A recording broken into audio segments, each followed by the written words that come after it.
got loyalty, got royalty inside my DNA. I got inner peace, got war and peace inside my DNA. I got poison, pain, and joy inside my DNA. Hello and welcome back to my channel, FanFIC Fantasy. Today, we're kicking off the first part of our series, What If OC/Tanjiro like OC Went into Demon Slayer Manga. The author of this story is Aviantei from fanfiction.net. Now, let's dive into the fanfic. Walk Steady on This Cruel World's Path. By Aviantei. Shibuya Operation, Story Storm. Part 1. In time, the storm will come. Allow me to share a list with you of my least favorite things. The feeling you get when you know you're about to sneeze, but your nose just won't do it. Cats with attitude. The smell of steamed tomatoes makes me nauseous every time. People who are rude to you and conveniently forget the fact when there's something in it for them. Waking up one morning to realize you're not in your bed at home, but instead in Japan of 100-some years ago with much more limited conveniences of life and absolutely no internet. To be fair, the last one does sound kind of petty, and no doubt a bit like first world problems. But as cool as hell as time travel may be theoretically, it's nowhere near as enjoyable when it happens absolutely with no FING warning and you don't even know if it's possible to get back. So, yeah, maybe I deserve at least a little bit of sympathy. You know, for getting displaced from my life for what? The lulz? I have no idea, and I still haven't been able to figure anything out. So, I did the only thing that I could do and just rolled with it. If nothing else, understanding and speaking Japanese was a thing I could do now, which was great, because I didn't fancy flaunting my status as a very obvious foreigner in a Japan that had been heavily isolationist under a century ago. I mean, I wasn't much better off with no home or family to speak of, but at least I didn't look too obviously scrappy, and there were enough people who needed help and weren't too fussy that I could earn a few coins for food. I would live. Maybe one day I would make it back home. Maybe one day I would die here. Who the F even knew? I sure as hell didn't. You. Child. The words were directed at me, and I looked up from my oh-so-important task of carrying out some spare stock for one of the merchants that had set up shop. I didn't want to dally too much, since I'd been promised meat as payment for the day, but I did have to pause. Not many people called me child, boy or girl were much more common, and they cropped up in roughly equal frequencies, like the people saying them were guessing on a multiple-choice question they didn't know the answer to but hoped that probability would serve them well, without ever considering the right answer was none of the above. But this person. They had called me child. Which didn't necessarily mean anything, but it was still a nice change of pace. So I gave them my attention. As I would learn later, he was a short man, his back stooped with age and his hair washed out to pristine white. His mustache and eyebrows were bushy, and wrinkles decorated his face as if someone had carefully drawn on the lines with a thick pencil. A jagged scar ran underneath his left eye, and his right leg below the knee was mostly peg rather than flesh and BLD. His kimono was a yellow-brown color with white triangles dancing along the fabric. Those beady black eyes stared at me, as if he could see that I was an anomaly that didn't belong in this time. Child, he said once more, would you like to have a more reliable roof over your head? I almost dropped the wares I'd been carrying, but I thankfully didn't. Get any of this supply dirty and I'd be lucky if I wasn't the one strung up for sale the next day. Looking back, I definitely feel guilty for thinking this, but my 21st century instincts told me that accepting the offer of shelter from some random old man was probably not the best option for my continued health and mental well-being. My newly forming Taishō era sensibilities told me to get a grip and take the opportunity to maybe have access to an actual FING bath for once. Ah, wait, maybe that was actually my first world problems issue cropping up again? The old man continued to see right through me, my feelings of hesitance and temptation probably painfully obvious. I've seen you around the market looking for work almost every day, he said, by some way of explanation. I think you're worth much more than that. And how do I know this isn't some scheme to turn me into a sec SLV or some bullshit? Sometimes I was impressed that I had the vocabulary to sass off that much in a language I'd never spoken until, like, 2 months ago, but I guessed it was part of the time travel package. Given the whole culture of respecting one's elders, I could also probably stand to watch it, but I had limits. Being a street rat was way preferable to getting used for someone's sick and distasteful pleasures. No matter what my social standing was, I could at least hold on to my pride, as difficult as that may be if I were starving out on the side of the road, but that didn't seem to be an immediate danger. The old man, who had every single right to be set at my blatant disrespect, laughed once and then grinned. "I suppose you don't, child," he said, "but I'm going to teach you how to use a sword, so you'll be able to do something about it if you end up in trouble for accepting this old man's offer." Well then. On one hand, not needing to potentially defend myself from trouble. On the other hand, learning to use a FNG sword. "Well, when you put it like that," I said, glancing once more at the load in my hands and the stall I was supposed to be taking it to. "Maybe we can talk when I'm done working for the day? I mean, sounds badass and all, but I got promised meat for this shift, and, I'll be real, I haven't had any protein in ages." "I'll feed you. You need some meat on your bones if you're going to have the muscle to perform this style properly." I paused for all of half a second, rushed over to drop off the stock, dipped into an apologetic bow, and went. I am happy to report that my decision did not lead to me becoming a sec SLV or anything else of the sort. It was exactly as the old man had said, he wanted to teach me how to use a sword. Apologies, I should probably be a little bit more specific. He wanted to teach me how to use a magic sword, because this was not just Taishō Era Japan, but Fantasy Taishō Era Japan. Getting to learn how to use a normal sword? Cool. Getting to learn how to use a magic sword? FNG. Metal. Of course, never having touched anything like magic powers or whatever you would classify this as, it wasn't an easy process. I'd grown up in a perfectly boring and normal 21st century. Aside from my lack of physical training making it hell to build up the muscles even needed to pick up a proper blade, I had to get past my mental block that magic powers only existed in fiction. It was an utter beach, and I spent months trying to get the stance right, trying to get the breathing down, trying to not make an utter fool of myself so that my newfound sensei wouldn't get sick of me and kick me back out on the street. Was the setup as comfortable as my modern life had spoiled me with? No, and I don't think I would ever forgive the universe for dumping me somewhere where air conditioning didn't exist. But it wasn't awful either. You could live comfortably, and I was plenty grateful for new clothes, regular meals, and the safety of a roof, even if the payment of unrelenting sword practice was sometimes the FNG worst. Sensei never gave up on me and my pitiful attempts to learn his technique, but he wasn't nice about it either. Fail too many times, and I'd get a ranting scolding. Mouth off enough, and there was a smack or a hit with the cane waiting in it for me. Complain about training too much, and I was sure to get a heavy enough workload that I couldn't even think a complaint, let alone voice one. I considered leaving every now and then. But this life was the closest one I had to stability after getting torn out of my own time PRD, so I put up with it.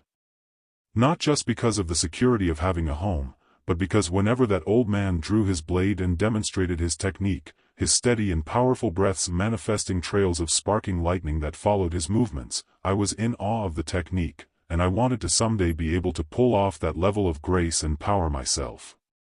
I wanted to be able to create that level of beauty, to turn wielding a sword into an absolute art form. My sensei's name was Kawajima Jigoro, and, though it meant nothing to me at the time, he was the man who had once held the esteemed title of Roaring Hashira. "Sensei, what are you training me to do?" It had been 6 months since Sensei had taken me in. At this point, I'd gotten a decent handle on the basic swordplay techniques, and I'd put on some muscle. The belly fat that I'd let build up through idle snacking and weekends sprawled on the couch in what felt like another life had all but melted away, and I was even starting to form abs.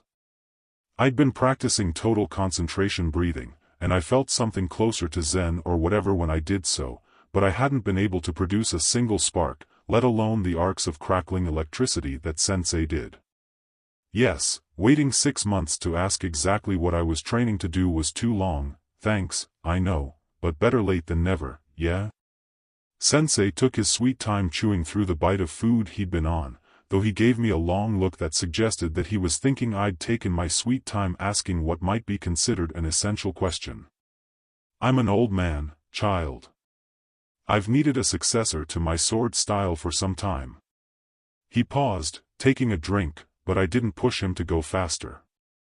I still had bruises from the last smackdown I'd received, and I at least liked to be fully healed before poking at a tiger with a stick. Not that you'd be my first pupil. But none of my other students ever went as far as I'd hoped, so I'm trying again. And you really think I can handle that? My shoddy performance thus far was seriously suggesting otherwise, Sensei. It's possible. But it's not like I'm going to place all my bets on you. Was I supposed to feel annoyed by that statement or relieved? I was making decent progress for someone who had never touched a sword before in my life, but I didn't want to bear the burden of carrying a sword technique's entire lineage on my shoulders. How long was life expectancy in the 1910s again? Not as bad as, like, feudal era, sure, but what if Sensei croaked before I could even do anything about it? If I find someone else suitable to learning my technique, I'll teach them. But for now, you're the only one I've got, so you better not slack off on your training. Hey, if I don't make it, you only have yourself to blame for picking up some random kid as your successor. And there were the chopsticks launched across the room. I'd misjudged what was going to get tossed at me, so I had a fresh stinging spot on my forehead that definitely was going to bruise. I wouldn't be surprised if I had a headache before I went to bed, but at least there wasn't any BLD. It would do you good to tame that mouth of yours, Sensei said, and I very pointedly shoved a bite of rice in my mouth so I wouldn't stick my tongue out at him. I didn't feel like throwing up my dinner after getting put through an extra round of training. You may be rough in skill, but I wouldn't have decided to train you if I thought you couldn't handle it. So keep putting in the work, and you will see results, Rari. I shifted a bit, feeling awkward at the name that had become mine. Since I hadn't provided one, Sensei had assumed I didn't have one, and so he'd picked out one, made with the kanji for thunder and gallant. Not exactly subtle in his expectations for me. I didn't mind my new name. It was much better than running around with a super inconspicuous Western name, plus it could even be unisex, which was a nice touch. But whenever Sensei actually used it over the usual moniker of child, that tended to mean he was serious. He thought I was a worthwhile apprentice, for all my failings. He actually expected something of me. I understand, Sensei. If he was going to place his expectations on me, I'd do my best to not completely let him down. Despite my show of sincerity, Sensei snorted. I scowled at him in record time. That's better, he said. Whenever you get all subservient, something's wrong with you. Grumbling under my breath, I slurped up the last of my miso soup as Sensei continued to cackle at my expense. But aside from just passing down the thunder-breathing style, I do want you to use that power for good, so you can fight demons. I didn't spit up my soup at Sensei, though I came close. Coughing to clear out my throat, I spluttered for words, trying to find any trace of a joke on Sensei's face, since he was a bit of a wily prankster at times. But, nope, he was completely serious. I didn't know what I had been expecting. This was Fantasy Taishō Era Japan, after all, but I'd never once heard anyone at the market talk like demons were anything more than the usual superstition. Japan was on the verge of its own industrial revolution. The more technology we humans made, the less we believed in myths of the world. So I'm learning how to use a magic sword to fight demons? Cool, I guess. I might have been in the slightest bit of denial at the prospect. Of course, if you're going to do that, you'll need to improve your skills far more than you have now, Sensei continued, very much ignoring the fact that I was gaping at him, my dinner wholly abandoned at that point. If you progress far enough, I'll send you to test to join the Demon Slayer Corps. But you don't need to worry about any of that until you've completed your base apprenticeship and can at least perform one of the thunder-breathing forms. Still processing all the information, I nodded. So, in theory, if I never progressed, I wouldn't have to go do something as clearly dangerous as fighting demons. On the other hand, if I never progressed, Sensei would know something was up. And it wasn't like I was against the concept, really.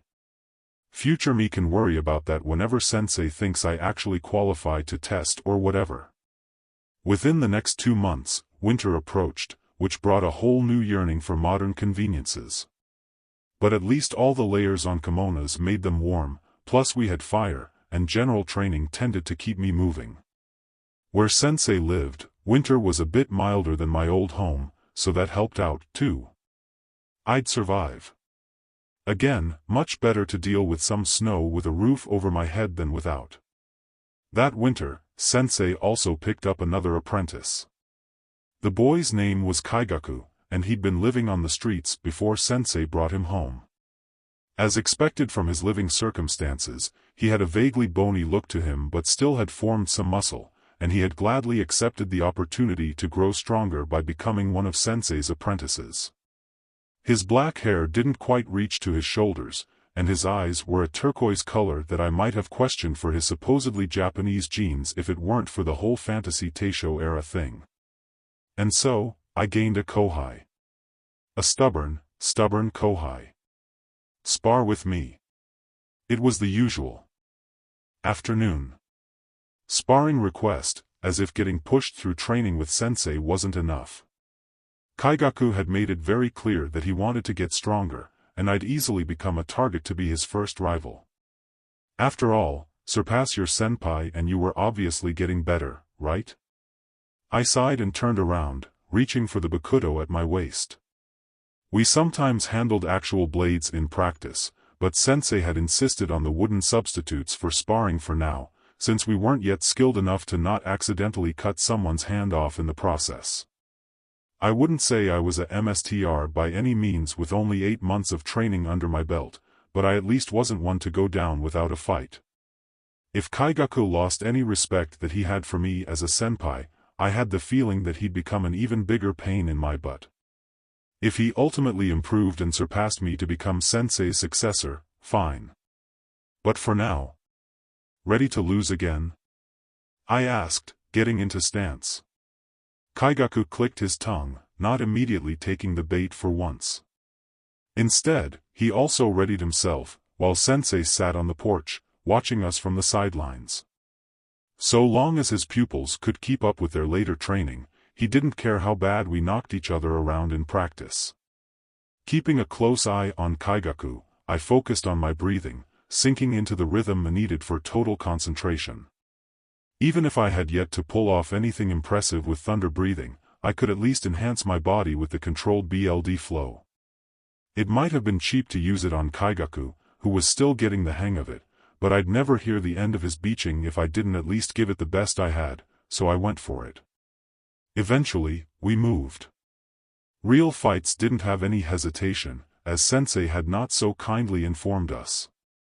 If we hesitated to move, we were asking to get killed. You needed to move, react, and keep breathing. And while the stakes were way lower when you were just looking at 2 apprentices with bakudo in their hands, bad habits built in the early stages were the hardest to overcome. Our practice swords slammed together with a loud thwack, and then we began the exchange of aiming for each other's weak points. To my chagrin, Kyaku had a few centimeters on me despite being a year younger, so that gave him a bit of advantage in that regard, but if I was gonna beach about that, there was no way I could handle going up against demons who were the embodiment of supernatural haxer abilities. Kyaku was good. He was definitely improving in the short span of time he'd been in training, and I could see him catching up to me in time. I was agile and decent at assessing battle situations, but his blows had a certain power to them that I hadn't built up the muscle to pull off. He was also too stubborn to give up even when I got a good whack in on him, which meant our sparring matches could last for quite a while. It was good endurance training, sure, but it was also annoying that he wouldn't chill out for a few seconds. Our current exchange pressed on, the fresh bruises from Kaigaku's strikes mingling with the injuries I'd gotten from Sensei's training earlier. I at least got a few hits in return, but the ratio had been tipping in Kaigaku's favor lately, which was a sting on my own pride as a senpai. Rari, I reminded myself as I moved with the flow of battle. That's your name now. Gallant Thunder.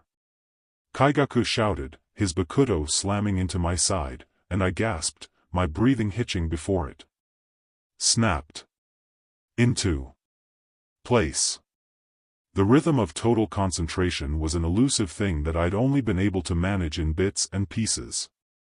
But in that moment I felt it, the coursing of oxygen in my veins, everything syncing up until that pure force snapped out of my body, the sound of lightning crackling as my bakudo lit up and smashed Kaigaku's weapon and my own to pieces.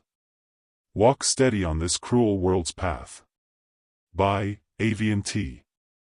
Shibuya Operation, Story Storm. Part 2. More clouds cover the horizon.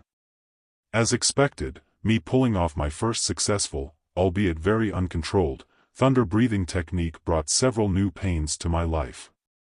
Most of all, Kaigaku bothered me even more for practice matches, to the point that I had to limit them to once a day and only 5 days a week. Keeping up with him was turning into a full-time job of its own, and I needed some rest, or otherwise I'd snap, which I didn't feel like doing in the slightest. Too bad for me that my increased training from Sensei was another full-time job on its own. Every day I walked through more total concentration breathing exercises so I could perform them on purpose, rather than on accident. When I wasn't doing that, I was learning the forms for the actual thunder breathing techniques, and doing them over and over to make the motion subconscious was beyond draining. When I thought I couldn't move anymore, it was back to burning basic sword forms into my body, this time with the weight of a live blade instead of a bakudo. As Sensei liked to remind me, a demon wouldn't care if I felt exhausted. In fact, it would be more than glad to turn me into a snack then and there. So, learning how to fight even when my body was screaming at me was an essential skill. But I'd be lying if I said I didn't improve. The more I pushed myself, the more my body got used to it. The more I breathed, the longer I could maintain and pull off the techniques. Though I wouldn't call what I could do masterful by any means, I worked the motions for the thunder breathing forms into my body one day at a time. Life became a, beyond tiring, routine of training, meals, cleaning our home, fighting off Kaigaku's insistence on more practice matches, and snatching rest whenever I could. The months passed, and winter soon melted into spring, complete with a showing from the cherry blossoms and all. Slow and steady, I improved under Sensei's guidance, and Kaigaku began his own practice with the thunder-breathing forms, though he had trouble with the first, the Hekureki Isen. And then Sensei picked up his third apprentice. The arrival of the newest apprentice was done with as little ceremony as when I and Kaigaku had arrived. On one of our rare off days from training, rest was an important part of building muscle, even if Kaigaku had no idea whatsoever how to chill. Sensei went out to town. I had a little bit of spending money for my allowance, so I went, too, though I didn't stick with Sensei. I respected him as a sword wielder and my teacher, but I needed time to myself now and then. So I relaxed, bought myself some treats, and enjoyed the architecture and the appealing spring weather before I headed back. I arrived home to screaming. "You want me to train to fight demons? No way, I'll die. Plus I gotta live in the same place as this scary guy. I'd rather go back to being in debt than have to go through this sort of thing. Hey, who are you calling scary, you coward? You're obviously terrifying. Maybe I can just sneak into my room. I ate in town, so I'll do okay without dinner. Whatever's going on over there will not be a peaceful end to my day off, no it won't. Of course, I'd just be delaying the inevitable. If Sensei had brought someone else here to learn thunder breathing, they were going to learn thunder breathing, no matter how much they screamed about it. So I sighed, put my sandals into their designated spot, and made my way towards the voices. It wasn't long before I made it to one of the sitting rooms, where two loudmouths were bickering with everything they had. One of them was, as expected, Kyaku, who seemed beyond fed up. The other was another kid with black hair, though it was less messy than Kyaku's. They still had some dirt on their cheeks and their green haori looked dusty, so they hadn't gotten a chance to get in the bath yet. I suspected that, maybe, just maybe, that had to do with the fact that they were screaming about not wanting anything to do with this. I shared a look with Sensei, who was watching the whole exchange with no intent of pulling his new catch from this mess. Using total concentration to keep my steps soundless so as not to attract attention, I made my way to Sensei, where I bowed before sitting beside him. "Where'd you find this one?" "Some woman made him pick up her debt. I paid it off in exchange for him participating in training." Ah. There wasn't much else to say to that. If Sensei wanted students to carry on his breathing style and he thought this kid could handle it, then that's how it was. As the pupil, I just needed to accept what was going on, including the fact that I wasn't going to get a moment of peace in my life again if arguments and screaming ended up the norm. "If you're that scared," I said, raising my voice just enough to be audible in a gap of the shouting, "you don't need to worry. Sensei decided to train you because he thought you could handle it. That's that." By some miracle, the screaming stopped. Kyaku still looked set off, but that had been his usual ever since I met him. Set off at training, set off at me for not sparring with him 20 times a day, set at his own lack of progress in comparison though I had a full 6 months of a head start on him, the list went on and on. The other kid blinked, tears spilling from his eyes and snot dripping from his nose, as if he needed a moment to recognize that I was present, let alone what I had said. And then all that panic melted away into an almost dreamy smile that looked beyond ridiculous with his face still a mess. "Wait, what's this? I get to train with a pretty girl? Ji-chan, you never mentioned anything like this. I'm in. Bold of you to assume I'm a girl." There was dead silence for a moment, and I added before the kid could even open his mouth again, "I'm not a boy, either." To be fair, I didn't have an issue with being seen as more feminine, nor did I have a problem with being seen as more masculine. But getting notched into one or the other made my skin crawl in a super uncomfortable way, so I wasn't about to let this newest kōhai of mine get stuck in doing that. I was already lucky that Sensei didn't give a DMN, so long as I could swing a sword, and Kyaku cared even less, since I was more of a checkpoint for him to test his skill against than a person. "So don't make this any harder than this needs to be, kid." And so I got into a staring contest with my newest kōhai. In contrast to his dark hair, his eyes were a surprisingly light color, closer to a golden honey yellow than anything else. It figured that I'd ended up with a normal dark brown for both my hair and eyes in comparison, but I was fine with not standing out. Bit by bit, I could see the kid assessing my hair pulled back into a long braid and looking for any signs of curves under the triangle-patterned, lilac haori Sensei had gifted me to help him make sense of what I was saying. Fantasy Taishō era or not, bias existed everywhere. After about a half-minute, the kid gave his assessment. "I don't get it. Patience for the people raised in ignorance, Rari, patience for the people raised in ignorance." It wasn't anyone in this era's fault that they didn't know, it wasn't, but I wouldn't be lying if I said it was exhausting to deal with. And while I might have just let it go if this kid was a random passerby, I wasn't about to put up with it from someone I was now housemates with. "This is gonna take a while, kid," I said with a sigh. "Now listen real good." Praise be that, one lecture later, the kid, whose name was Agatsuma Zenitsu, seemed to get it. Or, if nothing else, he understood that this was a topic that wasn't worth arguing with me about. I got the feeling that the sword strapped to my waist kind of made him scared off protesting, which wasn't the best way I wanted to start things out, but at least I wasn't going to deal with any intentional misgendering or anything. Good enough. Training on the other hand. Training became an interesting experience. No way, no way, no way. It's impossible.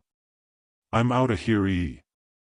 Making sure not to interrupt my breathing technique, I flicked my eyes over to where Zenitsu was trying to make a run for it, again. Every day, and sometimes even more often than that, he'd come up with some reason to try and bolt before sprinting off. It seemed that he was a natural scaredy cat. The first day he'd gone through training, he'd gone on some rant about cutting himself with a sword, though he'd been holding a bakudo, and it just continued from there. Well, his frequent outbursts made for an excellent practice in concentration, I supposed. Zenitsu was a yellow blur as he sprinted away towards the hills, the color of his new haori bright under the sunlight. Aside from the hue, the garment was the same pattern as Sensei's and mine. Kyaku had also been offered a matching haori, but he only ever wore a black kimono with a blue obi around the waist, kept open in the front when the weather allowed for it, showing off the refined muscle underneath.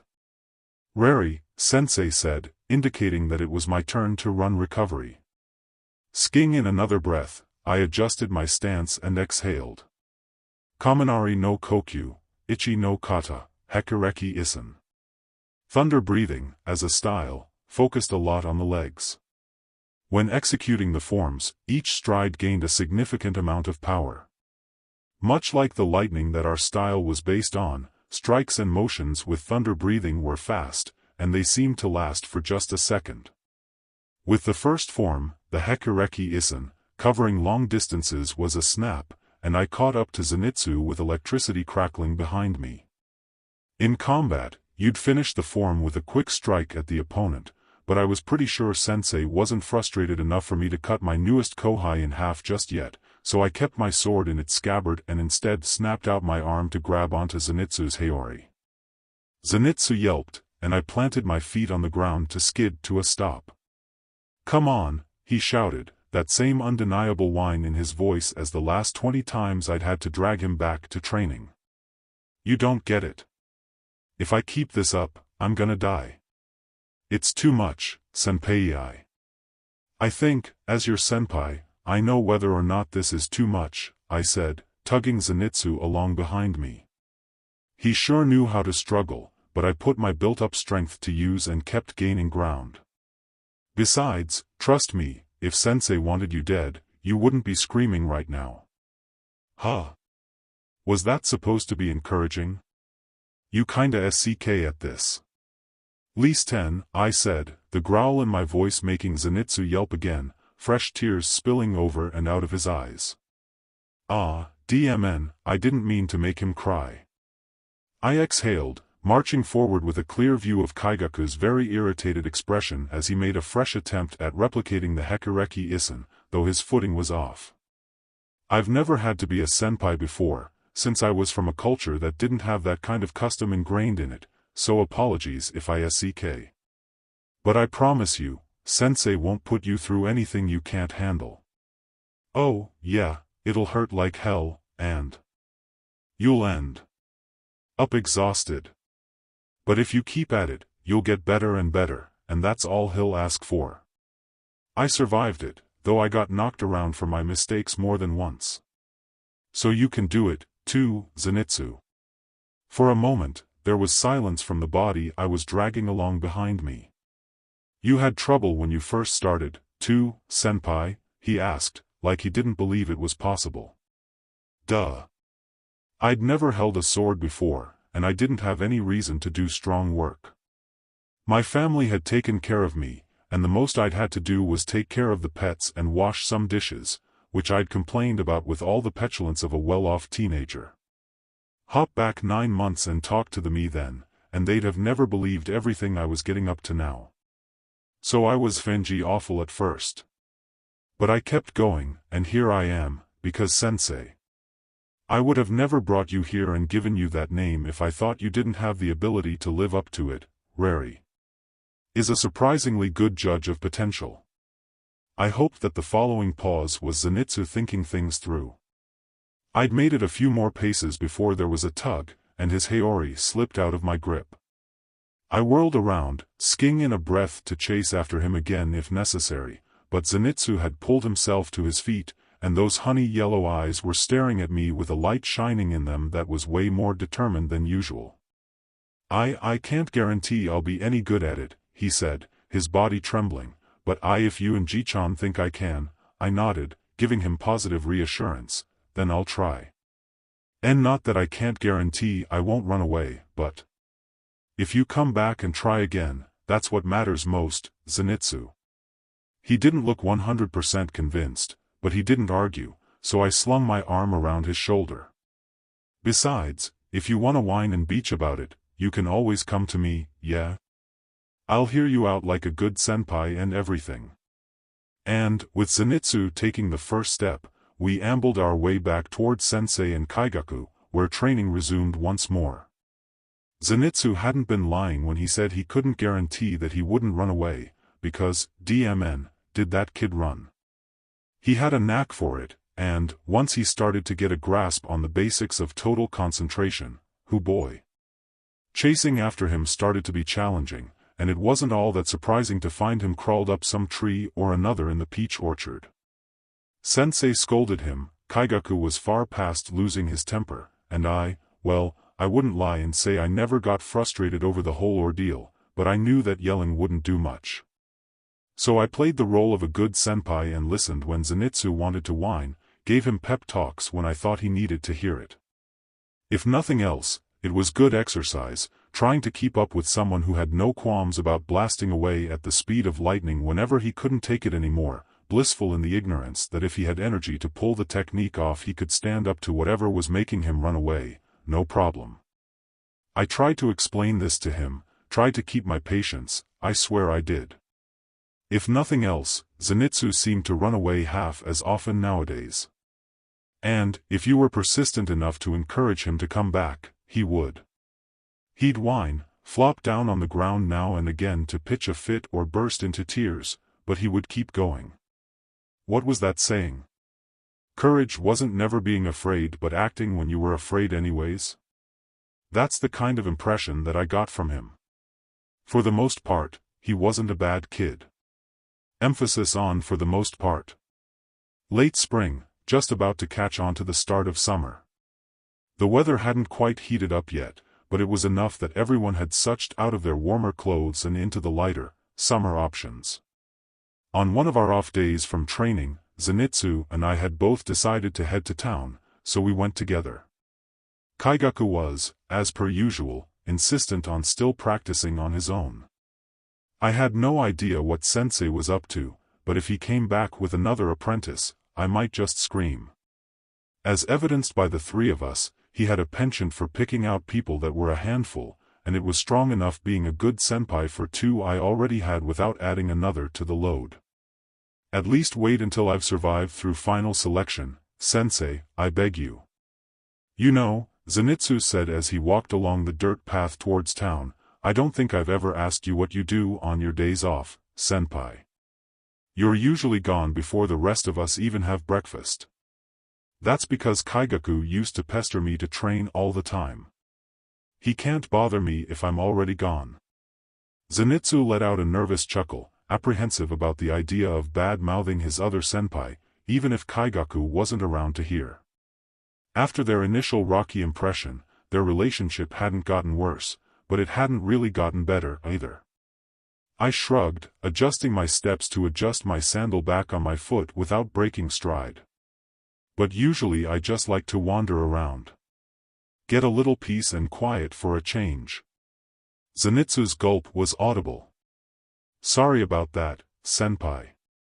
Don't worry. It's not like I'm mad. I ruffled his hair, and he batted my hand away, though his expression said he didn't mind the affection whatsoever. But if I don't get these days to recharge, I'd probably snap a lot easier. They were a nice little sanctuary. What about you, Zenitsu? You always seem happy whenever you come back for dinner, so I guess you found something refreshing, too. He laughed, not a haha that's funny laugh, but a behold my magnificence laugh that was at odds with his usual panic attacks at the slightest, everything. He even puffed out his chst.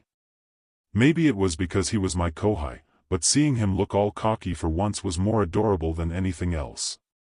Well, of course. There's nothing more refreshing than being in the presence of a cute girl, and I've found one that wants to marry me.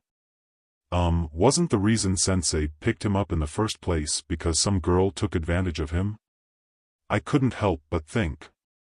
But digging up an old wound like that probably wasn't the best, and Zenitsu could for sure use some confidence boosting, so I kept my mouth shut on the matter. Instead, I said, "So you've been courting a girl, huh?"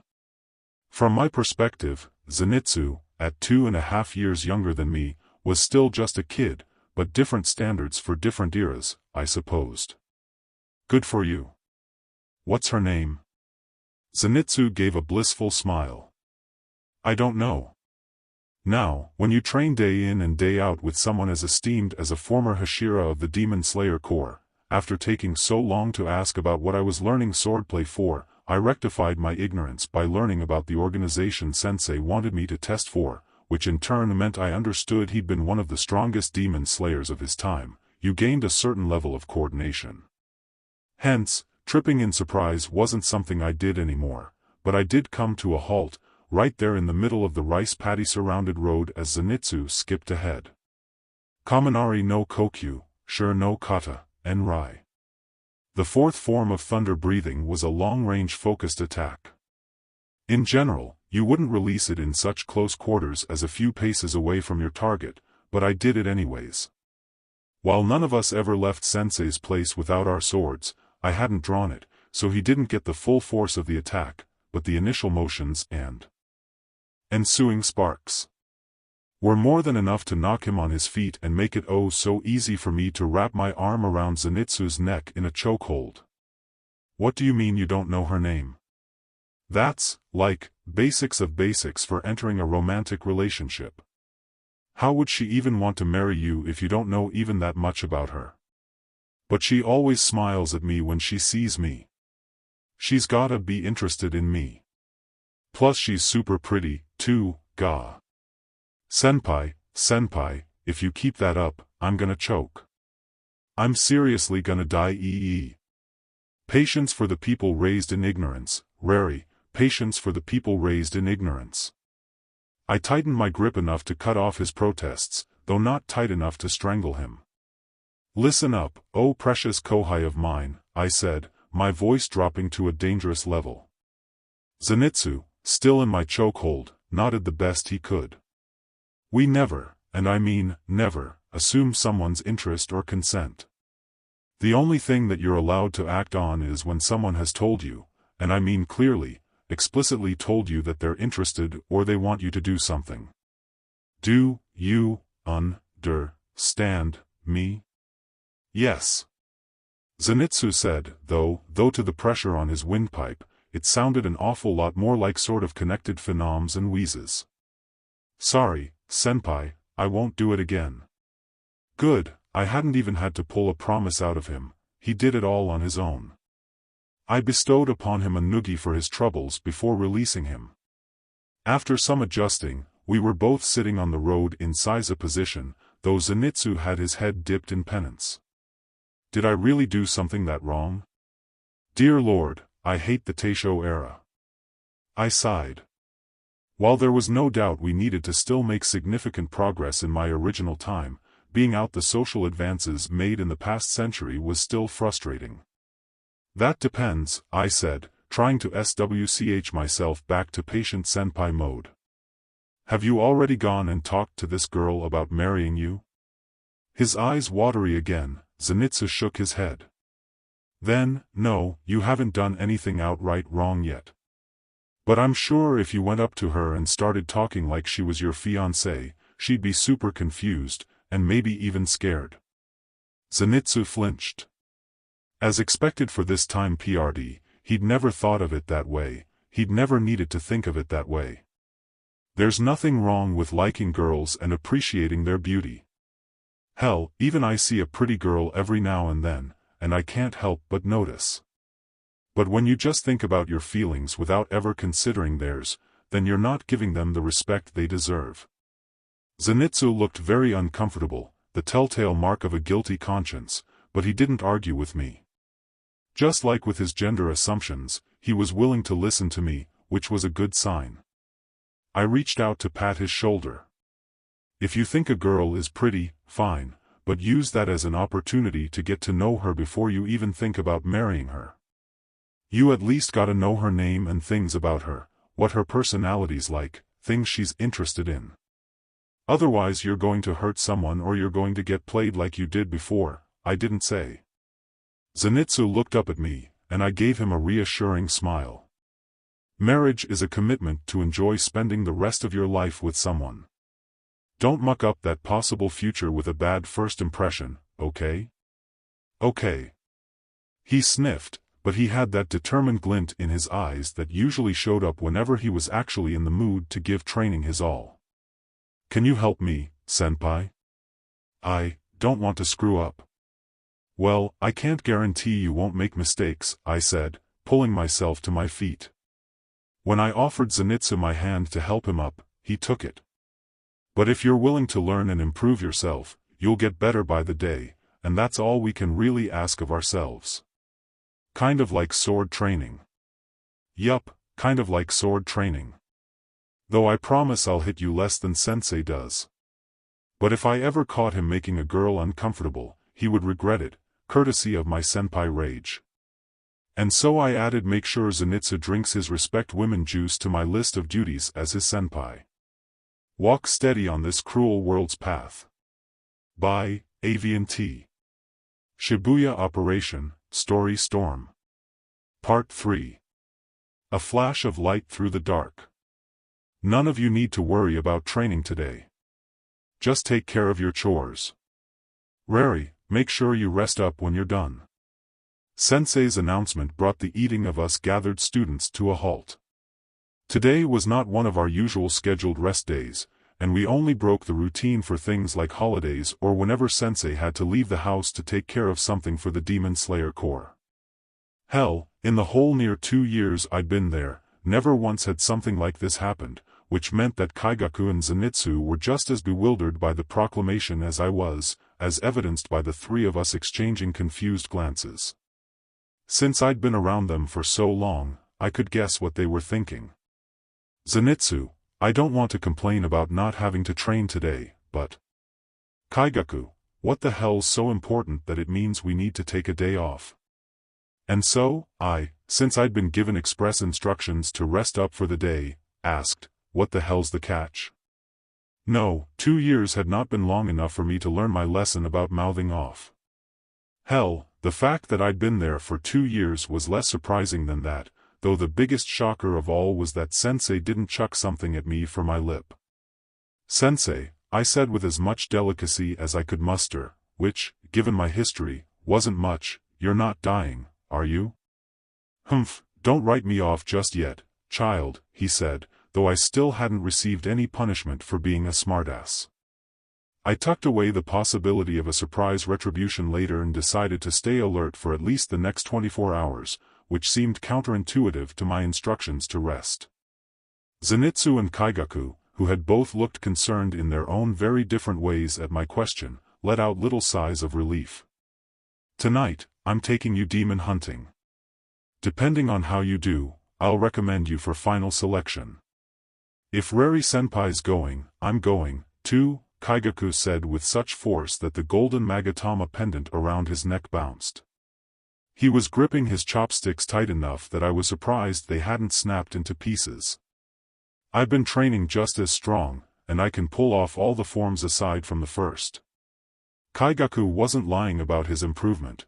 The last couple of times we'd challenged each other, it had been strong for me to secure a victory. Zenitsu, who hadn't been able to pull off any of the forms besides the Hekureki Isen, shifted as he stared down at his breakfast. I'll show you I'm ready for final selection, Sensei. While your improvement has been impressive, Kyaku, you will not be coming. Kyaku opened his mouth in protest, but Sensei's sharp glare silenced him. This isn't a slight on your skills. I simply don't take any of my apprentices out to challenge a demon until they've completed at least 2 years of training. Your time will come soon enough, but it's not now. Kyaku grumbled several things that sounded like expletives under his breath, and he took out his mounting frustration by devouring the portion of grilled fish before him. The prospect of facing an actual demon was both exciting and terrifying. Despite my complete lack of inexperience before, I'd never even seen a sword in person before landing in Taishō, Japan, and that was just one of many, many things that put me at a disadvantage. I'd made a lot of progress, and I felt confident in my thunder-breathing techniques. Total concentration, which had been exhausting before, now only wore me down when I performed several attacks in quick succession. And, most importantly, I had Sensei's approval, which I was finding meant a whole lot more to me than I had expected. I will not cry in front of my kōhai at breakfast, I thought, dipping my head in thanks so the others wouldn't see my watering eyes.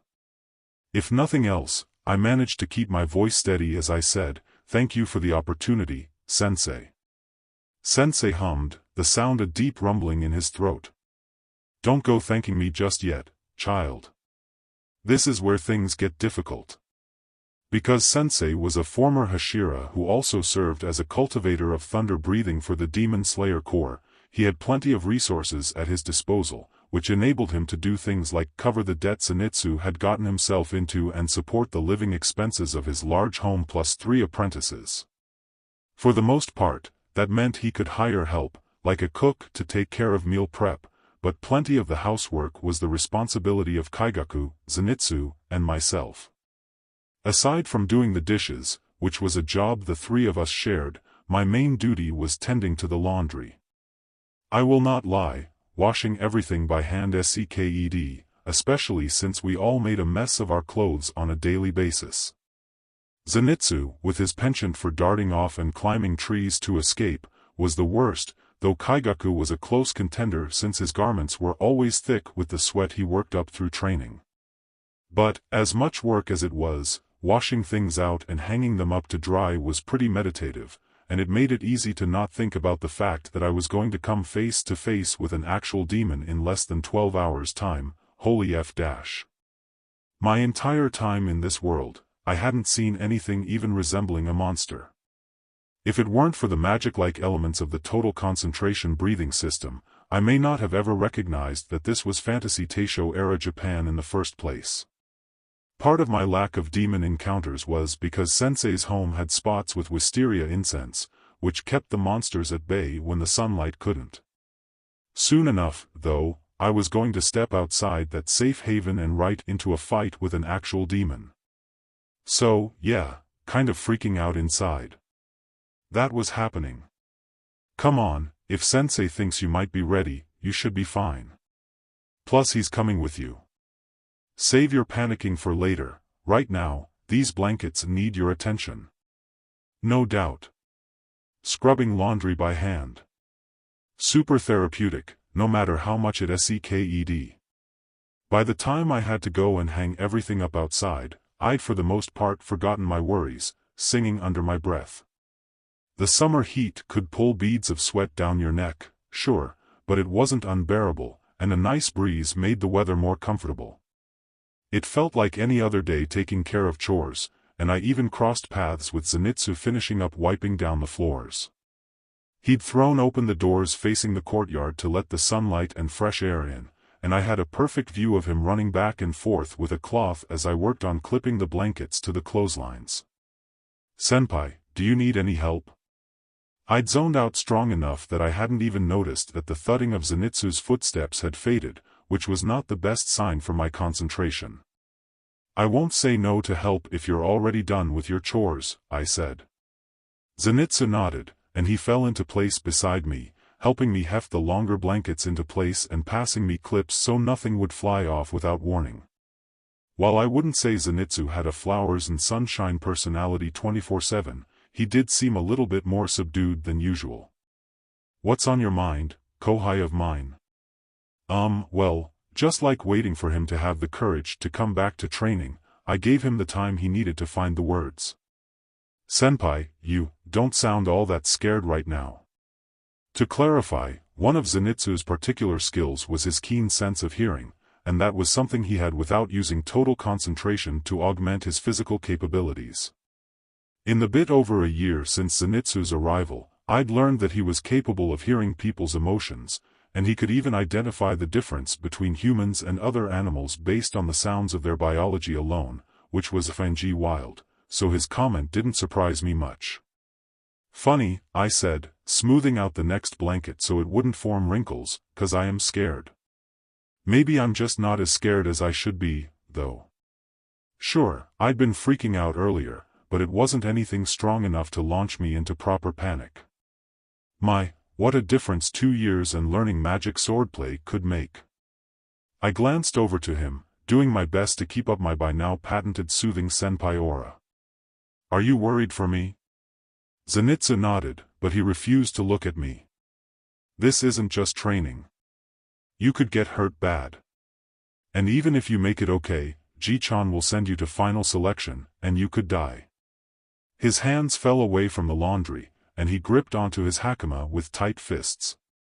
I don't want you to die, senpai. Full disclosure, I felt stunned. While Zenitsu's panic attacks had decreased in frequency since he'd started, I'd still expected him to freak out more about the idea that he, too, would in time be expected to do the same.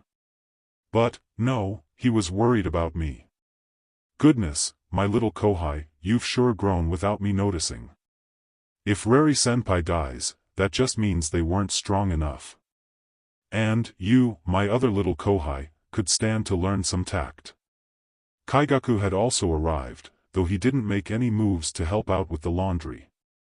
Then again, since he was here, he'd likely already finished his own chores for the day. Sure enough, when I glanced over my shoulder at him, he had his sword at his waist, ready to practice even more. I had no doubt that the announcement that he wasn't ready to participate in final selection just yet had stoked his competitive spirit. When it comes to the Demon Slayer Corps, only the strong end up surviving, Kyaku said as he transitioned into an opening stance. While he'd fixed his footing problem from his early days, his blade had a distinct slant to it that made his techniques annoying to counter if you weren't paying attention, and his general ambidextrousness could still throw me off guard during sparring. If Reri-senpai can't make it through a week of final selection, it'd only be a matter of time before some demon offs them. Beside me, Zenitsu bristled. What's that say about you if you can't even beat them, huh? Kyaku's eyes narrowed into very angry, very dangerous turquoise slits. What's that say about you who can't even pull off more than one technique despite all the time you've been here? Now, I said, diffusing the situation before it could explode into a full-blown argument. Since we all had a basic grasp on thunder breathing by now, even the smallest of altercations could turn into something destructive and messy. Sensei had given us an unexpected day off, but I could also see him giving us punishment drills if things escalated far enough. Everybody has their own strengths and weaknesses, and we all learn at our own pace. I could have mentioned to Kyaku that I was the only one present who could perform all 6 forms of thunder breathing, but that was a power move I didn't want to pull. Besides, we don't even know if Sensei will recommend me for final selection after tonight. Kinda gotta clear that hurdle first. Then, to show that it was no big deal, I went back to pinning up the last of the blankets, as if it were just a normal day, though my heart was thudding along at a little bit of a faster clip than normal. Kyaku scoffed, and I could hear the motions as he swung his sword to warm up, the metal slicing through the air. Senpai, Zenitsu said, his hand catching on the sleeve of my haori, you're always telling me that I can do it. If that's true, even with all my mistakes, then you can do it, too. And if you can't, Kyaku so helpfully added, I'll make up for it by surpassing you and making it through final selection first. A breeze passed, the blankets flapped in the wind, and I smiled as both my kōhai wished me luck in their own ways. I had said there would be time to panic later, and, surprise, there was time to panic later. That time just happened to coincide with Sensei and I heading out after sunset and the glow of the lights in the house getting farther and farther away with each step. Since industrialization hadn't yet hit this corner of Japan in full swing, there was far less light pollution, and stars twinkled up above in a sight that would have been breathtaking if I hadn't felt like I was about to blow my chunks all over the road. Whether it was on purpose or a coincidence, the night of my first demon hunt fell on a new moon, so there were extra shadows everywhere, and my brain kept providing all the worst possible scenarios. I suspected that, just maybe, this level of paranoia was what Zenitsu had experienced whenever he ran off screaming in his early training days. Sensei, like the badass he was, walked steady and without any fear despite being about half my height and with one leg replaced by a peg. He had his usual cane to support his gait, but tonight he also had a sword hanging from his waist. When he taught us the thunder-breathing forms, he'd used the blade, but he didn't always wear it as a weapon at the ready. Which means that shit's about to get real. Wow, maybe I should have just vomited before we left and gotten it over with. Given that I'd been in this timeline for a little over 2 years meant that I'd changed and grown a lot, with Sensei's help being a major influence. But with this anniversary passing, it was a reminder that until 2 years ago I had been an ordinary teenager with no powers or combat experience to speak of. In comparison to someone like Sensei, who'd been through battles most of his life, or even other demon slayers, what little experience I'd gained was like comparing a mob enemy to a final boss. "Child," Sensei said, his clear voice cutting through the night and making my brain snap to practiced attention, "tell me the methods to kill a demon." This wasn't a test, I knew this information, and Sensei knew I knew this information. What he was doing was grounding me, giving me something to focus on other than how dangerous fighting a Fanji demon was going to be. All demons will die if exposed to direct sunlight for too long. Wisteria is also poisonous to them, I said, the familiar syllables creating a rhythm that eased me into a sense of security. My hand rested on the hilt of my sword. Other than that, the only other known way to kill a demon is to behead it with a Nichiren blade. Nichiren was a special type of metal that was effective when used on demons. The sword I had wasn't a pure Nichiren blade, with it being a valued resource, only proper demon slayers got those, but most people who trained under a cultivator like Sensei received a partial blade to use for things like training and final selection. Because of its diluted Nichiren content, the sword I had on me would only be enough to handle lower-level demons and maybe some mid-level ones if in the right hands, but that also served as an effective test of its own. If I couldn't make use of even a sword of this quality, wouldn't it be a waste to use up some precious Nichiren or on a proper blade for me? Sensei hummed his affirmation to my response without once looking back at me. "You've come far since you first came with me, child," he said, his footfalls not making a single sound. "I wouldn't be giving you this test if you weren't ready. Now, stand proud as a student of thunder breathing, Rari. Stand proud as a student of Kawajima Jigoro. You are gallant thunder." My posture straightened, my eyes closed, I breathed. In comparison to the 21st century where I had lived, the air here was cleaner, and it moved in a refreshing torrent down my throat and through my lungs. Except that crisp taste was the slightest bit tainted by a presence I didn't recognize but had a pretty decent guess at what it was. I darted past Sensei, assured by his presence at my back. I dashed over the dirt roads I'd become familiar with over the past 2 years, taking care not to trample over the rice paddies that the farmers living here worked so strong to cultivate. Even with the limited light in the dark, the hulking shadow of the demon was near impossible to miss, though I couldn't make out the details. Even so, its proportions and aura made it clear that it was a monster. Kaminari no Kokyu, San no Kata, Shubun Sairai. Rather than a single decisive blow, I chose to close the enemy in. From several swings and movements, multiple arcs of lightning formed and converged on the demon. Since I'd pulled off a surprise attack, the move struck home, creating several severe wounds and even lopping off one of the demon's hands through the forearm. I knew that its skin would stitch back together, that anything I cut off would regrow in a matter of time, but that was if I hesitated. The demon howled and lunged at me. With my sword in my grip, I felt an eerie level of peace descend over me in the face of the attacking monster. I'd trained for this precise moment. So when it charged at me, I moved and breathed in the motions I'd committed to memory.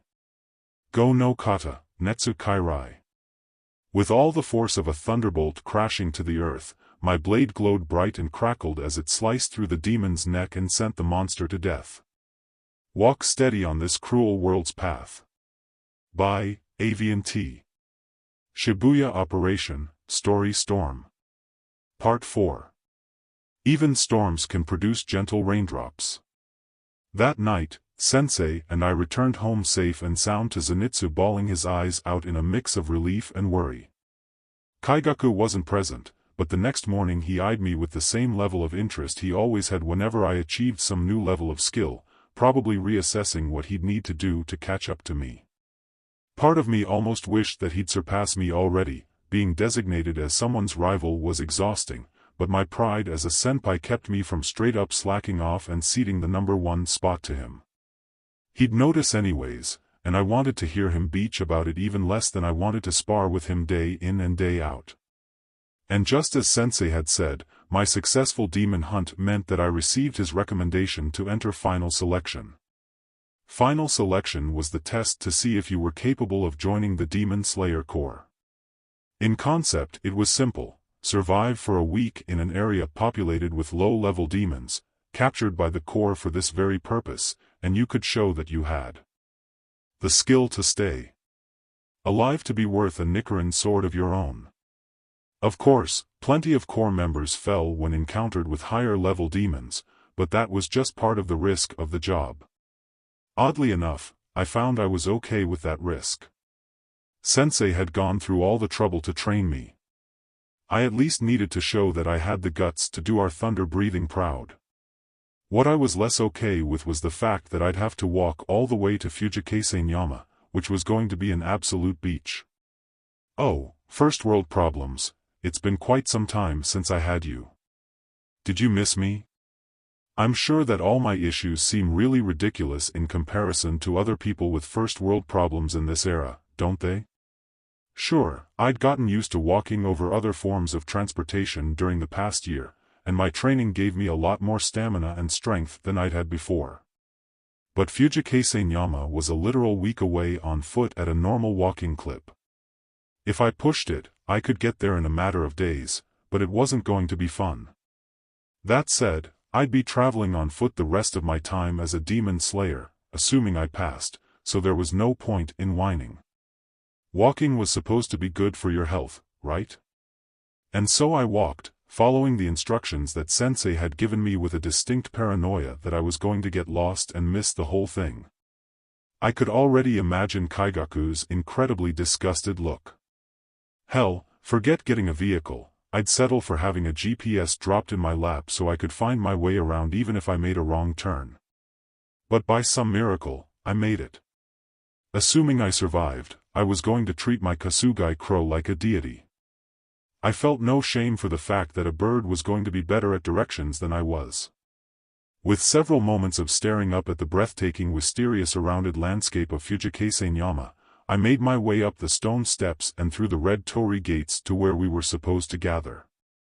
As expected, there were plenty of people already assembled with swords at their belts, most of them wearing lightweight jinbei to counter the summer heat that was waning a bit with the setting sun.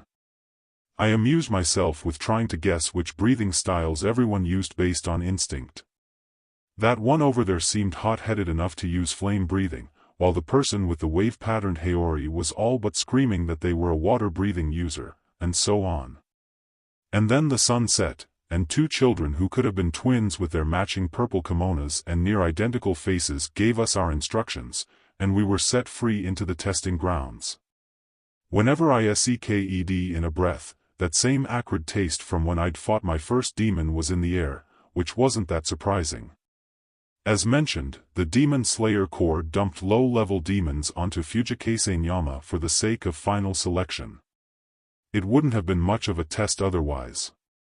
Starting the test at sunset meant that it would be an all-nighter, since demons were active in the dark. I'd planned my journey well enough that I'd been able to get some sleep during the day, but it was still going to be rough making it to daylight when it would be safe to rest. Considering the fact that this was a test where they didn't care if us contestants died, there wouldn't be any bailing out. It made sense in that if you couldn't survive this, there was no way you would make it as a demon slayer, but I also felt a bit like they were wasting potential candidates that might have done better with a little bit more training under their belts, or maybe that was the job of cultivators like Sensei. Thinking over the logistics wasn't going to do me any good if I didn't survive and make it back home, though, so I forged forward. As expected of a mountain in this climate, there were plenty of trees, which provided shadows for the demons to hide in and strike from. That said, since the demons here hadn't had the opportunity to eat since the previous final selection, they were quick to attack whenever I came within striking distance, with some of them even challenging each other for the right to eat. I came out of things with a few nicks and scratches and an unfortunate tear rimmed with bloodstains down the front of my jinbei, but my Haori was fine, and I'd lived, so it didn't matter much. As advertised, they were low-level demons. Anyone with the right amount of training in performing total concentration and strategy could, in theory, survive the week. That first night, I slayed at least 5 demons, though the last one had been more because it was focused on its latest meal of now-deceased final selection contestant, the one I'd pegged as a flame-breathing user. As dawn rose, I gave the best memorial I could muster, said a prayer, ate some of the rations I'd brought along with me, and failed not to vomit before passing out in a patch of sunlight. I'd only managed to sleep because my adrenaline petered out and my energy level crashed. It just wasn't a peaceful sleep, because my dreams turned to the usual nightmares plastered with the image of the fallen potential demon slayer I'd buried the morning before. I woke up feeling nauseous, the phantom taste of BLD lingering in my mouth. Sunset was coming, though, so I ate some of the rations I'd packed, got some water from a nearby stream, and moved on. I was sure there would be plenty of time to process my feelings on the matter whenever my life wasn't going to be in immediate danger. I thought I had handled seeing my first half-eaten human corpse outside of a carefully arranged coffin in a funeral home extremely well. And why yes, that is the sound of me deflecting my problems with sarcasm, thanks for checking in. That night, I didn't walk in on any demons munching down on my fellow test-takers, but I did come across bloodstains here and there, shining against the grass, seeping into the dirt. It was strong to tell if the test got easier or harder the longer it went on.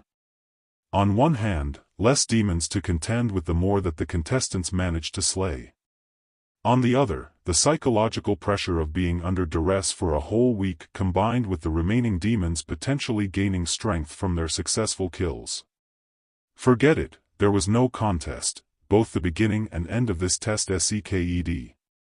Unlike my first night hunting demons, there was plenty of moonlight, and I'd tucked myself into a position against a rock face where I could see anything that might come at me.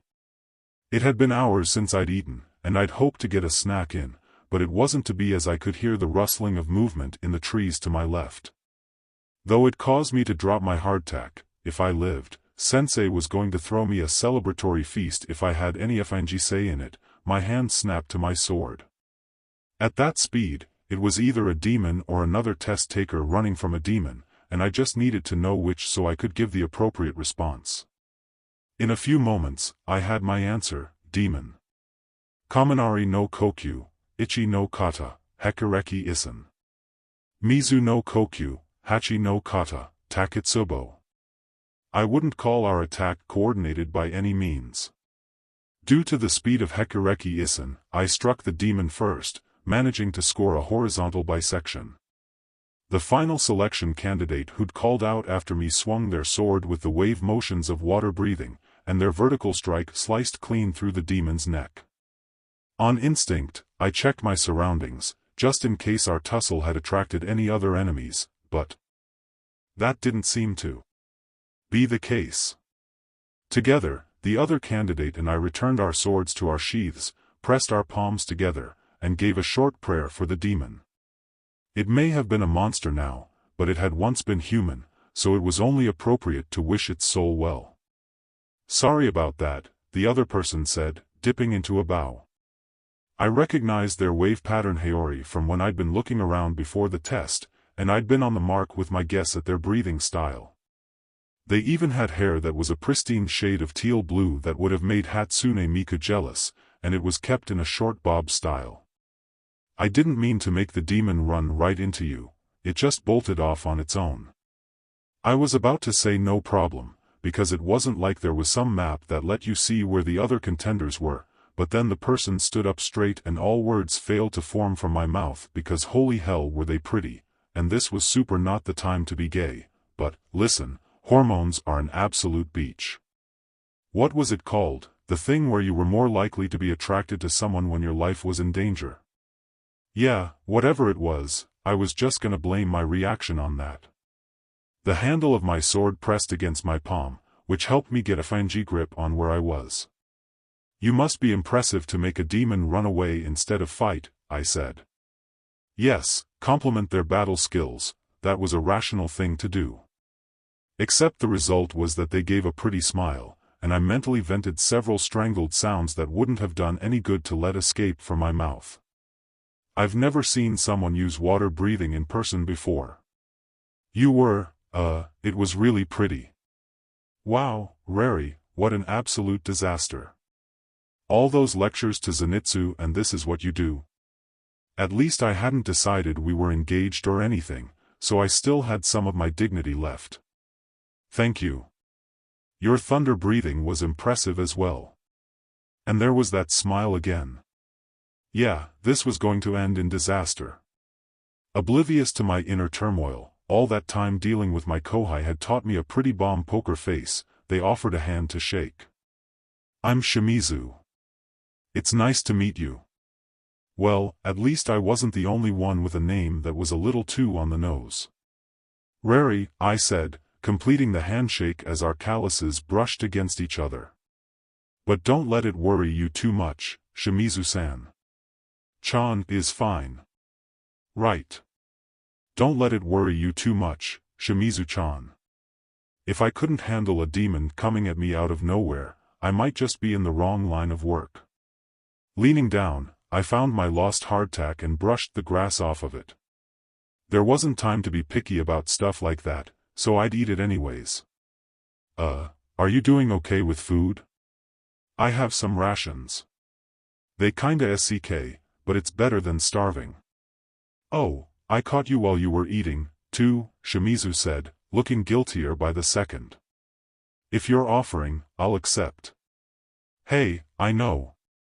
I'll keep an eye out so you can eat in peace without worrying about demons, and then we can trade off?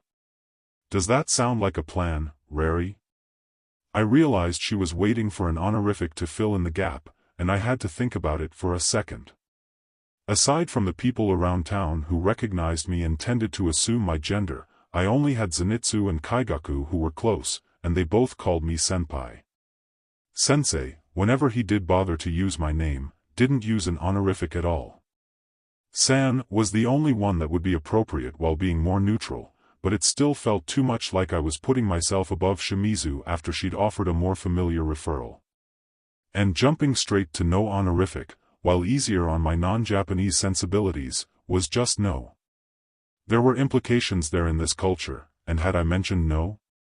The only reason I did that with Kyaku and Zenitsu was because I'd picked up the habit from Sensei. Kun or Chan is fine, I said, leaving it up to her choice, and Shimizu nodded. And, if you don't mind, would absolutely love it if you could give me like 10 minutes to shove some food down my throat. Because I had no idea how to be smooth whatsoever. Come on, this is final selection, not an episode of the most eligible Demon Slayer core candidate. Shimizu was an absolute goddess, because she had no problem keeping watch while I got to eating the stupid hardtack, and then we traded places.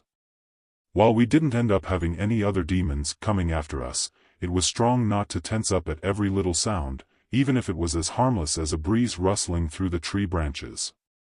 I was thinking, Rari-kun, Shimizu said after she'd finished up eating through the hardtack with zero complaints.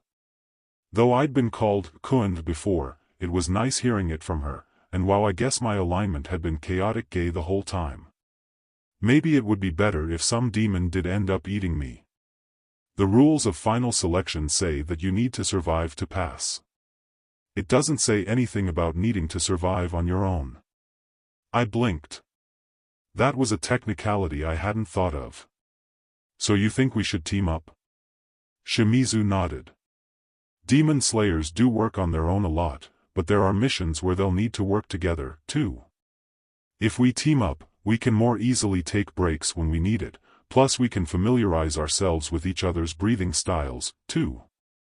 That was another good point. In theory, I knew the names of a lot of other styles, but Shimizu's Taketsubo had been the first time I'd seen water breathing in action. Considering that it was one of the most common styles, it would do me a lot of good to figure out how to fight side by side with a user. I understand if you don't want to work together, but I think it would be nice. And there was that smile again. I'd known Shimizu for less than 15 minutes, and I was already whipped. Zenitsu could never, ever hear about this. If you're happy teaming up with me, I don't see a problem at it. Heavens knew that I could use someone to watch my back. I cannot tell you how difficult it was to try hold off on going to the restroom for 9+ hours because you're worried that a demon is going to murder you the second you squat in a bush. Let's make it through this, Shimizu-chan. As expected, having someone to work with you made surviving the second night of final selection a comparative breeze. Sure, the demons were still tough to fight, and I ended up with my fair share of bruises and scratches, but the damage was really nothing in comparison to getting knocked around by Sensei. Even Kaigaku's blows had more bite to them than what I'd experienced so far, and that was when he was still warming up.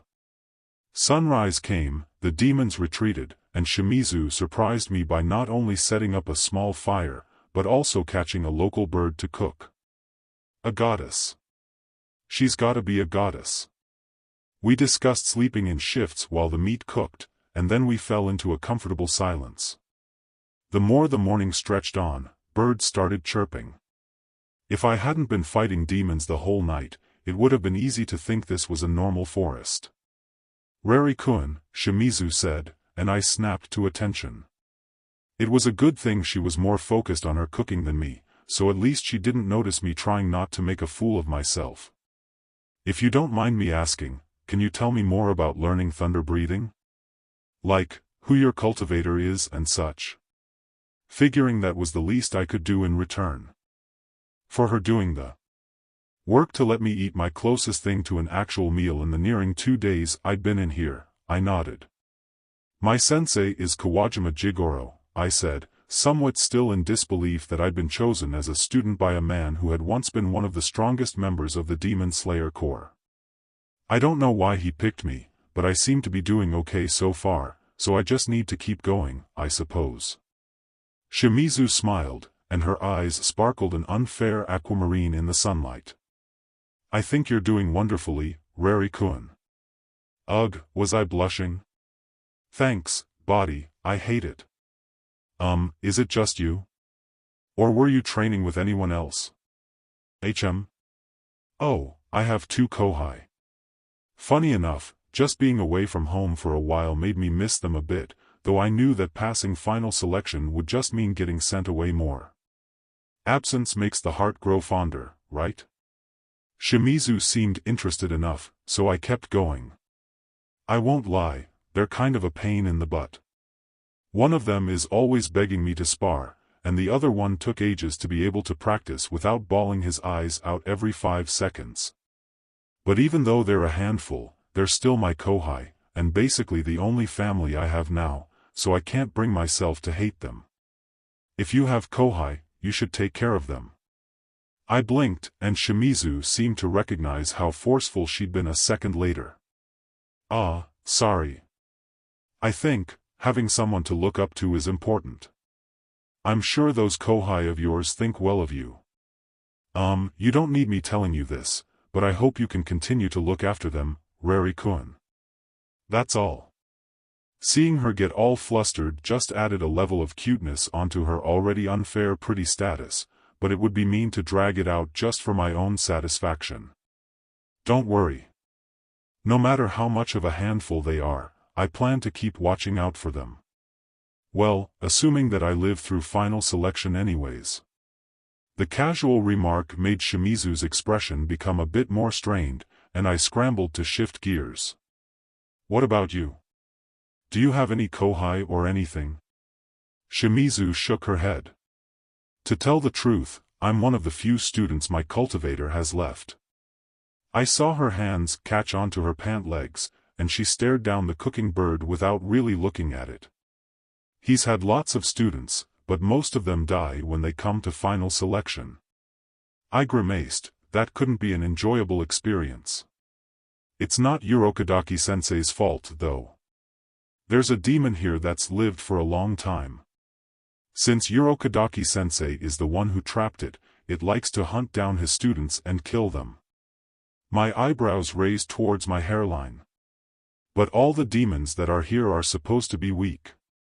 They are, Shimizu said, and there was a tightness to her jaw. But this one's been lucky enough to survive, and final selection gives it plenty of people to feed on. Unfortunate as that was, it made a lot of sense. This place was supposed to be a trap for low-level demons, but it could also just as effectively give a demon a perfect feeding ground to thrive on. I actually had to beg Urokodaki Sensei to let me test. He only gave in because I said I'd just come here on my own if he didn't. Shimizu reached into the inside of her haori and pulled out a wooden mask, carved to look like a fox. Even I could tell it was excellent craftsmanship. I wanted to come here and beat the demon that's killed so many of the students that came before me. If I wear this mask, it'll know I'm one of Urokodaki Sensei's, and it'll come after me. Even though I swore to myself I'd do it, I've been too scared to, though. Well, yeah, I said, that sounds terrifying. But the fact that you even considered doing that is super admirable. If I'd had that kind of legacy in front of me, would I have been able to take a stand like that?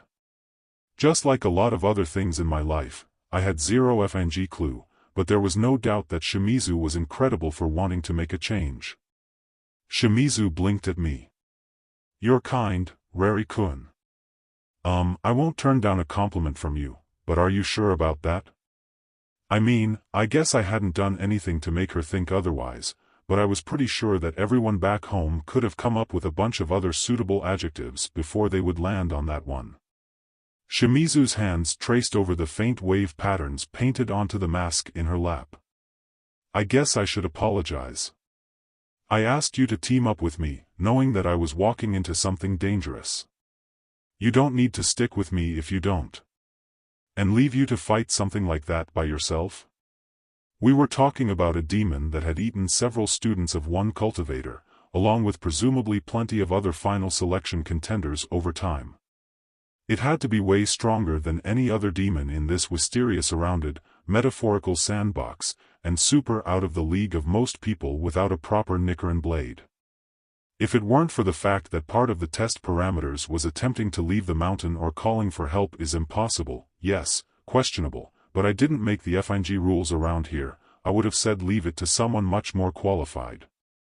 But that wasn't a possibility, and if I just abandoned Shimizu like that, it would leave an awful taste in my mouth, and not just because I was low-key crushing. Plus, there wasn't any guarantee I wouldn't run into this demon on my own. If I passed and became a demon slayer, making a choice like that would mean that so many people could die. If you had to fight a demon like that on your own, you might die, Shimizu-chan. But you came to final selection even though you knew you'd be a target. You asked to come here, knowing the risk. I don't know if it was just for revenge or a sense of justice or whatever. But you came here. And I'd look really lame if I came back home and had to tell everyone that I ran away from a fight and left someone else all alone. But, that reasoning aside, most of all, if something that dangerous is here, that means my kōhai might have to face it someday. I know that being a demon slayer is dangerous, but I at least want to make this as safe for them as possible. And, I mean, even if this is a suicide mission, I'd rather give you at least a tiny bit more of a chance to make it, Shimizu-chan. Shimizu and I stared each other down, and I tried to make my expression as earnest as possible. I hoped she didn't try to pull that "oh, this is too dangerous, you can't come CRP." I was more than capable of deciding what level of risk I wanted to take on my own, thank you very much. Of course, because I was trying not to blink, I saw the exact moment that her eyes shined over, and fat tears started to spill down her cheeks. Oh, snap, I made her cry, I didn't mean to make her cry. Gah, this is completely different from when Zenitsu starts wailing, what the hell am I supposed to do? Thank you. Shimizu's voice was watery, but still genuine. Thank you, Rari-kun. I've been so scared of facing this on my own. I know I need to at least try, but all I could do was think about getting caught and, she said in a sharp breath and started hastily wiping her face off with her haori, adding more water to the waves. I know it's selfish, but I'm so glad you didn't just want to leave. Hey, it's okay to be selfish when your life is in danger. That's part of how you survive. I reached out to pat her shoulder, and, when she didn't flinch away, I started to rub circles into her back. But we've been a pretty kick-ass team so far, yeah. Even if we have to fight, run away, regroup, and try again, I'm sure we can do something. Which may or may not have been me saying what sounded reassuring, but it was much better than declaring we were going to die. If nothing else, I would fight with everything I had to make sure we both survived. Shimizu had emerged from her haori, and she took a moment to blow her nose into a handkerchief before nodding. I'm really glad someone like you is here, Rari-kun, she said at a near whisper. My heart decided that very moment to throw a revolution, and my mouth flapped open uselessly, which gave me an impressive mouthful of smoke. We had, in the midst of our serious conversation, forgotten the cooking bird, and Shimizu rushed to save what she could. Oh no, I wasn't paying attention. It's okay, a little burnt meat never killed anyone. After salvaging what we could, we ate, decided to sleep in shifts, and let ourselves recover while we could under the welcoming light of the morning sun. Walk steady on this cruel world's path. By Aviantei. Shibuya Operation, Story Storm. Part 5. A storm over high seas. The next night, Shimizu put on her fox mask. I'd seen it in the daylight, where it was a pale pink color accented with darker pink lines that detailed the design work, but, under the moon, it had an almost ethereal glow to it. I could hear Shimizu, too soft for me to make out the exact words, say something like a prayer, and I busied myself with cleaning up our campfire while she prepared herself. And then, the hunt was on. Like the first few nights, we ran into several other demons as we combed our way through the Fujikase-nyama's forests. The changes in the enemies were subtle, sure, but every now and then there would be one that was faster and stronger than the others, one that had succeeded in eating other final selection contestants, increasing its power. Whenever we encountered one of these, would check with Shimizu if it were the one we were looking for, but she would shake her head as she cleaned off her sword. Still, having two of us on the job meant that it wasn't a challenge at all to clear out whatever came to attack us. Shimizu was graceful and good at taking advantage of her strengths to fight. Meanwhile, I could feel my stiff thunder-breathing forms becoming less rigid and more adapted to proper battles that weren't just against Kyaku and Zenitsu. After several hours, our search paid off. It was fact that all demons were once human beings.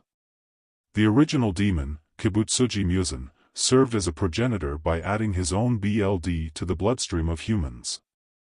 If they could withstand it, they would change to a demon, with fangs and claws and such. The more humans they consumed, the more their appearance could deviate with traits like horns, unnatural skin tones, and all that fun stuff. For the most part, the demons you'd find within final selection were still humanoid, though they had enough distinguishing features to make their identity obvious. But the demon before us, well. It was a hulking mass of a creature, its skin a molten shade that I couldn't quite make out the color of in the dark. It was a couple meters tall, and it had multiple arms, some extended, some wrapped around its body in a literal meat shield. It had covered up its neck, its greatest weak point.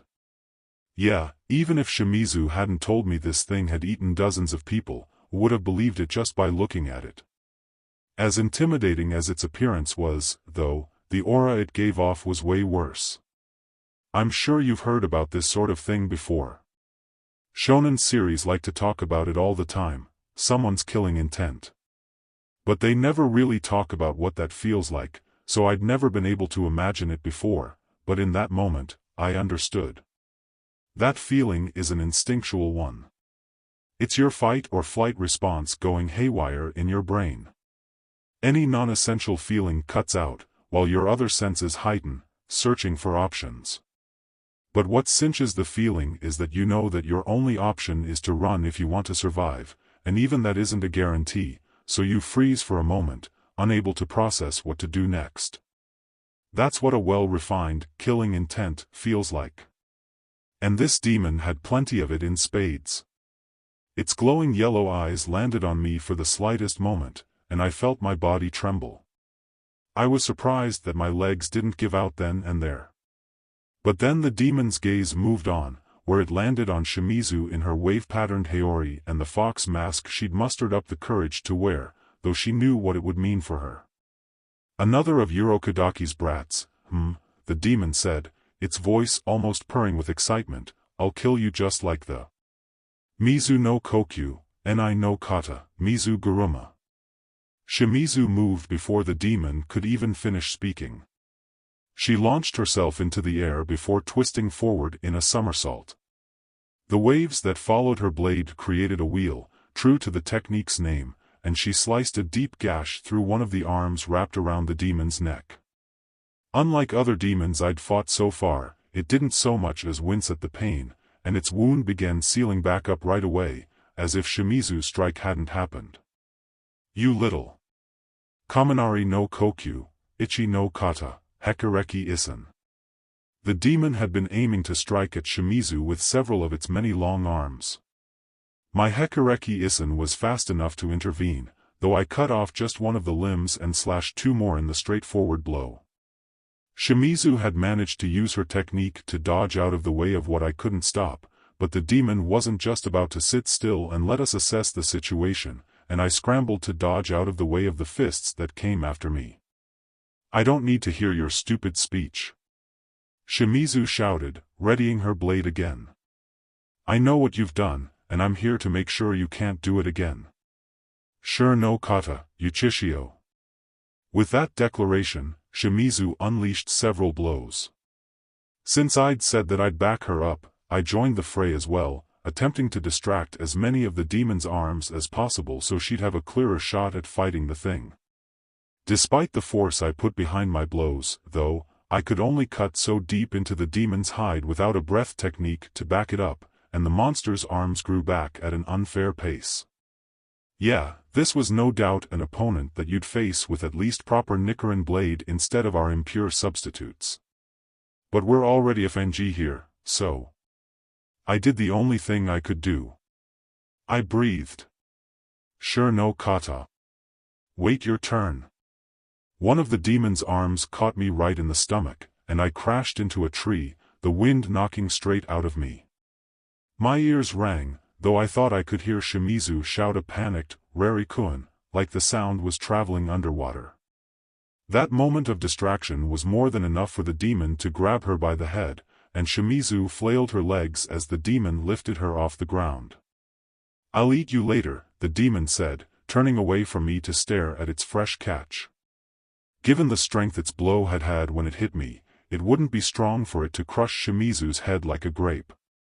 After I'm done with Urokadaki's brat. Its mouth was covered by its arm shield, but its tone was filled with such a sadistic glee that it wasn't strong to guess it was grinning. You thought you could defeat me? Listen up, little girl. I killed all the students that came before you, and I'll kill every single one who comes after you, no matter how many eras pass.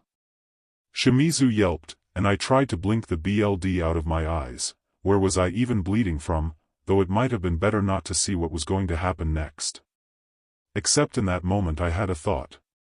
Not of Shimizu dying, her BLD spilt right before my eyes. Not of my own death, which could soon follow. I thought of Kyaku and Zenitsu, their own bodies broken and bloody if they ever had to fight this demon, the two of them just gone through no fault of their own but the bad luck of encountering an enemy they weren't anywhere near equipped enough to handle. Go, no kata, I said, my voice weak, but my breathing steady, Netsu Kairai. Unlike Hekureki Isen, which was a move that prioritized speed and covering distance before unleashing a blow, Netsu Kairai was all about the power of the end strike.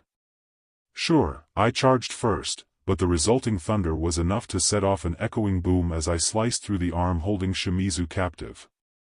The demon howled, more in rage than in pain, and Shimizu's body made a dull thud as it hit the dirt below us. I landed on one foot and pivoted as fast as I could, leaping into the air with every intention of slicing the DMN monster's head off. Like Shimizu, who had chosen to fight for all the students who had fallen before her, I would fight if it meant protecting the kōhai who were waiting for me to come home. I screamed back at the demon and swung my sword, my blade aiming for its neck. The blow made contact. My sword snapped. It was a clean break, a flash of silver metal catching the moonlight before it flew away into the darkness. As I gripped harder onto the hilt in my frustration, I realized that my grasp had been off, and the angle of my blade had caused it to break under the resulting pressure. The demon narrowed its eyes, and I didn't even have time to gasp before it locked onto me. Fine. If you're so eager to die, then. Ju no kata, Saisei Ruten. The roaring of the ocean filled my ears as Shimizu's sword continued to strike. Each move gained a greater and greater momentum, and she was agile enough to eliminate the arms lashing out at her, pushing closer. The severed limbs began to regenerate, just as fast as before. I had half a sword, but I stood my ground and exhaled, clinging to every last bit of adrenaline I had left in me to survive. I was a student of thunder breathing, a student of Kawajima Jigoro. I was gallant thunder. I would not go down without a fight, even if I had nothing more than half a sword to pull it off with. Ni no kata, inadama. As quick as lightning itself, my sword flashed through the air 5 times, cutting off the demon's arms at the regrowing stumps. The shortened length of my blade impacted the range somewhat, but the thunder-breathing technique compensated for that fact well enough. Shimizu's Saisei Ruten continued, the moonlight turning the water that followed her blade into glitter, and her sword homed in on the demon's neck with zero remorse. Unlike my own earlier attack, which had been reckless and out of sync, Shimizu continued total concentration, enhancing her body with the strength it needed to decapitate the opponent. I watched the demon's head fly through the air with an almost detached recognition. As the BLD in my eyes suggested, I'd hit my head pretty strong when the demon flung me into the tree, and my brain decided that I needed to take a break. I knew so, because my body complied and I slumped to the ground, my hold on my broken sword now stabbing into the dirt, the sole thing keeping me from straight up falling over. Shimizu stumbled a bit as she landed, but she was able to walk over to the now disintegrating body of the demon. With her back turned to me, I couldn't see what she was doing, but I closed my eyes and gave the demon's soul a prayer. A rustling of fabric made me open my eyes again, and I could see Shimizu standing before me. The fox mask was covering her face, so I couldn't see her expression, but she was almost DMN ethereal, as if she didn't look enough like a goddess already. If the next thing she said was a confession that she was some mystical being all along, would have believed her. But the next sound she made was a long sigh, and Shimizu collapsed to her knees, her arms catching around my shoulders as she broke into sobs I could recognize as relieved. Hey, when you have a kōhai like Zenitsu, you learn the different types of crying without even trying. We did it, Rai. Rari-kun. We actually did it. Yeah, I whispered as I tried to figure out if it was okay to hug her back, and, if it was okay, how to do so without cutting one of us on the sword sitting between our torsos. We did. In comparison to fighting that demon, the rest of final selection was a piece of cake. The most difficult night was the remainder of the third one. After all, Shimizu and I were both exhausted, injured, and had 1.5 swords between the two of us. Sure, we survived till dawn, but there were a couple of close calls in the process. At least we were able to patch ourselves up thanks to our basic medical knowledge and a couple of supplies Shimizu had with her, though I did volunteer my now torn-up Haori for the very important duty of bandages. Once we got some sleep in us the next day and found a new sword for me to use, aka, appropriated one from a slayer hopeful that wasn't going to have much use for one anymore, things went a lot smoother. The morning after the 7th night felt like the end of a very long and eventful dream.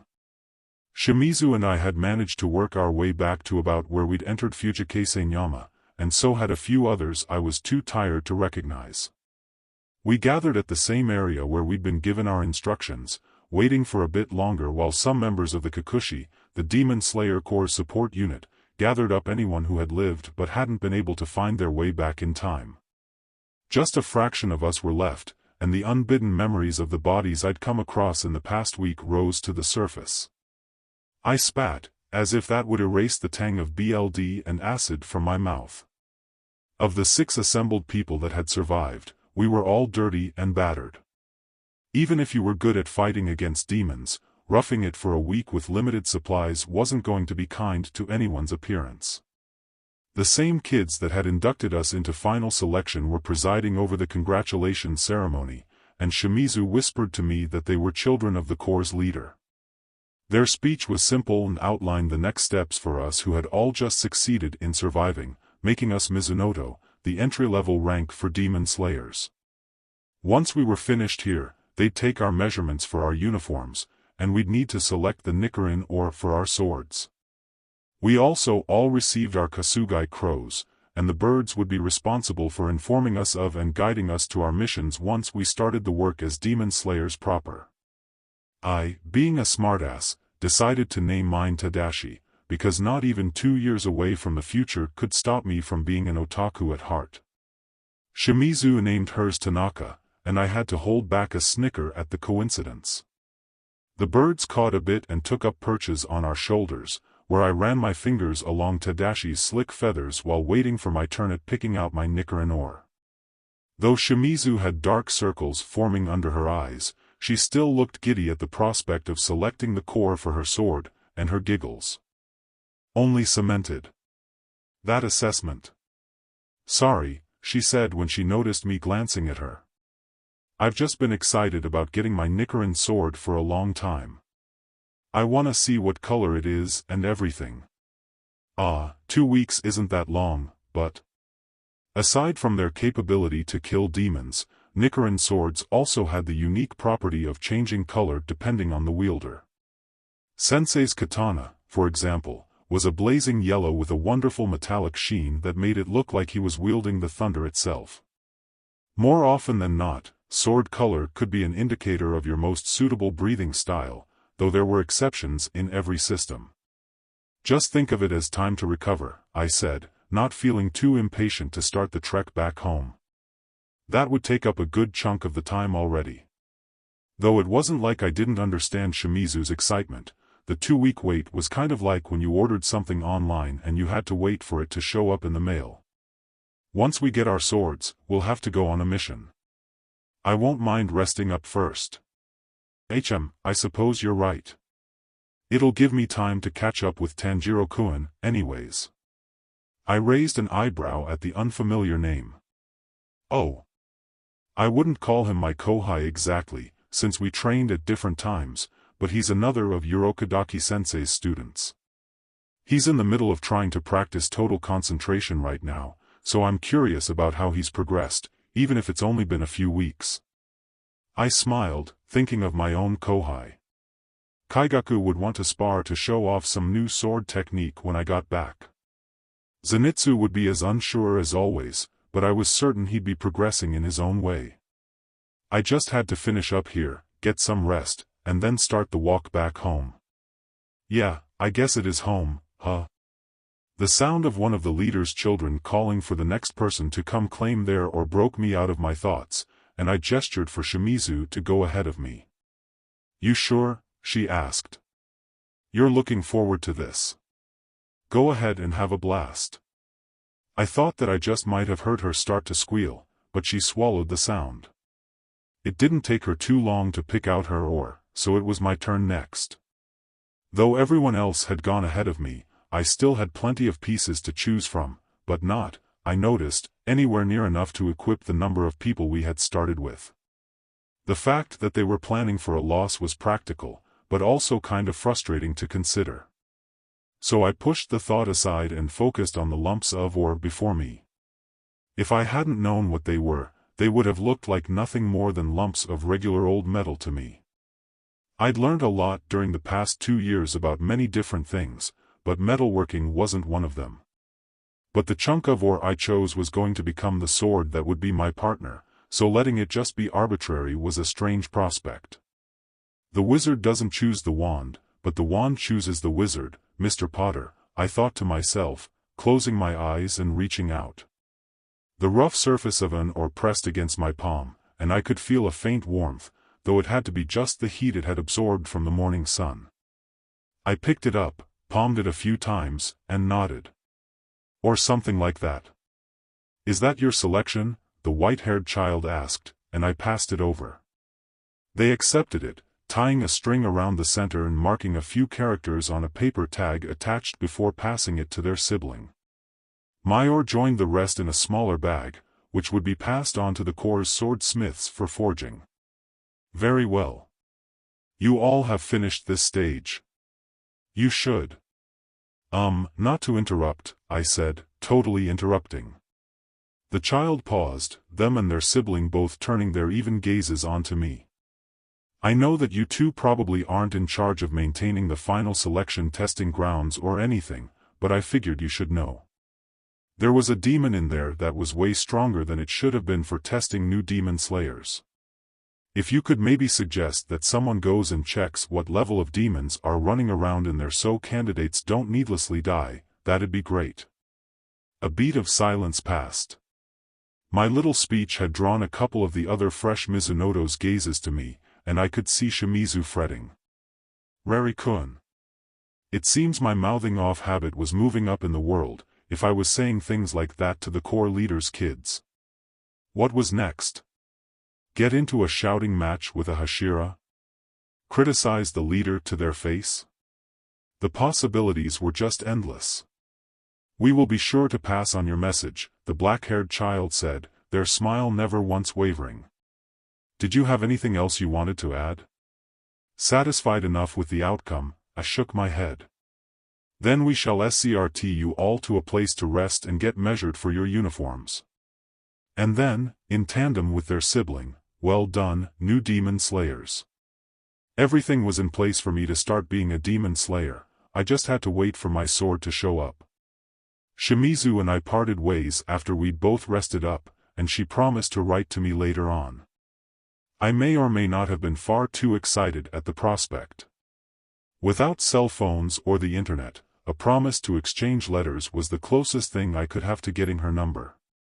And while I didn't think it was a romantic gesture by any means, it would still be nice to have a friend to talk to. The walk home from Fujikase Nyama Sekked just as much as the walk there, except this time I had a Corps uniform, all black save the silver buttons, with semi-baggy briefs and a black Gakuren jacket with the cheerful reminder of Destroy embroidered on the back, to haul back with me. At least Tadashi was around to make sure I didn't get lost. Though I'd chosen the name at random, it seemed that my crow's personality fit his new name well enough, since he gave out instructions with a bit of a stutter. I'd have to check with Shimizu and see if Tanaka was just as bombastic as the character it happened to share a name with, even if I'd be the only one in on the joke. And so, several days later, I could at last see home waiting for me at the end of the path. I took a moment to just let the view sink in. In less than 2 weeks, it might just be a very long time before I could see this view again. It would be nice to take things relatively easy for a bit, assuming that Kaigaku would not try to cram several months' worth of sparring into a few days. I was sure he'd want to hear about what final selection had been like, too, so I'd still be busy regardless. Idle thoughts that floated across my mind like clouds rolling through the sky, and then a powerful gust of wind broke everything apart. Senpai. I wasn't at home yet, but Zenitsu's voice reached my ears anyways. Maybe he'd seen me approaching, or maybe he'd heard me. Either way, he'd chosen to come and meet me, and he was sprinting as fast as ever. At the sound of him calling out for me, I'd raised my hand in a wave, but any words failed to come out of my mouth. Zenitsu's once black hair was now a bright yellow, one that complemented his eyes and Haori. "Senpai, you made it."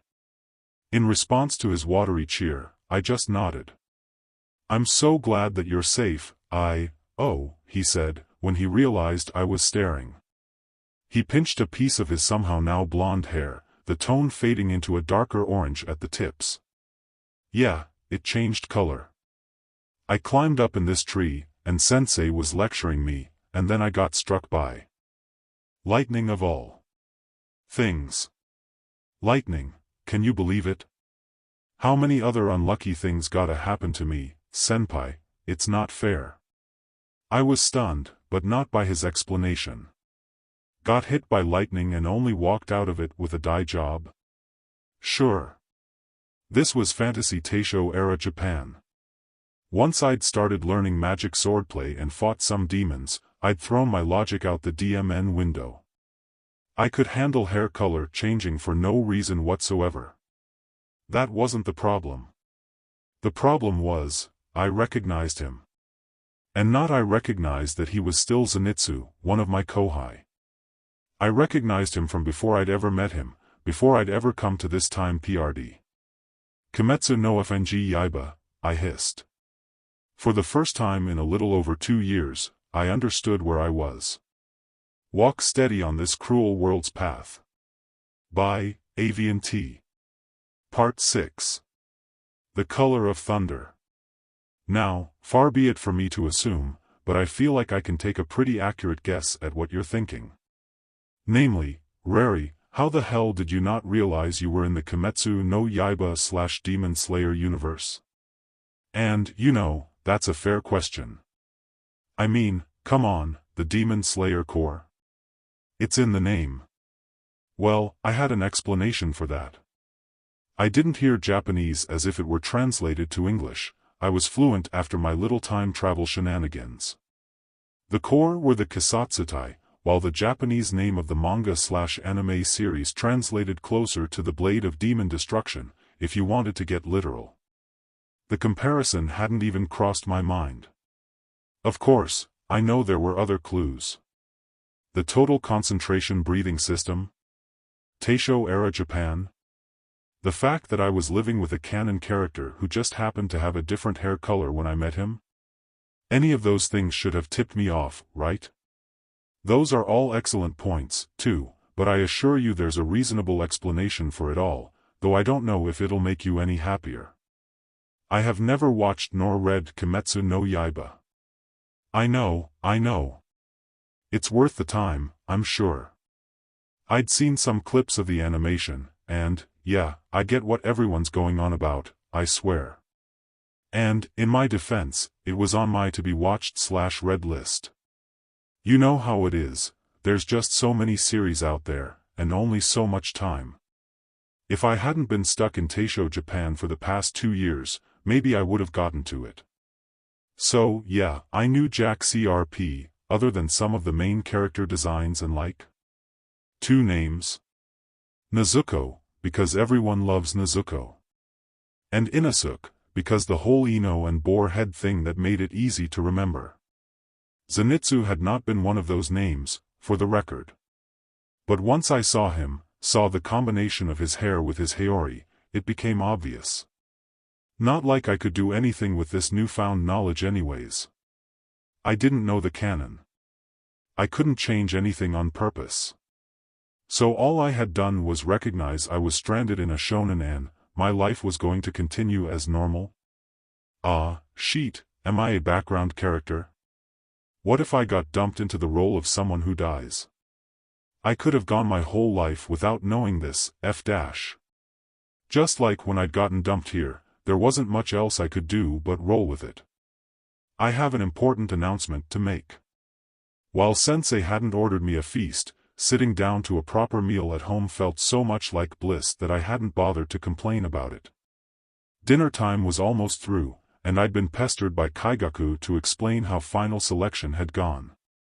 I'd toned down the details enough to not lose my appetite, or send Zenitsu from the room screaming, but I let Sensei speak up during a lull in my story-telling without a fuss. Taking the hint, Kyaku and Zenitsu also listened at attention. With Rari passing final selection, they're the first of you to become a demon slayer, Sensei said, and I felt that little flutter of pride I got whenever Sensei deigned to grace one of us with a compliment. Kyaku, Zenitsu, I'm sure that you two will pass as well. That said, I'm also sure that you lot will likely be the last group of students I get the chance to teach.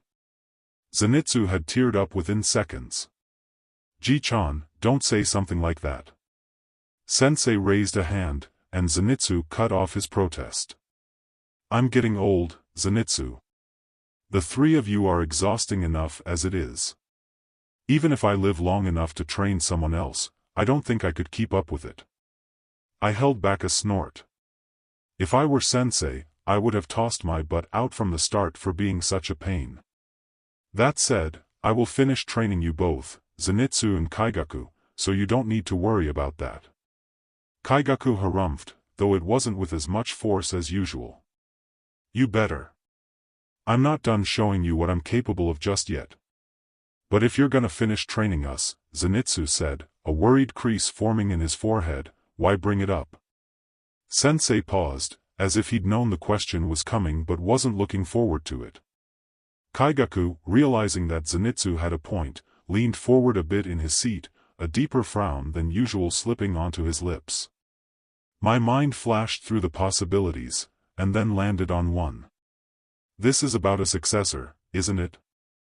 I asked, my voice meant to be at full volume but coming out as little more than a whisper. It was a touchy subject in some ways, so we tended to avoid it. Well, I think it would be fair to say that we also avoided it because none of us wanted to imagine Sensei dying and needing a successor to take his place. But the fact remained that we were his pupils, and we'd never heard anything about any of his other students still being alive. Sure, there were other cultivators out there who passed on thunder breathing as one of the core total concentration styles, so it wasn't like the form would die out or anything, but someone would still need to take on the position at this house whenever Sensei passed on, and I don't think any of us wanted this place, our home, to fall into the hands of a stranger. The question was then, who would he pick? You're correct, child, Sensei said, and that didn't do anything to push away the tension in the room. While Zenitsu's confidence level had improved over the past year, I don't think he could imagine himself taking over as Sensei's successor. Kyaku would have jumped at the opportunity, but he was still in training until he finished his last 6 months under Sensei's tutelage. And then there was me. The eldest disciple, the only one of us who had made it to the Demon Slayer Corps. At the realization, my mouth decided to dry out like a goddamn desert, despite the fact that I'd finished off a bowl of soup not even 10 minutes ago. He wouldn't seriously pick me, would he? I didn't even want to think about how much more of Kyaku's rivalry I'd have to put up with then. And, well, on a less self-centered basis, I didn't feel worthy of the title. If one of the others received it, I would congratulate them with no hesitation. If I'm being honest, Sensei continued, the three of us hanging on his every word, none of you is capable of shouldering this responsibility. When Kyaku bristled beside me, my hand snapped out to grab onto the sleeve of his kimono. Zenitsu has only been able to MSTR the first form of thunder breathing.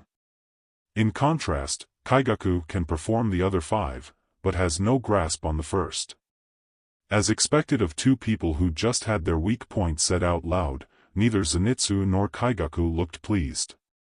As for Rari, they can perform all the forms, but their power is lacking and their overall control in combat needs work. I grimaced, because Sensei was right. I'd spent so much time on working in an enclosed environment that it had been difficult for me to adapt to fighting live enemies during final selection.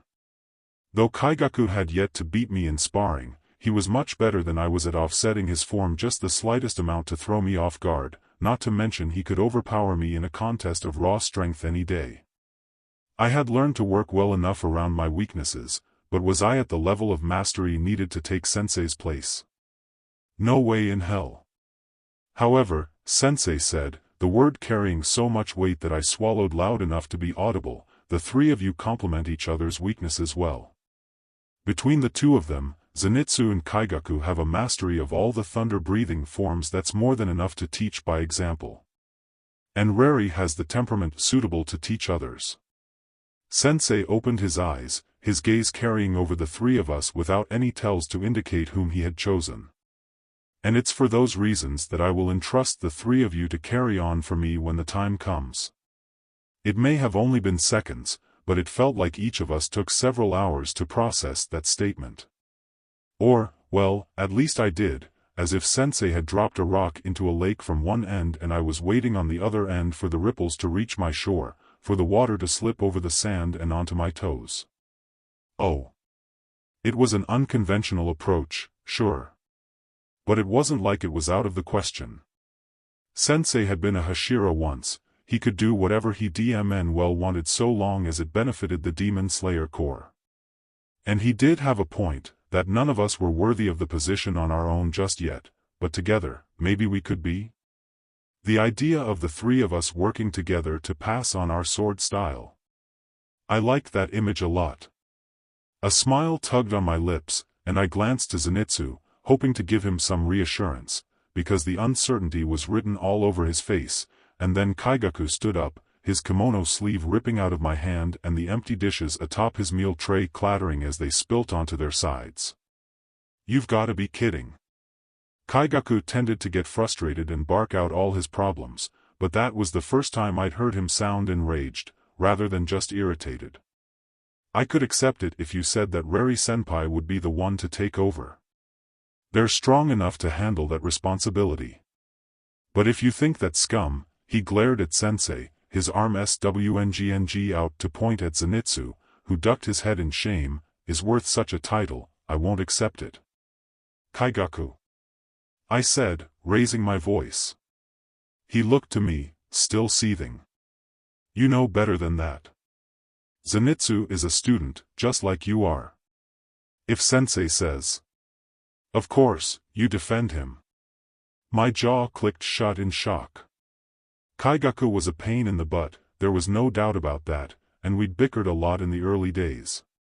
But none of that had ever escalated to a full-blown shouting match, and he'd always shown me at least the basic level of respect as his senpai. Does it make you feel good, standing up for him all the time? If you didn't spend so much energy on coddling him, maybe you would have gotten good enough to be the successor on your own. Funny, how I had survived a battle with a demon far beyond my capability, but I couldn't make a single move in that moment. Still, my mouth opened, as if that would make the right words come out. Before I could say anything, though, Kaigaku scoffed, turning on his heel. Forget it. Reri-senpai, I don't want to hear you of all people make any pathetic excuses. And, with all the speed of a student of thunder breathing, he was gone from the room, the door slamming behind him. I gritted my teeth and pushed myself to my feet to follow after him and give him the butt-kicking he deserved. Now listen here, you little sheet. Something, a hand, caught on the back of my haori. I could still see Sensei in his seat, so that left one option. When I looked over my shoulder, Zenitsu had grabbed onto me, though his head was bowed so that I couldn't see his expression. The trembling in his voice when he spoke, however, told me everything I needed to know. Senpai, don't, he said, sounding so broken that I couldn't protest, I'm not worth the two of you fighting over. I'll talk to Kaigaku, Sensei said, standing, and I felt a guilty rush of relief that I didn't have to solve all the problems on my own. While Sensei's earlier words had filled me with a sort of pride, I felt even less deserving of them than before. It wasn't all about swordplay, situations like this were the sort of things that teachers had to put up with, too. You two don't need to worry about the mess here. I'll call Kimiko to take care of it. And then he was gone, and I helped Zenitsu back to his room, at a loss for what I could do to make anything better. I know you were just thinking ahead, but please don't die just yet, Sensei, I prayed, the three of us can't make it without you. As expected, the next few days were awkward as all hell. Sure, we all attended training, more out of habit than anything else, but the usual ease between us had melted away. For the next 2 days, Kyaku didn't bother to challenge me to a sparring match, and it was so out of the ordinary that I felt off balance. Zenitsu looked guilty every time I managed to catch sight of his expression. Sensei pushed us as usual, though, as if nothing had happened. He, at the very least, wasn't going to budge in his decision over his successor. I, on the other hand, would have given the honor up in a heartbeat if it meant things could go back to normal. Not that things could go back to normal. Soon enough, I'd receive my Nichiren sword, and then I'd start my duties as a demon slayer. The months would pass, and Kyaku and Zenitsu would also move on to final selection, and then they'd start their duties and travels, too. The life we'd gotten used to under Sensei's roof was already slipping away, our normal soon to disappear and shift into a new routine. I tried to pretend that the thought didn't make me taste bile, and I gripped onto my sword tighter as I finished working my way through the motions of the forms, trying to keep my breathing steady despite the nausea. Judging by my reaction to finding a demon hunched over the body of a fallen test-taker back at final selection, I was going to have to deal with fighting while feeling sick a lot. Might as well use what I could to get used to it, and the time left to practice in a safe environment was short. Spar with me. I looked over to see Kyaku standing about a meter away from me.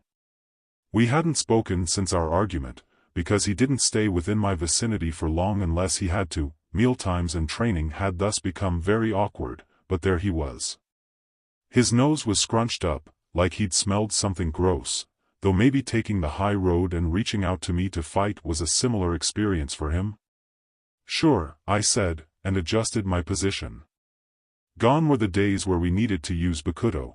We'd progressed enough that Sensei permitted us to use live blades when sparring.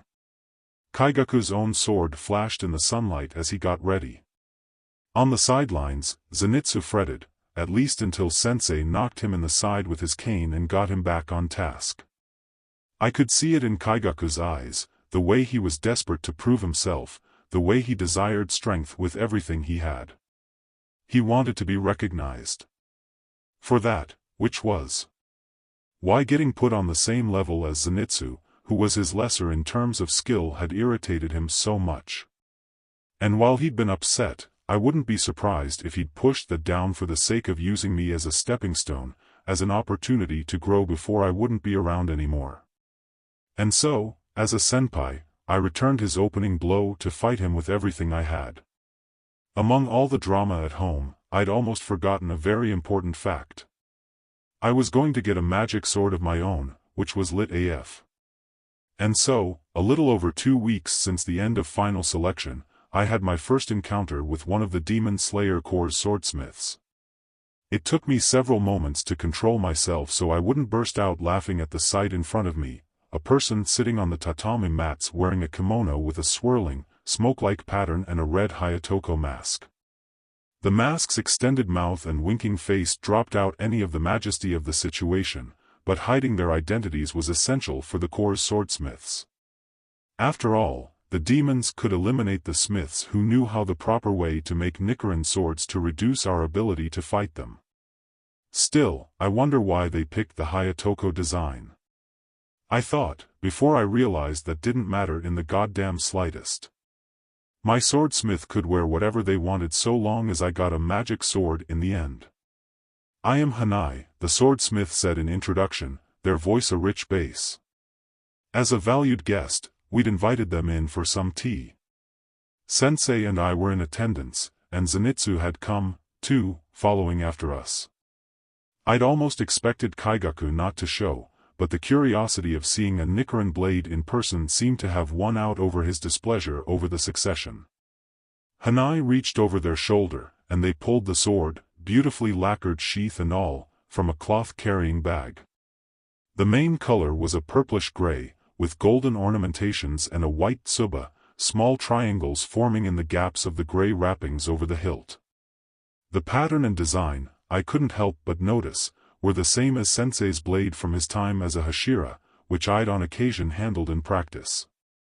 "Rari-san, this shall be your blade." I look forward to seeing what color it will be. Since Nichiren swords would change color in accordance with their first user, a slayer's new blade often determined whether they would continue to use their current breathing style or if they should shift gears. Of course, there were exceptions out there, such as rare red swords and the odd black. If I'd known anything about the Kimetsu no Yaiba canon, maybe I would have had a preference based on that knowledge, but, seeing as I didn't, there was only one thing I hoped. I would like my blade to be like Sensei's. I still had a clear memory of the first time Sensei had shown me thunder breathing, of the absolute mastery he'd performed the forms with, not a single wasted movement. Though all the sword styles taught by the Demon Slayer Corps were refined for combat more than anything else, I had been entranced by the beauty of that show, and the metallic yellow of Sensei's blade shimmered just the same as any precious metal, just another breathtaking addition on top of his already gorgeous swordplay. "Go on," Hanai said, offering the sword to me. I reached out my hands, the smoothness of the scabbard almost slipping across my palms as the familiar weight of a weapon sank into them. With a practiced ease I'd learned over the past 2 years, I gripped the sword by its handle and drew it from the scabbard. With care, I placed the protective covering aside and held the Nichiren blade with both hands, the tip pointed towards the ceiling as the weapon gleamed a clear silver for the last time. Though it wasn't necessary, I let my breath sink into the familiar rhythm of total concentration and waited. From the hilt up, the blade shifted in tone, as if an artist were drawing a brush upwards in one skillful slide. A shimmering yellow glimmered in the sunlight that came in through the windows, and I caught the sigh of relief in my throat before it could leave my mouth. "Like MSTR, like student," Hanai said, and I blushed from the praise. Sensei made an approving sound in his throat.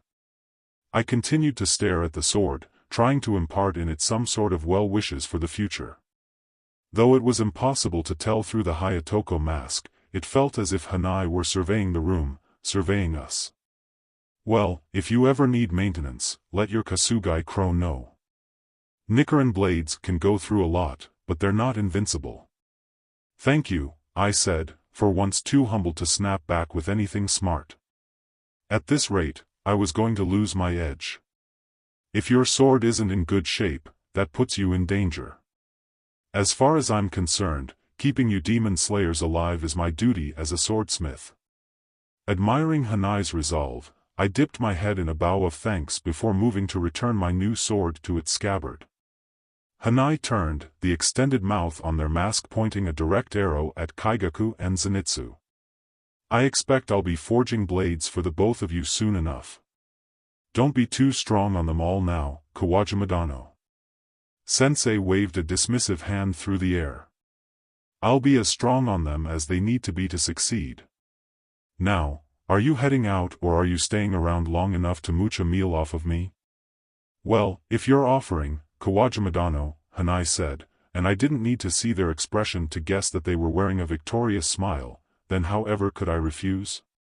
Walk steady on this cruel world's path. By Aviantei. Part 7. Thunderclaps in succession. So I'd passed final selection, gotten a corps uniform, received a fresh Haori as a congratulations gift from Sensei, and obtained a Nichiren sword, so there was only one more thing left to take care of, and that was do what it says on the tin and slay some demons. Unlike a lot of other things I'd learned about the Demon Slayer Corps, I still had no idea how the Kasugai Crow system worked.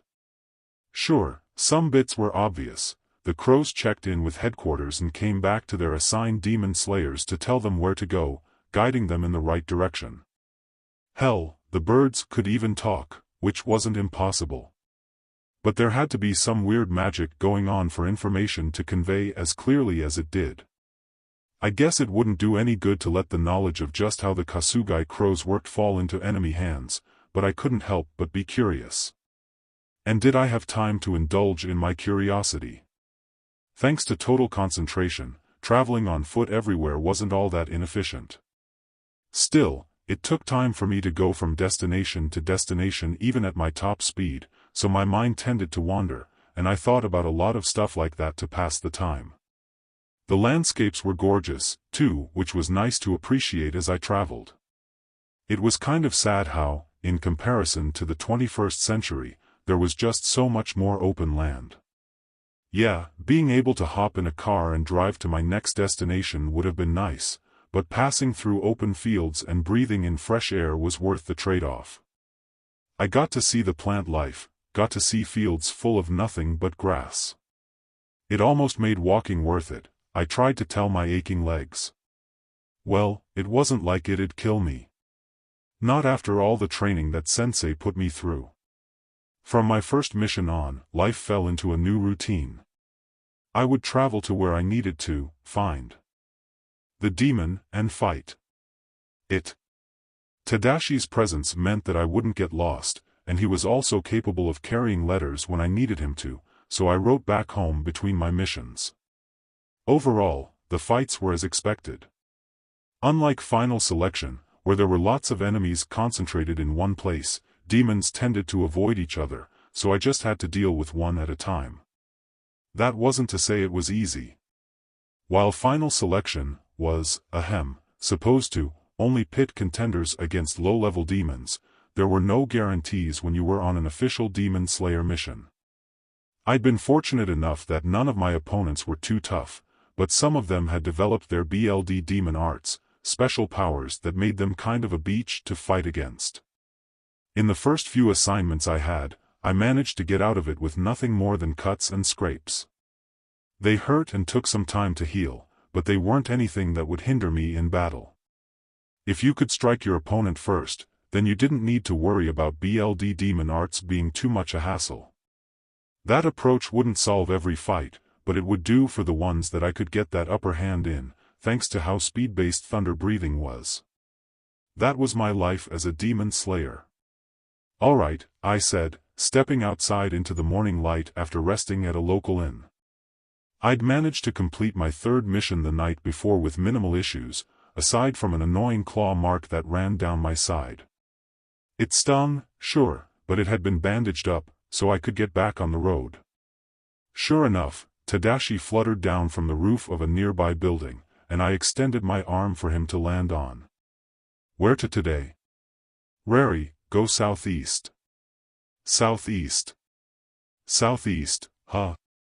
I squinted up at the sun as Tadashi flapped his wings, trying to get a bead on the direction, though I was still a helpless case on that front. Wait. Wouldn't that mean we're going to pass by back home? Sure, if I had a mission to take care of, I wouldn't be able to rest there long, but I could at least stop by. Tadashi paused a moment, twitching his wings before nodding. You think, maybe? Yes, I was getting nervous asking a literal bird to make a pit stop at my old home. I'd had a long night, don't judge. I could have sworn my crow hummed in thought, though that might have just been the lack of sleep talking. Can pass by without making trip longer. Rari, go? Yeah, let's get going. I lifted up my arm as Tadashi spread his wings, taking to the sky with me following along on the ground. And so I walked, taking the journey home. It took me a few days of pushing my max speed to make it back, but it was worth the exhaustion. I hadn't quite felt homesick while I was away, but I had missed the place. I just underestimated how much since I almost started tearing up when I saw the nearby town. I picked up some extra food supplies before trekking along the path to our home, same as ever. I stopped by the courtyard first, since I'd expected training to be in full swing, but it seemed I'd lost track of the date while traveling. I couldn't even find Sensei in the house, so it was a day off. I was a bit disappointed, sure, but it couldn't be helped. I just have to hope that I hadn't missed the others, too. If Zenitsu had gone to town for the day, we would have crossed paths, right? Those ears of his were good enough to pick out my presence when I was coming home before. And, well, Kyaku was either training or thinking about training. He couldn't have gone far. So the orchard it is. Off to the side of our home was a peach orchard, and Kyaku tended to go there when he wanted to get some privacy. It was so much his haunt that Sensei had put him in charge of picking the harvest for his regular chores. For one reason or another, it was the most likely place for him to be. There wasn't much of a path in the orchard, aside from where regular footfalls had tampered down the grass. I followed it, brushing my fingertips along the familiar bark. Sometimes, I'd also use this place to get some peace and quiet, though far less than Kaigaku did. Other times, I'd had to drag Zenitsu out of one of the trees and back to practice. Either way, it was nice to be back, the smell of ripe peaches thick in the air. And then, cutting through the relative silence, a shout. "Ji-chan? Don't you speak of him in that familiar way." Well, a few weeks away from home wasn't anywhere near enough to make me forget that angry voice. I'd found Kaigaku, and Zenitsu to boot by the sound of it.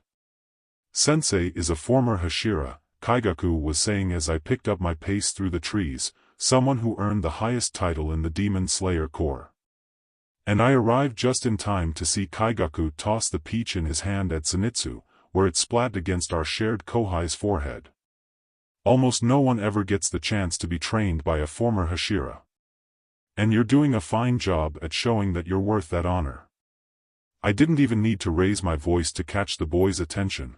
Their heads both snapped in my direction, twin expressions of shock dancing over their faces. I walked over to Zenitsu, using my sleeve to wipe off the splattered bits of peach from his bangs. It looked like the fruit had been soft enough not to leave a mark, but it wasn't like that made what was happening any better. "Senpai," Zenitsu said, and I could tell that he was about to say he wasn't worth fighting over again. This time, I wouldn't listen. "Are we doing this sheet again?"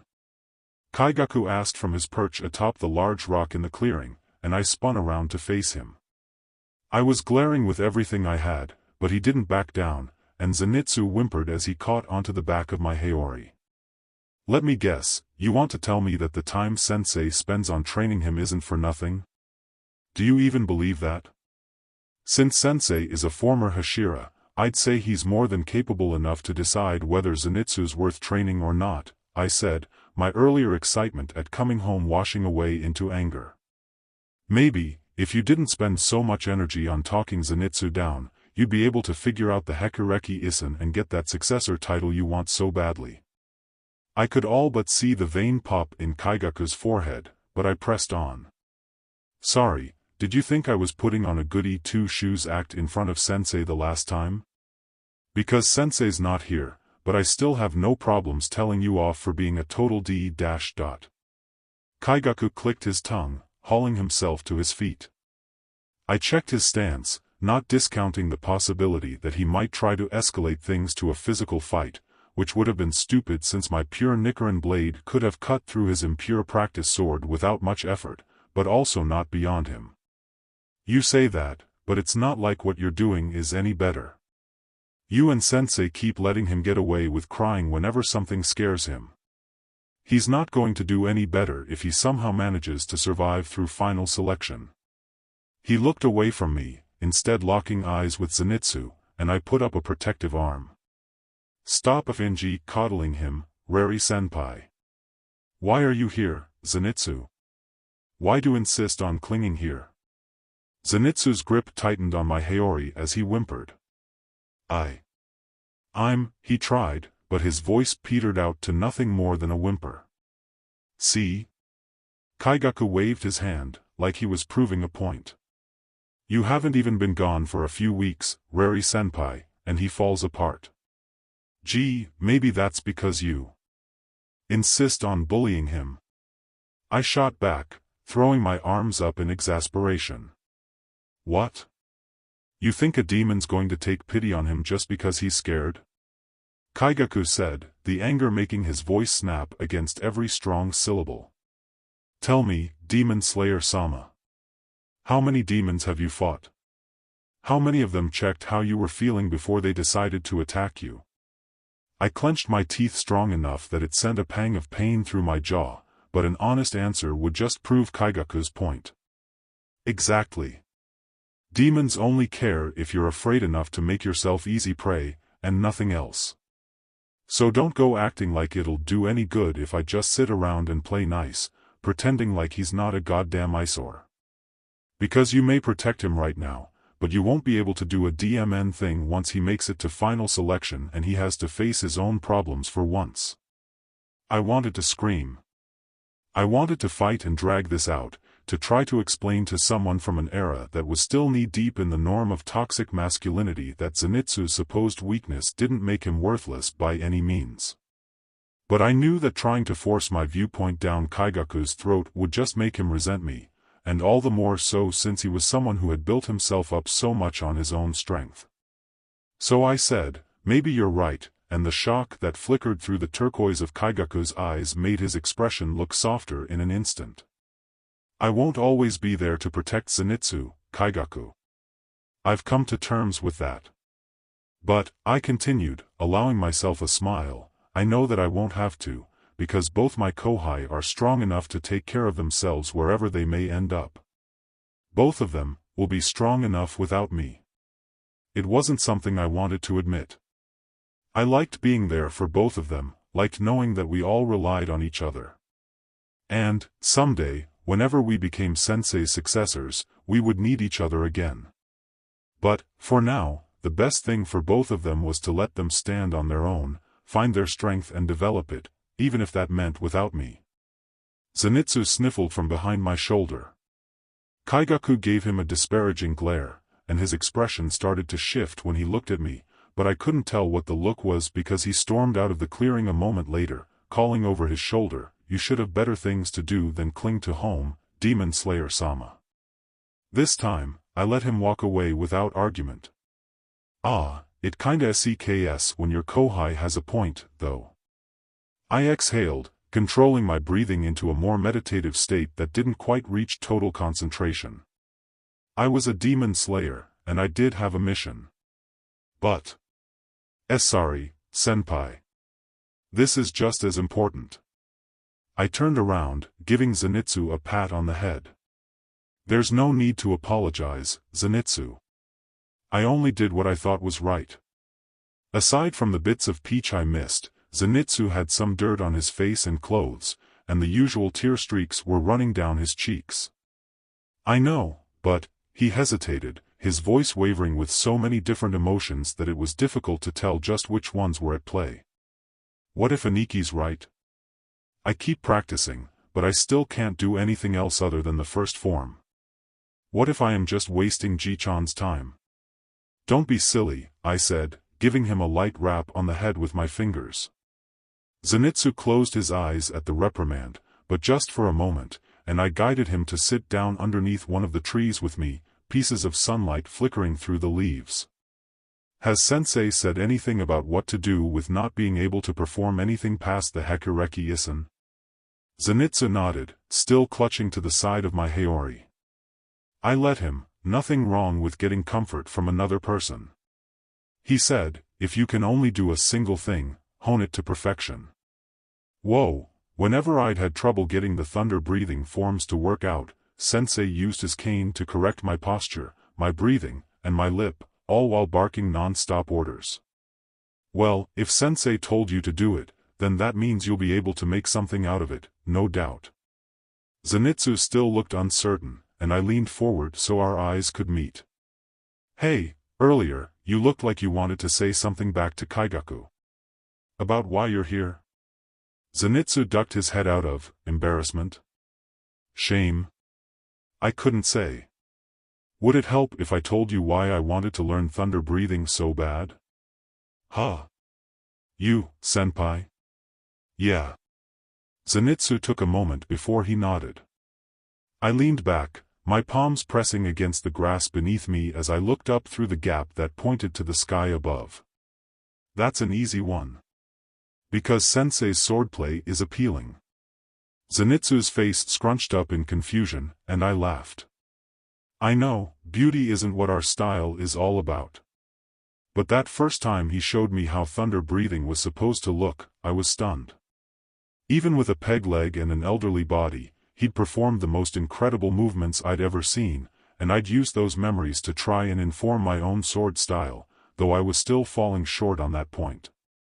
I decided then, that even if I couldn't do his style justice, I wanted to at least try to capture some of that beauty on my own. That's what kept me pushing through practices for so long, even when I ached so much, I'd collapse at night. I shrugged. Maybe it's a silly reason. Zenitsu shook his head so fast that he reminded me of a dog trying to dry itself off. No, I get it. Ji-chan is incredible. And your swordplay is appealing, too. Though it would have been easy to take Zenitsu's words as platitudes to make me feel better, he was too genuine for that to be the case. Thanks.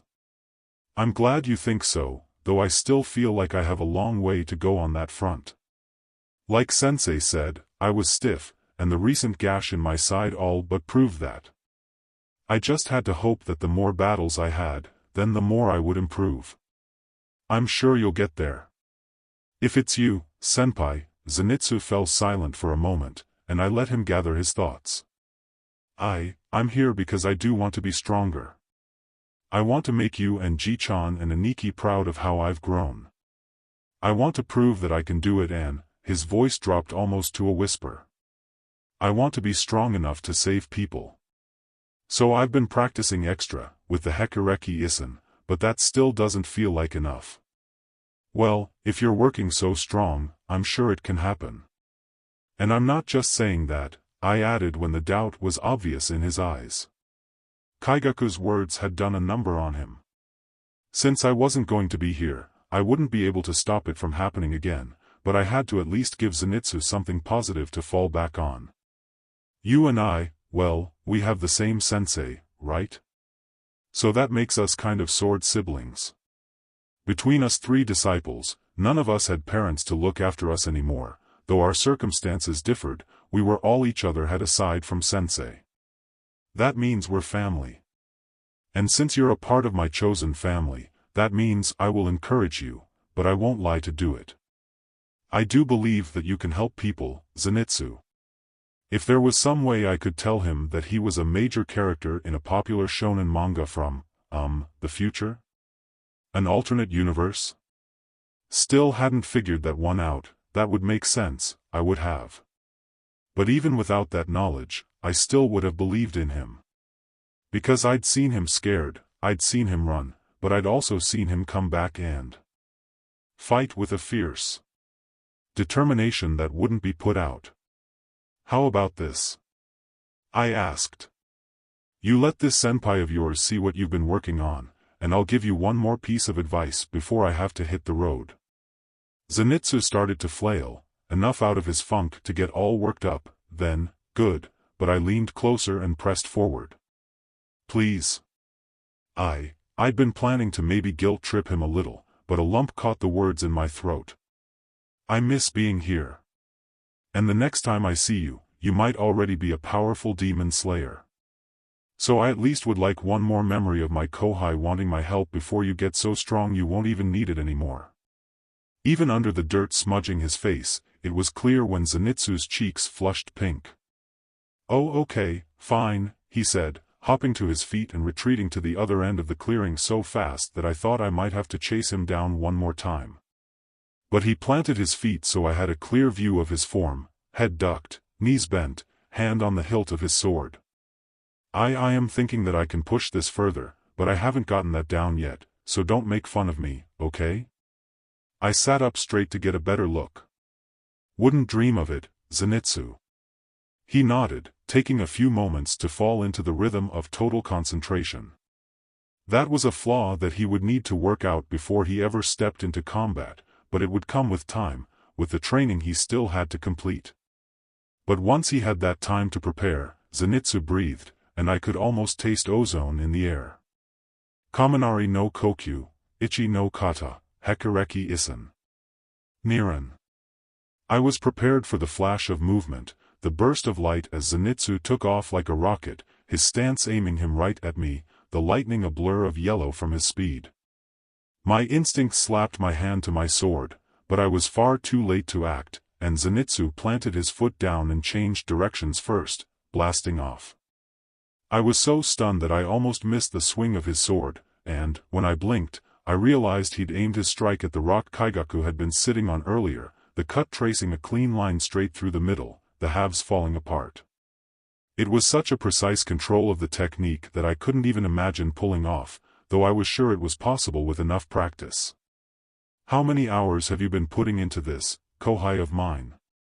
More than enough. There's no way the time that Sensei put into you was worthless. Not when you've achieved this. I know it's not perfect, Zenitsu was saying, and I'd been so in awe that I hadn't even noticed him start to vomit out his insecurities. I mean, I tend to screw up the footing, and I've fallen over more times than I can count. That one wasn't bad, but it's not as fast as a usual heartfelt is, so I'll need to pull up the speed. I'm working on doing more accurate slashes, too, but I still don't know. I think that's the right path, but Ji-chan says if I'm going to mstr this, I need to find the answer on my own, but what if I just screw this up, too, I mean. Zenitsu. As usual, he fell silent at the call of his name. I pulled myself to my feet and crossed the space between us, my hands dropping down on his shoulders, an excitement I hadn't felt in ages racing through my veins.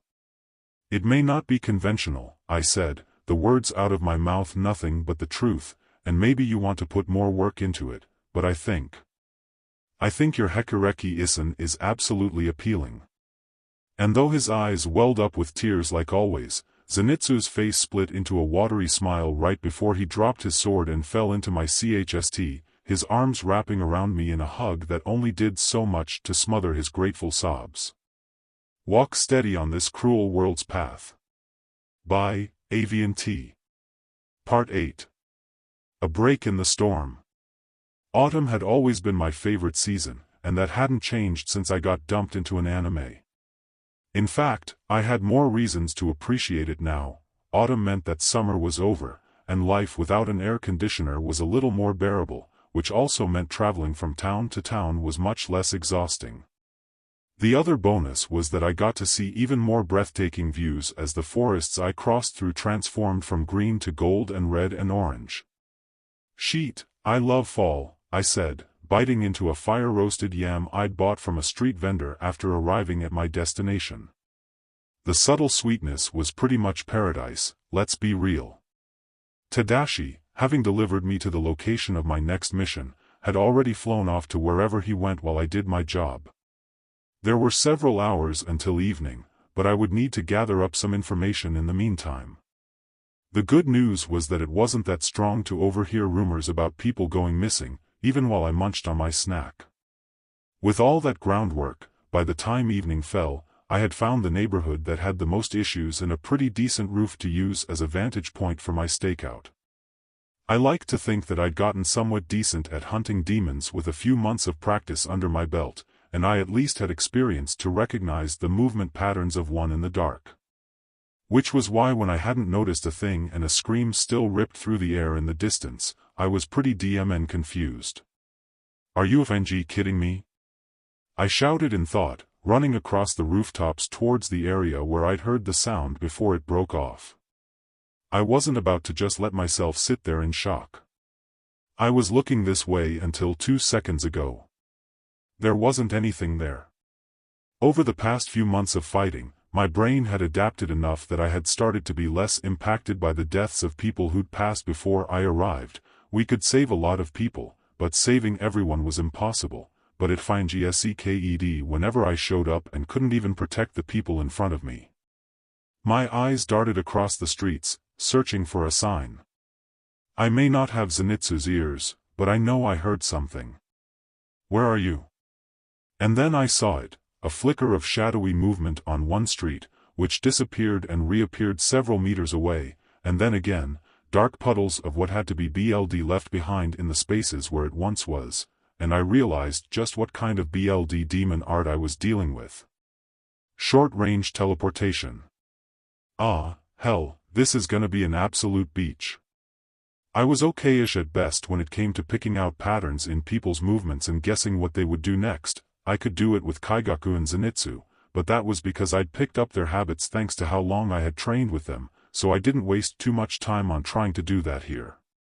Instead, I trusted my gut and put my hand on my sword, breathing like always. Kaminari no Kokyu, Ichi no Kata, heartfelt.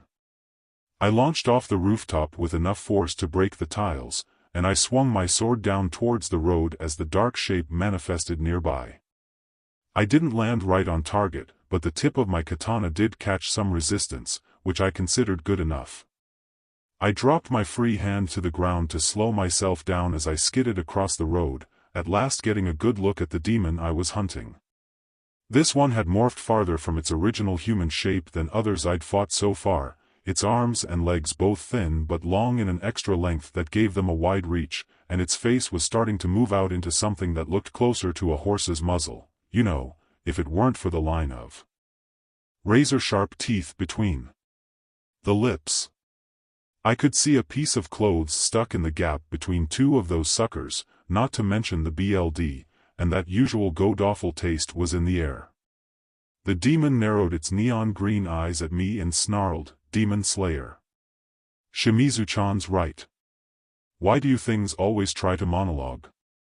There wasn't a point in it. We weren't going to come to a sudden, magical understanding and just go on our separate ways, not when it had just killed someone. I'd charged as soon as I had a target, but, as I should have guessed, the demon flashed away, my blow hitting nothing. I, on the other hand, took a heavy blow to the back of my head, and I stumbled before lashing back out at the point of impact. As expected of going up against a teleportation user, that attack was pointless, too, and I got to have the experience of being a human punching bag, which was every bit as delightful as you'd suspect it to be. I spat out the BLD from the elbow I'd taken to the face. Roku no kata, Dengo Reigo. The sixth and final form of thunder breathing was another ranged form, but it was a little different from the fourth's approach. While Enrai had a concentrated target, the Dengo Reigo was much more of an area of attack move, and the lightning followed my sword swings. Since it hit a lot at once without much discrimination, it wasn't the best option for team fights, but against an enemy that could be anywhere, it was a good match. The demon let out a howl of rage, and I'd managed to sever one of its nightmare-fuel legs in the strike. I moved in for the counterattack, but one of its spindle-fingered hands shot out, catching my arm and slamming me back to the ground. Now, the Demon Slayer Corps' uniforms were FNG tough. Through some technique or another, again, secrets lower-ranking slayers like me weren't privy to, they could resist most cuts and tears, and even some basic BLD demon arts like flames. Sure, they wouldn't get out of a fight with a powerful demon like a member of the 12 Kazuki, the toughest demons out there after you discounted Kabutsuji Musen himself, unscathed, but lower-ranking demons were another matter. Except the problem was that the fabric was durable, and my human bones were a little bit less so, and thus, when the impact hit, my forearm snapped. I'd broken my arm once, back when I was in elementary school, and I'd cried all the way to the hospital. Since so much else had been happening then, though, plus it had been a decade ago, I'd forgotten just how much a break like that hurt, and a sound of pain ripped out of my mouth. Making matters worse in comparison to my 8-year-old self-circumstances, I still had to deal with a demon who was trying to kill me. FNG fun times, all around. With a snarl, the demon's other hand went for my neck, and I just managed to JRK out of the way in time. The one goddamn saving grace in this situation was that it was my right arm that had snapped, so I still could grasp my sword in my DMing hand, and you bet that Sensei's training included bullshit like how to keep fighting with one less limb than a full set.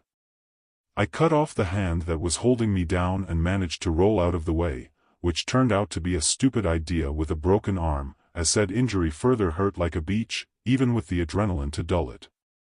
But I was still alive, so that had to count for something. I managed to get my feet back under me, and my limp forearm slapped against my side. The demon readied itself into a pose very much like a frog from hell before leaping straight at me. Ni no kata, inatama.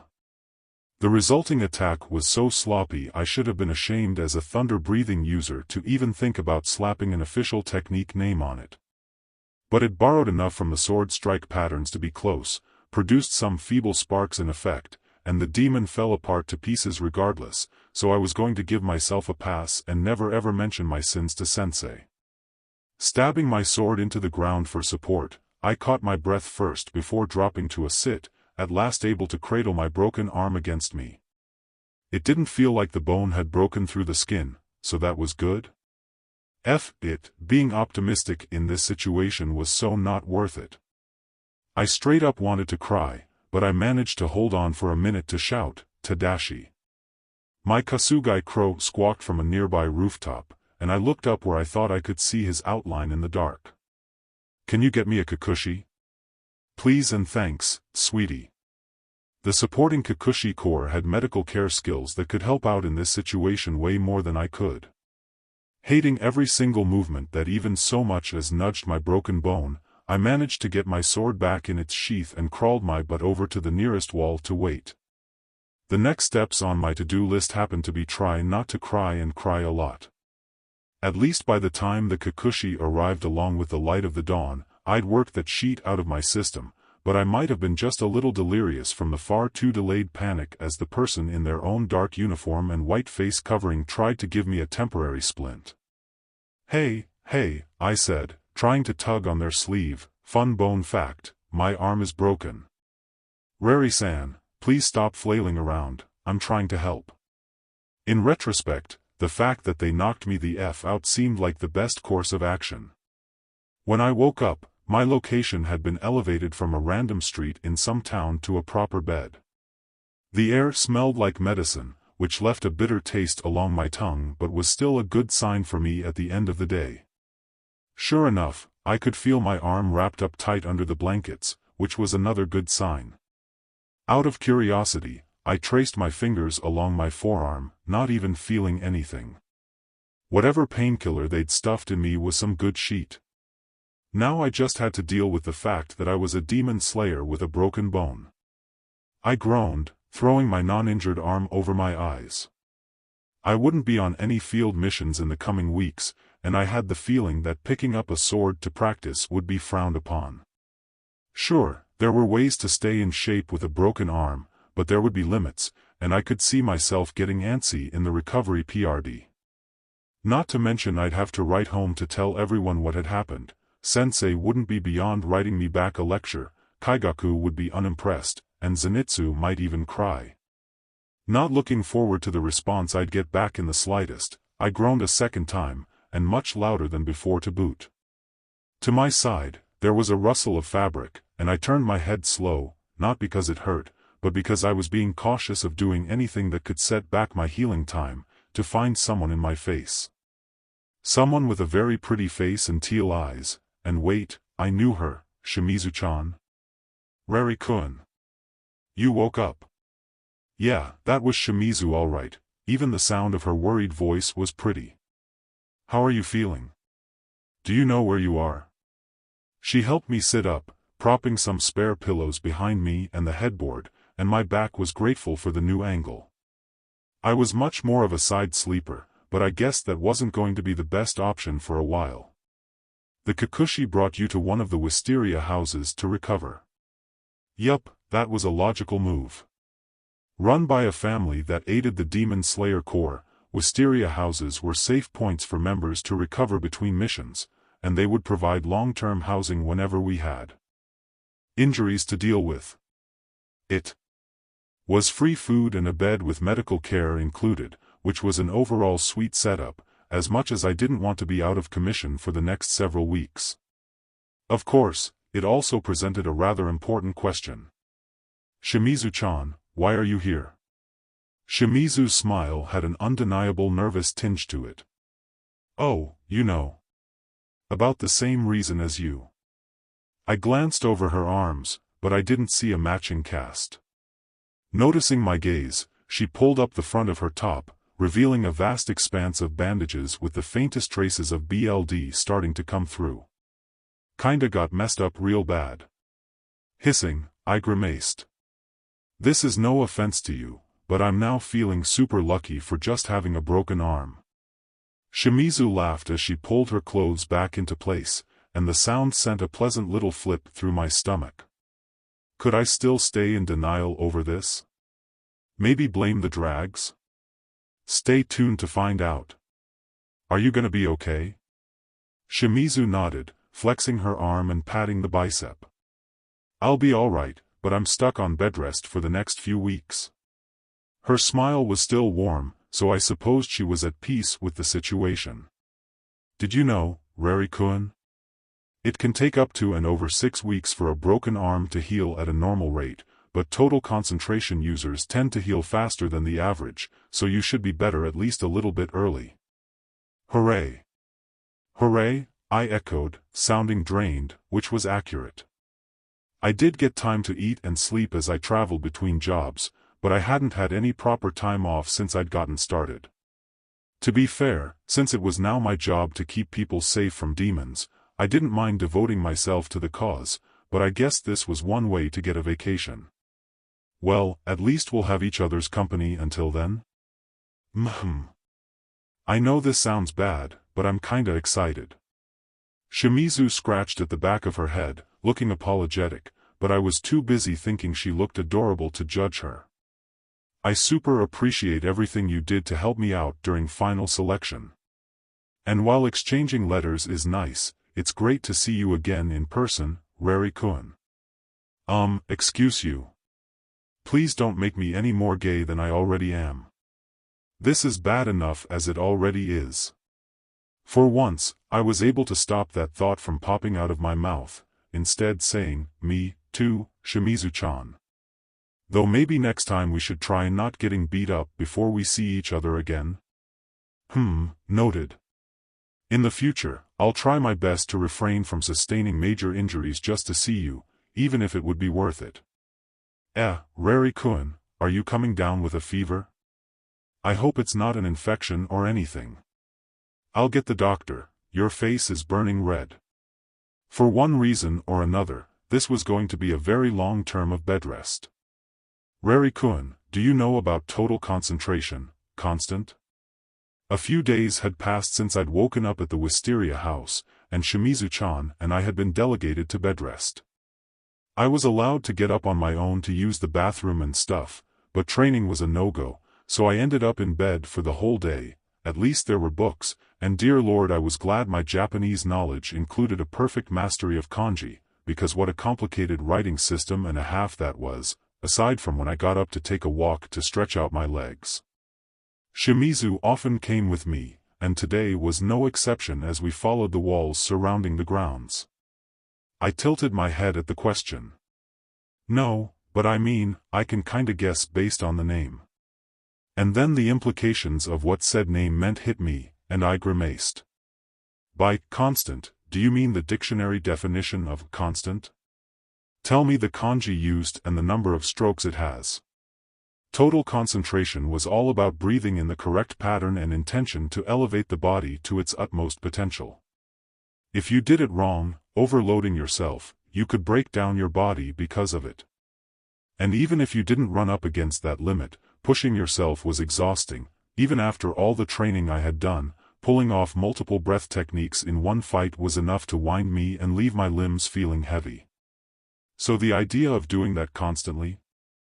I was sure even Kyaku would balk at the concept, and that was saying something considering his sheer stubbornness. But Shimizu just nodded. Yeah, like, all the time. Not just in battle, but all day. Even when you sleep. I came to a dead stop and had to prop myself up on the wall to stay on my feet. Even when you sleep? Shimizu-chan, I thought I was the one of us who keeps ending up with head injuries. Shimizu giggled, waiting for me to recover. It's a level of skill that can take you're capable of to a whole new level. Anyone who's ever achieved the level of Hashira can do it. That caught my attention. Not because I had ambitions to become a Hashira or anything, but because Sensei had been one. No wonder I hadn't even been able to come close to replicating his unparalleled style. He was operating on a different physical level than I'd been able to imagine. Come to think of it, Sensei never said that total concentration as used for thunder breathing was the be-all end-all. It was just the level that we were capable of, the level necessary to become a demon slayer. Turning so my back could rest against the wall, I sighed. This is so going to FNGSCK, but how do you do it? I asked, trying to pay attention to my breath as I did so. Like, you had to keep up total concentration even when you talked. What fresh hell was this supposed to be? I mean, besides the obvious. Shimizu tucked her arms behind her back. Well, I haven't been able to do it yet, but I know the theory. It is just going to be trial and error. But every split second longer you can do it, then that's another split second closer to always, right? And there were just tens of thousands of seconds in the day, no big deal. Shimizu smiled, pumping both her fists with enthusiasm. Let's try it together, then. I'm sure we can just practice the breathing part without making our injuries worse. I nodded. Total concentration was exhausting, sure, but I was stuck in bed all day anyways. Might as well wear myself out to make the time pass faster. Alright, we can help each other out, Shimizu-chan. I look forward to working with you and all that. I'm in your care, Rari-kun. And so began the innocent and misleading introduction to the beyond obnoxious next 3 weeks of my life. Walk steady on this cruel world's path. By Aviantei. Part 9. Two storm fronts colliding. It was late winter, and, with every breath, puffs of steam formed around my mouth before scattering. I'd gotten my latest mission assigned a few days ago, one that could be boiled down to Monster in the Woods, if you wanted the TLDR version, and, after all the usual travel, I was almost there. The cold air bit into my lungs, but all the practice with total concentration, constant had started to pay off, and the sting felt a little less prominent. Still, once this mission was over, I was going to find myself a place with a warm bath and get some proper feeling back into my bones. Rendezvous, rendezvous. Tadashi cawed from ahead of me. Sure enough, if I squinted, I could see the shape of another corps member standing before the forest in the distance. While slayers could perform solo missions, whenever so many of them went missing in the same area, headquarters would sometimes send in pairs or even teams. You would think, so we didn't drop numbers. Like flies, lower ranked. Mizunoto would pair up with someone higher up to get practical experience, seeing as there were no guarantees their first opponent would be something they could handle, but I still didn't make the FNG rules. If I ever had a face-to-face interaction with an active Hashira, maybe I'd dump my complaints on them in my next level of mouthing off to people far higher ranked than me. For the time being, though, I had a mission to take care of, and I sprinted over the last bit of distance, avoiding any slush on the road. It had snowed here, and the sky was coated so thick in clouds that there wasn't a speck of direct sunlight anywhere, despite it being late afternoon. As I got close enough, I slowed down to a jog, making my way to my fellow demon slayer. Tadashi perched on a tree branch, cawing at some other crow nearby. Hey, there. I'm your teammate for this mission. In response to my greeting, the slayer started to turn. It's nice to meet you. I'm Rari-senpai, he said. I started, stalled, and stammered, Kaigaku. The forming smile froze on my face. Sure enough, it was Kaigaku who turned around, wearing the standard corps uniform without any extra adornments. The black-sheathed katana at his hip would have blended into his uniform had it not been for the white tsuba and the golden adornments on the hilt in the same triangle patterns as mine. We both stood there in awkward silence for a good while. The last time I'd seen him had been back in the orchard at the end of summer, though I'd wanted to, I'd never had the opportunity to swing back by home after that. I'd written, yeah, but, whenever Tadashi came back with responses, just Sensei and Zenitsu had ever replied. And they'd been able to at least let me know how Kaigaku was doing, up until he'd left for final selection, passed, and never came back. He hadn't even responded to my note of congratulations, and I knew Tadashi had delivered it. That had been 3 months ago. So, yeah, crossing paths with him was awkward, and there was no real buffer to ease the tension.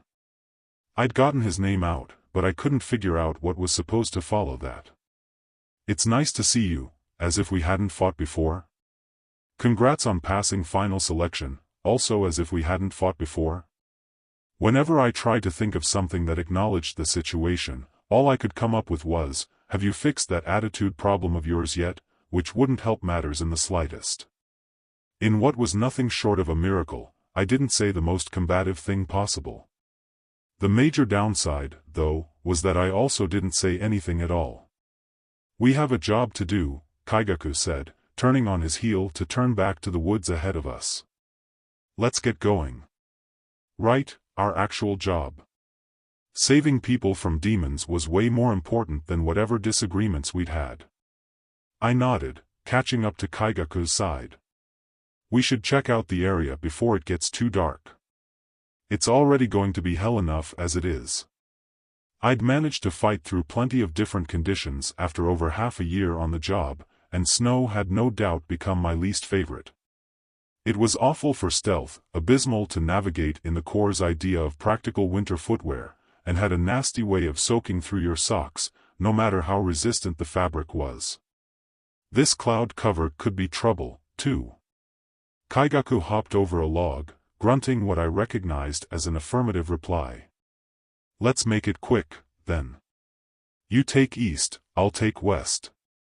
Splitting up was risky. With the sun covered up, a demon could survive without disintegrating to pieces if it chose to move about in the day, and this was an enemy that had caused the disappearance of several other demon slayers. But there was also no way the two of us could cover the whole area by nightfall if we stuck together. "Sounds like a plan. I'm pretty sure there's a river running through here. Meet back up in the middle by dark. Send your Kasugai crow after me if you find anything." "Right," Kaigaku said, and then he was off, his rapid footfalls crunching through underbrush and splashing through wet piles of snow. While it was best for us to move faster right now, I couldn't help but think that he'd been rather quick to suggest splitting apart.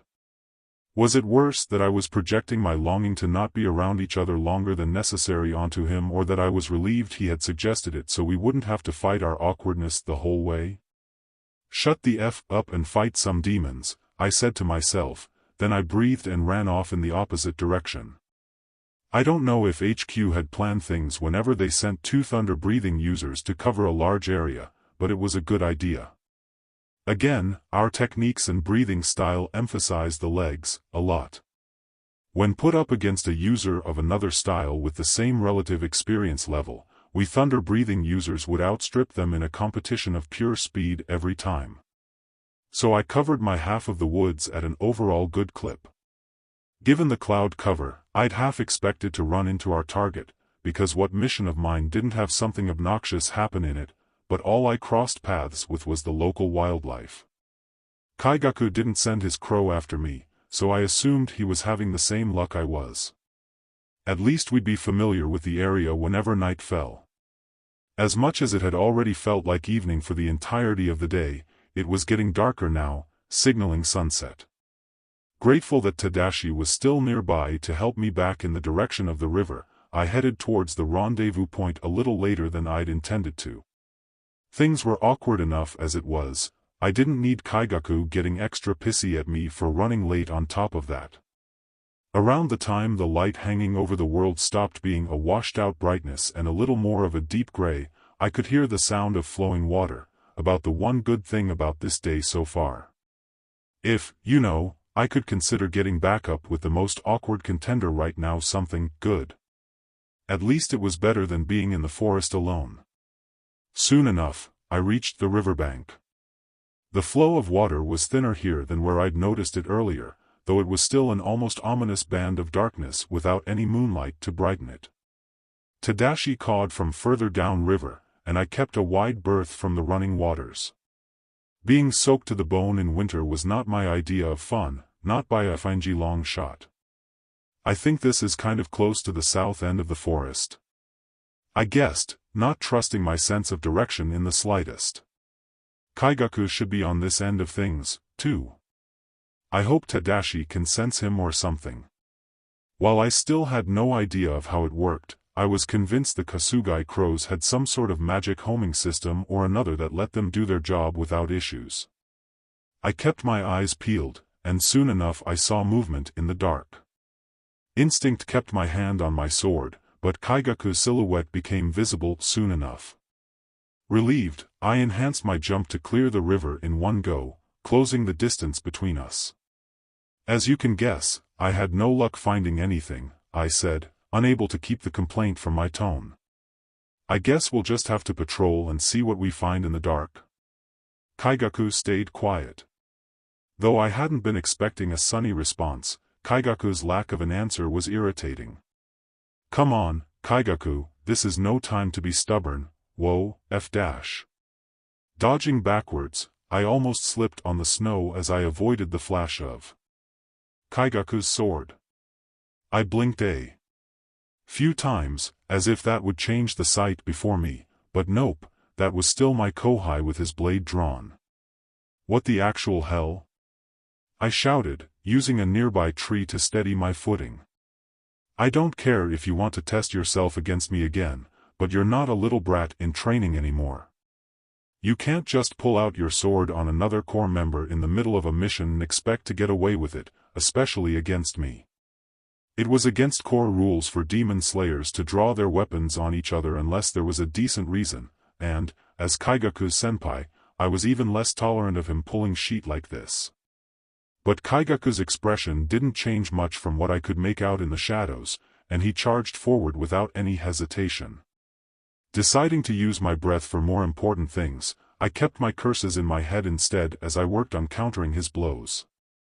Kaigaku and I hadn't ever held back our skill level when sparring before, but there had always been the reminder from Sensei not to do anything that could cause death or permanent injury, an agreement that was being broken right now by a certain little a-hole. Our swords rang out with the sound of clashing metal as they collided, and I could feel the vibrations all the way in my cold and somewhat numb fingertips. Kaigaku had grown a bit taller yet again, increasing the gap between our heights. His sword form had changed a lot, too, and, while it was still at a level I could follow along and counter, it was a drastic shift from my expectations. He'd even changed the diamond grip on his sword, the ambidextrous little sheet, which further threw off his already annoying and tilted form from the one I'd trained against for so long. Growling, I knocked his blade aside, managing to kick him in the gut afterwards. Kaigaku stumbled back, not so much as grunting, and I clicked my tongue, rushing to attack in the opening. Why don't you be a good kōhai for once in your life and knock it the F off? I aimed my blade to catch on his arm enough to make him drop his sword without causing permanent injury. There was a chance that he was under the effect of some BLD demon art, and, even if he wasn't, I wanted to disarm him, not dismember him, tempting as that second choice felt. The Nichiren blade of my sword made quick work of the corps uniform over his left shoulder and the flesh underneath, and his hold on his katana slipped. However, the reprieve from that didn't mean too much, because his other hand snatched out to catch onto the end of my braid, the painful yank that followed causing a burning pain at the base of my skull. Kaigaku pulled with way more force than I'd expected, and I was surprised that my hair didn't come ripping out of the scalp as he wrenched me down and tossed me away. I tumbled across the cold and wet ground, scraping my face across some vindictive rocks before colliding back first into a tree trunk. I grunted, or at least made a sound close to one as the wind almost knocked straight out of me, but I was able to see it. On the back of Kaigaku's uniform, the kanji for destroy was reversed. I didn't know what that meant, but I at least now knew the two most important things. Number 1, that was not my kōhai. And number 2, because that was not my kōhai, I didn't have to hold back to kick its butt. Kaminari no kokyu, san no kata, shubun sarei. With a howl, I launched myself off the ground in a series of connected slashes that spiraled around my opponent. It tried to block, sure, but it couldn't keep up with the speed of the technique augmented with total concentration, constant, and I tore it to ribbons as a result. Unlike cutting through a demon or a person, the resistance that caught onto my blade was negligible. The shape of Kaigaku's mirror image was hollow as I sliced it open, the whole thing deflating like a balloon with the air let out. I watched it for a few moments, as if expecting it to pull itself back together and attack me again, but the pieces melted away, the same way a demon would upon its defeat. I took a moment to check for any other enemies. BLD demon arts are such FNG bullshit. And then a loud boom echoed from the distance, and I blinked spots out of my eyes from the flash of light that seared straight through the darkness. Unless we'd gotten a freak storm out of nowhere, that had to be Kaigaku pulling off a thunder-breathing form, and I bolted in the direction I thought I needed to go, kicking up debris behind me. My night vision pulled itself back into a workable state, and, within a few minutes, I crossed paths with Kaigaku on the riverbank. He had his sword drawn, where I could see a pattern along the blade in the shape of a thunderbolt, stretching from hilt to tip, one that hadn't been on his mirror image's sword. Both of us out of breath and with messes on our faces, me, BLD, him, dirt, we stared at each other, and I was sure that we were sharing the same paranoid thought. What if that's another fake, too? I forced my drying mouth to speak. What's the last thing you said to me back home? Kaigaku shifted, looking almost nervous, but still answered, you should have better things to do than cling to home, Demon Slayer Sama, in a subdued voice that was a stark contrast to the venom he'd said those words in before. I exhaled in relief, though the sentiment still stung a bit. Kaigaku's eyes narrowed, my reaction not even close enough to guarantee I was who I was claiming to be. Anyone could fake a positive response. What are the rules if I want to spar with you? Once a day, in the afternoon, after Sensei's training, 5 days a week max, not on rest days.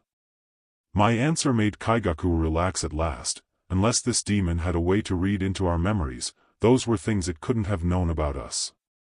And, well, if it could read our memories, we were so beyond FED that keeping our vigil up right now wouldn't have even made a difference. For the moment, we both sheathed our swords, though we each kept a hand on the hilts for quick access. Did you fight one of those things, too? He nodded, and I grimaced at the idea of a replica of me drawing my sword on Kaigaku. It's a mirror, though. I could tell when it tried to hold its katana in its right hand. Plus, if that was you and you came at me with swordplay that sloppy, I'd kill you just the same. Nice to know that you'll always be looking out for me, I said with more than enough sarcasm to bury the sinking suspicion that we might just be in over our heads. It must have seen us while we were scouting and copied our appearances. It doesn't seem to replicate our skill level, but if it can make a bunch of those at once, we might not last till dawn. Kaigaku's eyes narrowed, though I couldn't tell if it was over his distaste of our odds or my assessment that we might lose. I am very much open to ideas right now. It's not invincible, and those things aren't that tough. The main body needs to be somewhere. We're going to have to look for it. I agreed with that sentiment, yeah, but the how was the tricky part. Kaigaku stepped closer, his voice lowering. It'll be most effective if we can lure it out. One of us goes off, fakes a loss, and either gets dragged back to the main body or has the main body come to them. Understanding that he was trying to keep quiet so anything watching us couldn't hear, I hissed back, but if we separate, it'll be strong to recognize each other if we need to regroup. Sure, separating made it more likely for the enemy to target us. And we had enough history together that there was a near infinite well of things we could ask about as security questions, but the time it could take one of us to get an inquiry out could be more than enough for the enemy to get an advantage on us. Hell, if this demon could look like us, all it would have to do was make a doppelganger appear as a hostage, and that would make everything confusing. I couldn't say the same for Kaigaku, but if I thought he was captured and in trouble, I would make some stupid decisions if it meant he'd be safe. We could use a code word, but that would be easy enough to fake. We at least need to have a strategy to handle that. Kaigaku snarled, baring his teeth, but then his face lit up with an idea. I got it, he said, reaching to his neck and leaving me in the dark. Undo your collar. What are you on? Do it, or I'll do it myself. I scowled, deciding to trust my kōhai, though he sure sounded like he was pulling sheet out of his butt. It wasn't too long after I'd popped open the top button on my uniform that Kaigaku's fingers slipped into the opening, and I realized through the fresh wave of cold that he was winding something warm around my neck. His hands worked quick, fingertips once or twice grazing across my skin, and he was close enough that I had no trouble hearing his murmur, that thing it makes is just a shell. It just replicates what it can see on the surface, plus it's a mirror. So if you have something under that, we can use it as a signal. Kaigaku finished his work, pulling back. I raised my hand, finding the shape of his Magatama pendant resting by my pulse, the weight pressing against the left side of my neck. "What about you?" I asked. Kaigaku frowned, and I sighed. "It can't just be me running around with a safety net." I shrugged my braid over my shoulder, unfastening the clip from the end and reattaching the side with ornamentation to the inside of his collar. Kaigaku's swallow tickled against my fingers, and I closed up his jacket. "I'm impressed. You've learned how to wear a shirt the right way since I last saw you. I'm so proud." Right off," he said, and I couldn't help but grin. Kaigaku stepped back, glancing out into the dark. "If you think that's impressive, wait till I show you how much I improved since you left home, Rari-senpai."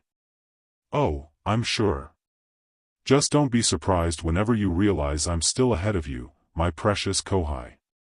And then I cleared my throat before raising my voice to a shout, "If you think I'm going to stick around with you in this death trap, then you have another thing coming. Stay and die if you want, you're on your own." "Sure, be a FNG coward." Kaigaku shouted at me as I retreated into the trees, noticing what I was doing and playing along. "You're a goddamn disgrace to the Demon Slayer Corps. I don't need someone like you to beat this demon." And with a plan and an understanding between us, Kaigaku and I set our sights on the dark and split up. Walk steady on this cruel world's path. By Aviantei. Part 10. First thunders, second roars. Finding the enemy wasn't strong. We were pulling what one might call a pro-gamer move, or insert another clever cultural reference that worked for the 1930s, I don't care. By pretending Kaigaku and I had a disagreement and went our separate ways, it would paint a larger target on our backs. I'd look like a coward, not accurate, but no doubt it made me seem like easy prey, and Kaigaku would look cocky, accurate, but also making him seem easy like easy prey. Now we just had to hope that the enemy took the bait so we could get somewhere. Spoiler alert, the enemy took the bait. I'd sprinted off downstream, towards where I was pretty sure the woods would break. I hadn't even been traveling at my full speed, so I couldn't have gotten very far before I heard the rustle in the trees. A few seconds after that, I took a rather unfortunate blow to the back of my skull that I let send me tumbling. It had been some time since I added another head injury to my collection. Still, though, the hardest parts of making the strategy a success were A, letting the thing hit me when its attack was so obvious, and B, ragdolling well enough to make it seem like I was unconscious. Point B became much more challenging whenever I rolled partway into the goddamn river I'd been trying so strong to avoid this whole time, and half my Haori ended up soaked. I used total concentration to keep my breath in a replica of sleep and used my forming fantasies of Afanji eviscerating the demon responsible for the mess I'd become to keep myself warm. For the next several minutes, I couldn't see much without risking the demon's replica shell or whatever noticing that I was watching, so I couldn't say much about the trip. All I could say is that I did get picked up, carried along to God knows wherever, and, by the time I got dropped on the ground, had a fingy uncomfortable layer of ice forming over my cheek. I am going to destroy this piece of sheet so strong. There was another thud on the dirt next to me, which I assumed was Kaigaku. The alternative was that some other poor sucker had gotten caught. You would think that after all the people who'd gone missing in the woods, anyone who wasn't a trained demon slayer would stop coming, but no, locals were still disappearing in here, and I didn't want to have to balance fighting dumb doppelgangers and protecting someone else. Whenever the sound of footsteps from whatever had dropped me off retreated, I chanced opening my eyes a fraction, holding in the sigh of relief when I saw my kōhai across from me. Since I could make out the shape of my beret attached to his collar on the left side, I knew it wasn't a doppelganger. I could feel the smoothness of Kaigaku's Magatama against my skin, and I hoped it was visible enough for him to notice I was still me, too. Well, Phase 1, get caught had gone well. Now we just had to hope that we could move into and complete Phase 2, kick butt without any issues. "Foolish demon slayers," said a voice, and I had to resist the urge to groan right then and there. Always with the monologuing. I get it, demons tended to be antisocial, but did that mean they had to always run their mouths at us? Yes, it seemed, as I could hear the voice coming closer as it continued, if they hadn't split up, they wouldn't have been so simple to take down. Well, I won't argue with an easy meal. Yeah, you can right off. Though it wasn't anything comparable to a proper Hekareki Isen, I had a pretty decent quick draw on me from all the drills and practice. The second I felt the demon touch me, I'd snapped out my sword, and I almost managed a decapitation in that moment. For the most part, the demon looked human, with straight, shoulder-length dark hair, but when my sword tore through the surface across its chest, I realized that it was wearing one of its own doppelganger shells to disguise its appearance. No wonder people kept getting eaten by the thing.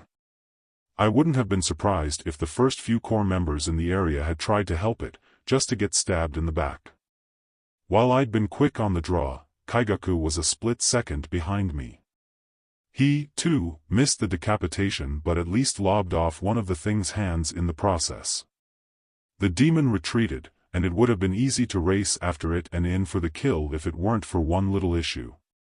The clearing we'd been brought to was loaded with those stupid BLD demon art shells. Some were of me, some were of Kyaku, some were of people I'd never seen before, demon slayers and civilians alike. Regardless, they were all focused on us, and even the ones that weren't armed didn't look like they thought that was reason enough not to try and tear us apart. Or maybe I was just projecting again. Who knows? It wasn't like there was any other option but to fight. Though our forms didn't match, Kyaku and I both raised our swords at the same time. Kaminari no Kokyu. Roku no Kata, Dengo Reigo. Ichi no Kata, Hekareki Isen. Recognizing his form, I let Kyaku attack first, lightning blasting through several of the shells and disintegrating them with the sheer force of the move. That opened up a path, giving me a clear shot of the demon as I rocketed forward. This time, my decapitation was clean, which would have been cause for celebration if the shell I'd targeted wasn't now empty. I landed in the middle of a cluster of enemies, having to defend myself right away from my own mirror image. I clicked my tongue and yelled, it changed its shell before I could get to it. Then we'll just have to kill every DMN one of these things until we hit it. It wasn't an elegant plan by any means, but it sure was the scenario we'd gotten ourselves into, so it was what we were gonna do. Yes, there was a mob here, but it wasn't that strong to defeat them. Since I'd managed to get a hold on total concentration, constant, I could take this all the way until dawn if I had to. The issue was the possibility of the demon's main body escaping in the process.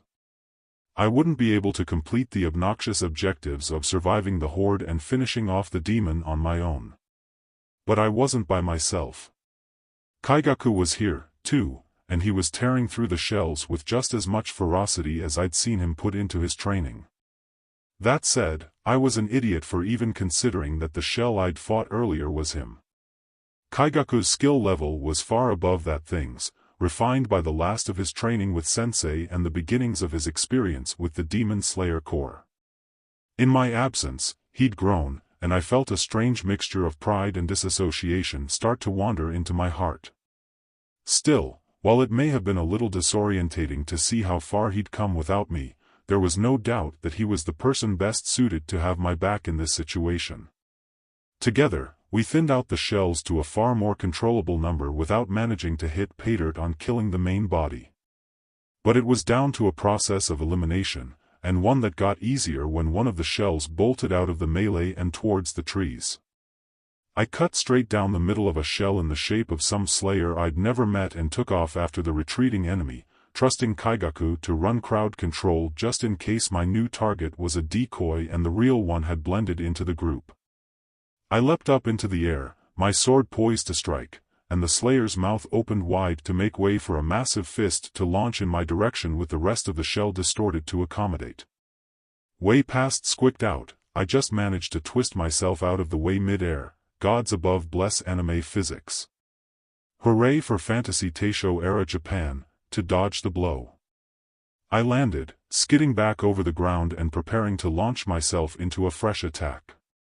Which so would have happened if my foot didn't slip on a patch of slush that caused my left ankle to roll, upsetting my balance. Sheet, FNG hell. I hate the goddamn winter. The demon may have been running away a few seconds ago, but it didn't hesitate to take advantage of my prone state to aim another punch at me. I pulled up my katana, already knowing I'd be too late for the block, but then there was movement in front of me as Kyaku arrived, slicing off the arm. Just as sudden and disgusting as the first time, the shape of the demon slayer warped as a second arm emerged from its mouth, smacking Kyaku aside. Since he still had the energy to curse about it, I was sure he was okay, and he rolled to his feet a second later, blood dripping from his nose. I had a little less luck, since my ankle must have been sprained, but, in hindsight, I was so grateful for every hellish part of Sensei's training that made it possible for me to stand up and keep fighting. Sure no kata, and rai. With the precision afforded by the form, I could release several targeted attacks, though none of them hit the demon. Instead, I worked on blocking off its escape routes, corralling it towards where Kyaku was waiting with his sword at the ready. Ni no kata, anatema. The 5 strikes tore through the shape of the shell still clinging to the demon's skin, revealing the distorted monster beneath. The final blow knocked the demon between us, and I'd already used my still good leg to launch forward, while Kyaku had begun to sprint. The demon's head whipped back and forth as the two of us took in the very same breath and roared. Go no kata, netsu kairai. Our katana swung with the force of thunder we'd been trained in, each of us rending a cut from the demon's neck and into its chst from the opposite directions. The tips of our swords caught against each other, but by that point the demon's head was flying, the rest of its body disintegrating into the dark. I considered playing it cool, then abandoned the very premise itself as I punched both arms into the air, though I knew I was just going to fall onto my butt. Yeah. Sure enough, my butt smacked into the ground, the force running through my leg and making my already set-off ankle even more so. Still standing, Kyaku tried to hide the fact that he'd just pumped his fist in victory, and I grinned up at him, tucking my sword away before offering a high five. Nice job. What did you expect? Kyaku said, sheathing his sword, and, instead of slapping my hand, he yanked on my wrist to pull me to my feet. Come to think of it, when were high fives introduced to Japan? When were high fives invented PRD? If the answer to both those questions is not yet, I felt sorry for the world at large. Don't tell me you got hurt bad enough that you can't even stand. I shifted my weight onto my good foot, still managing to keep my balance. I mean, I can stand. I just feel like it wouldn't be a recommended course of action by the greater medical community. I tried to think of how many kilometers it had been between this forest and the nearest town. It was not an estimated number that I liked the idea of covering with an injured foot, though it was possible. It would just be as slow as ball process and would come with the consequence of dragging out my recovery in the aftermath. We could call a Kikushi, but it would just be quicker if we headed to the closest wisteria house ourselves. I mean, you should get checked out, too.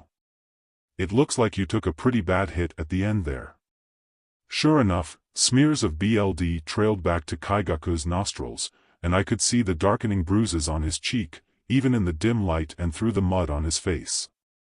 Kyaku scrunched up his nose in the way he did when he was irritated. The gesture seemed to send a fresh ping of pain through his face, though, based on his grimace a second later. And whose fault is that for getting knocked down? A wave of guilt rippled through me. I had screwed up enough to make myself vulnerable. Even if it was just an accident, I should have kept a better eye on my surroundings. Ugh, whatever, Kyaku said, turning around and squatting a bit, his position easy for me to climb on for a piggyback.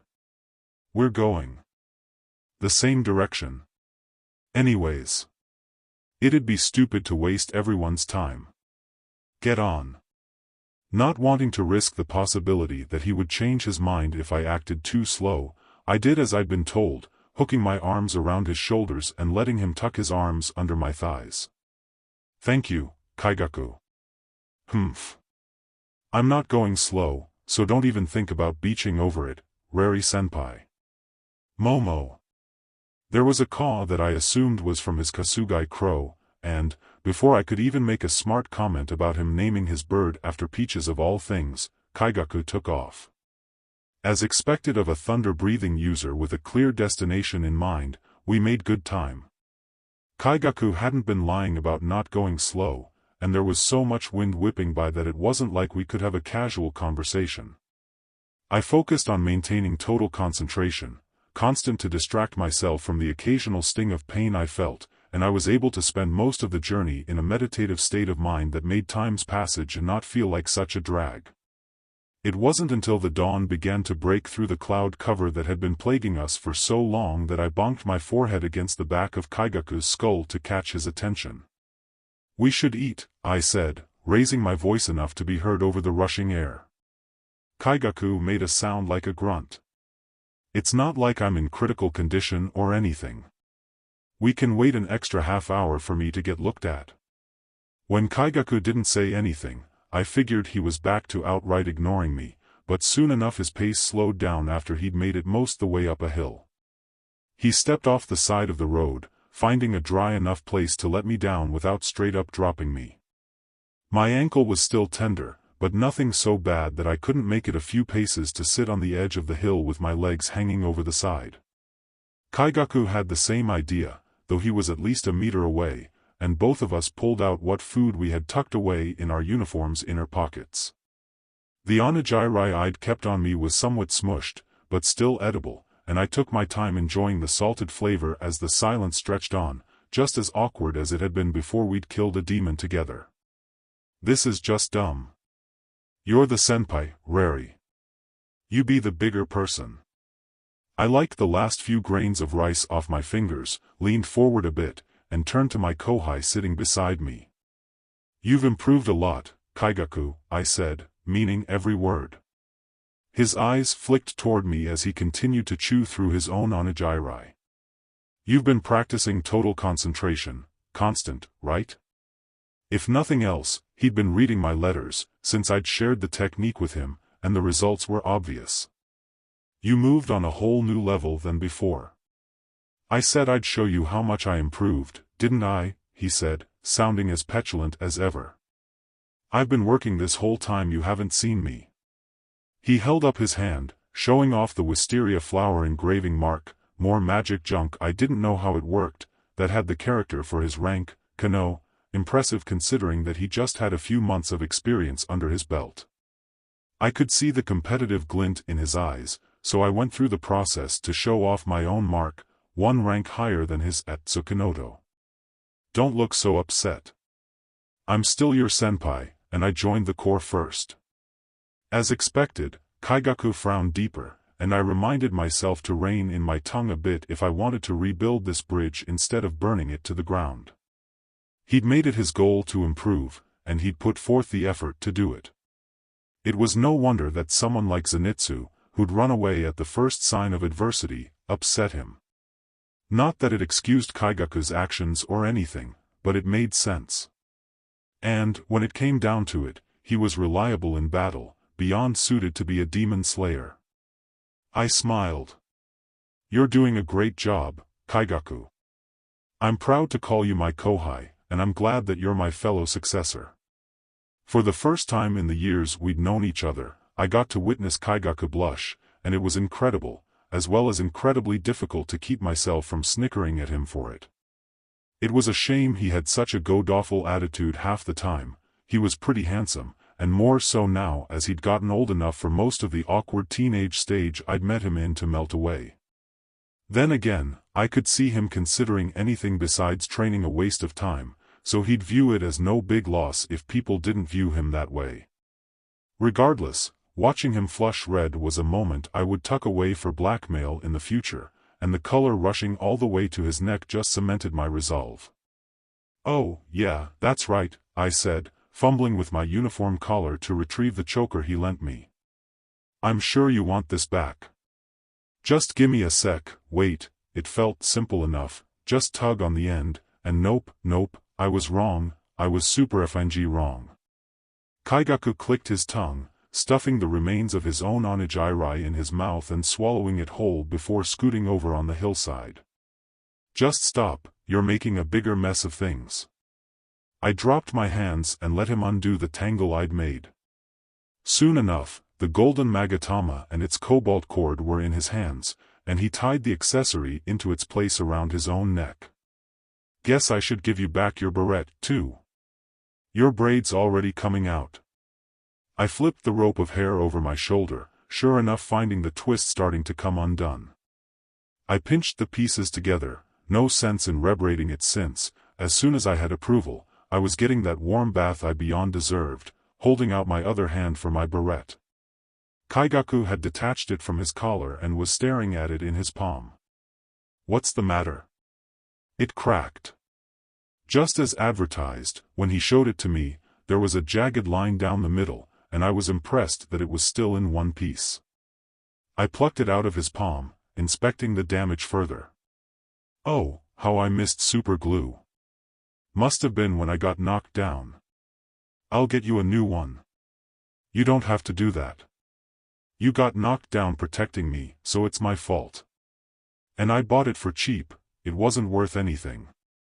I mean, it was kind of notable since it had been one of my earliest purchases with the pocket money Sensei had given me, but I was still using it because having more than one of the things when I traveled everywhere on foot was a hassle I didn't want to deal with. It's like that superstition that items will go missing or break whenever they're protecting you from something bad. I'd rather have a busted barrette than have you be hurt worse. So don't worry about it, I'll just pick up another one when I get the chance. I said I'll get you a new one, Kaigaku repeated, looking almost as fierce whenever he'd stared me down while sparring for months on end. I stared back, not sure what to say to that, and he sighed. Look, it was your birthday last month, right? Just count it as a late gift if it makes you feel better. That time, I couldn't help it, a splutter of laughter slipped out of my lips, and Kaigaku's scowl deepened. What the hell are you laughing at? I tried to catch my breath, which took me a couple of failed attempts, and I pressed my face into my hands. Sorry, I said, still chuckling between the words. It's just, last time we saw each other, we had this big blow-up fight. To be honest, I was worried that you'd end up hating me. But you're getting all worked up over getting me something. And I'm just glad we're okay. That's all. Rubbing away the sting in my eyes, I grinned. Kaigaku's face twisted up into an expression that didn't seem very comfortable, even without accounting for the bruise marring his cheek. I don't hate you, he said, the tone in his voice softening for a moment. Starting to pull apart the rest of my hair from its braid, I listened as he continued. I still think you spoiled Zenitsu too much. And I sure as hell don't think he's worth being the successor of anything. But even though it pisses me off that I can't beat you just yet and take that title for myself, I don't hate you for any of it. So don't be stupid. You're better than that. And that's about the closest thing to an apology I'm ever going to pull out of him, I thought, still satisfied by the outcome. Besides, if anyone deserved a proper apology, it was Zenitsu, and I had a feeling that conversation would be just a bit more like pulling teeth than this one had been, assuming it ever happened. Baby steps, Rary, baby steps. Well, I said, I'll try my best to be worthy of that assessment. With my hair all undone, I shook the locks loose, letting the waves bounce against my back and all the way to the ground. I wore it in a braid for practicality's sake, but it was nice to let it down for a bit. Though since it had been so long since I'd done any maintenance aside from washing it, I had plenty of split ends going on.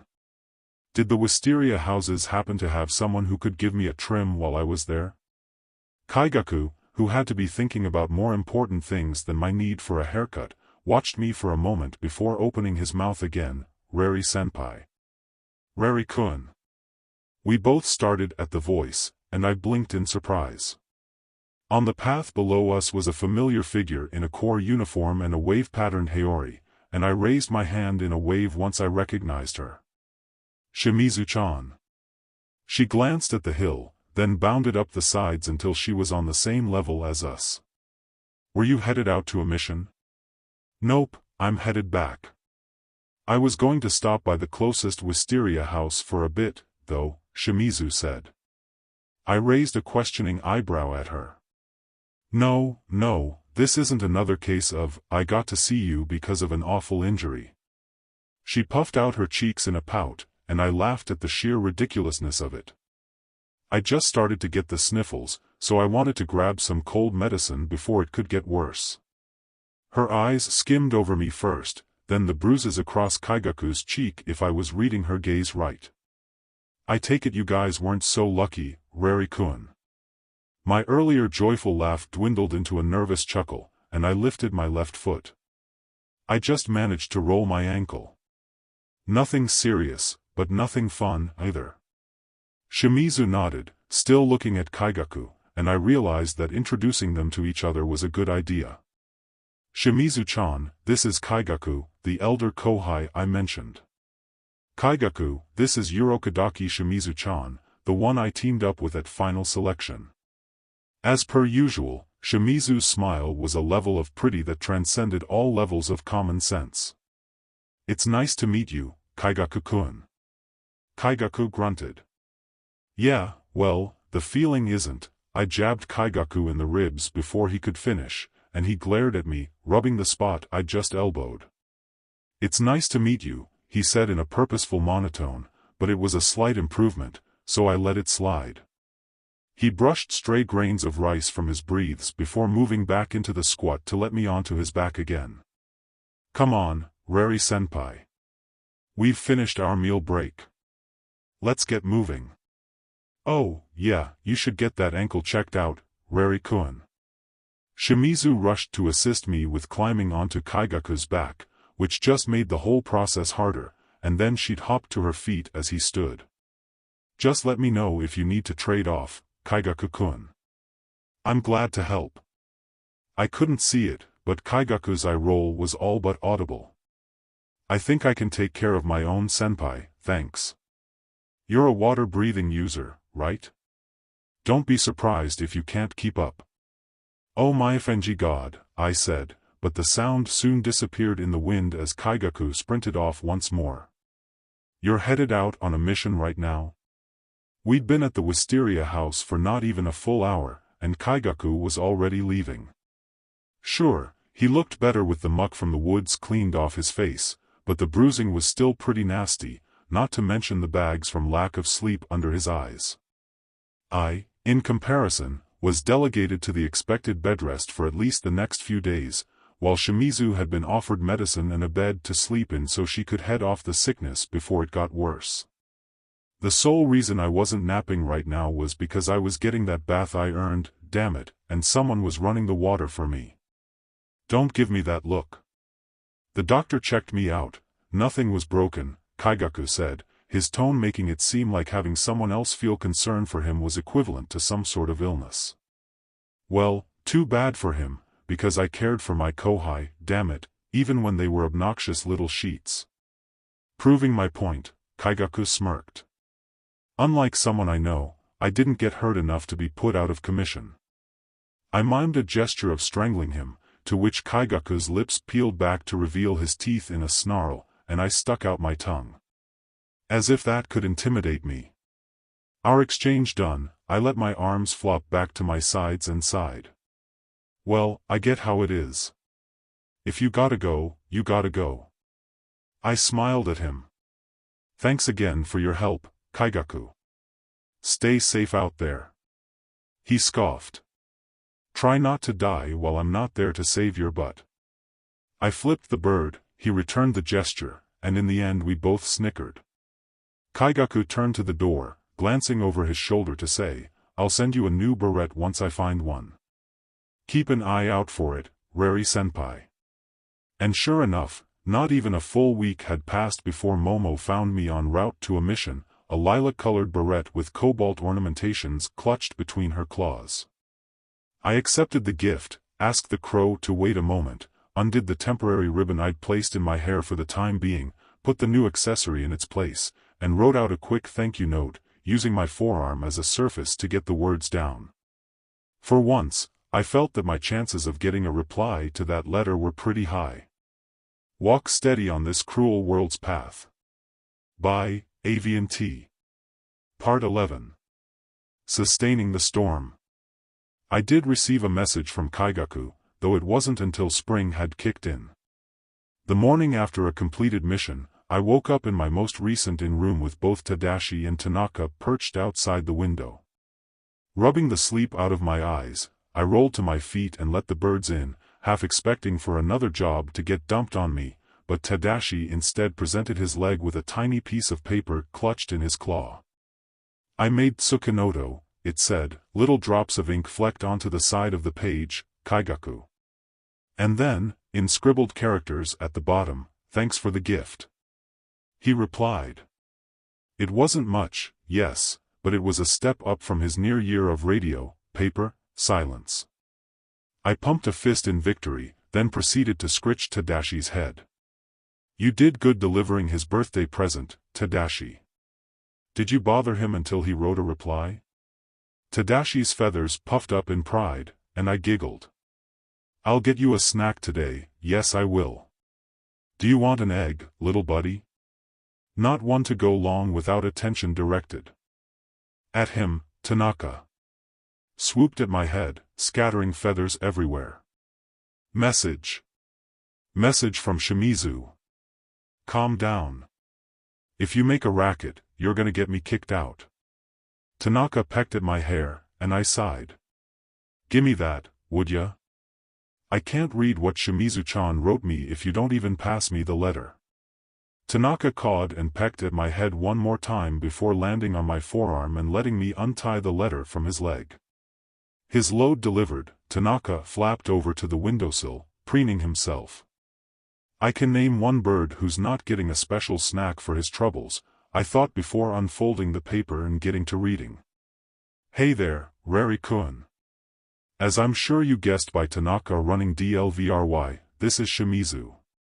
I wanted to let you know about the mission I got done with on Natagumoyama a bit ago. I read over the details, my eyes growing wider with each line of text I read. There'd been a whole family of demons on the mountain, including the lower moon 5 of the 12 Kazuki.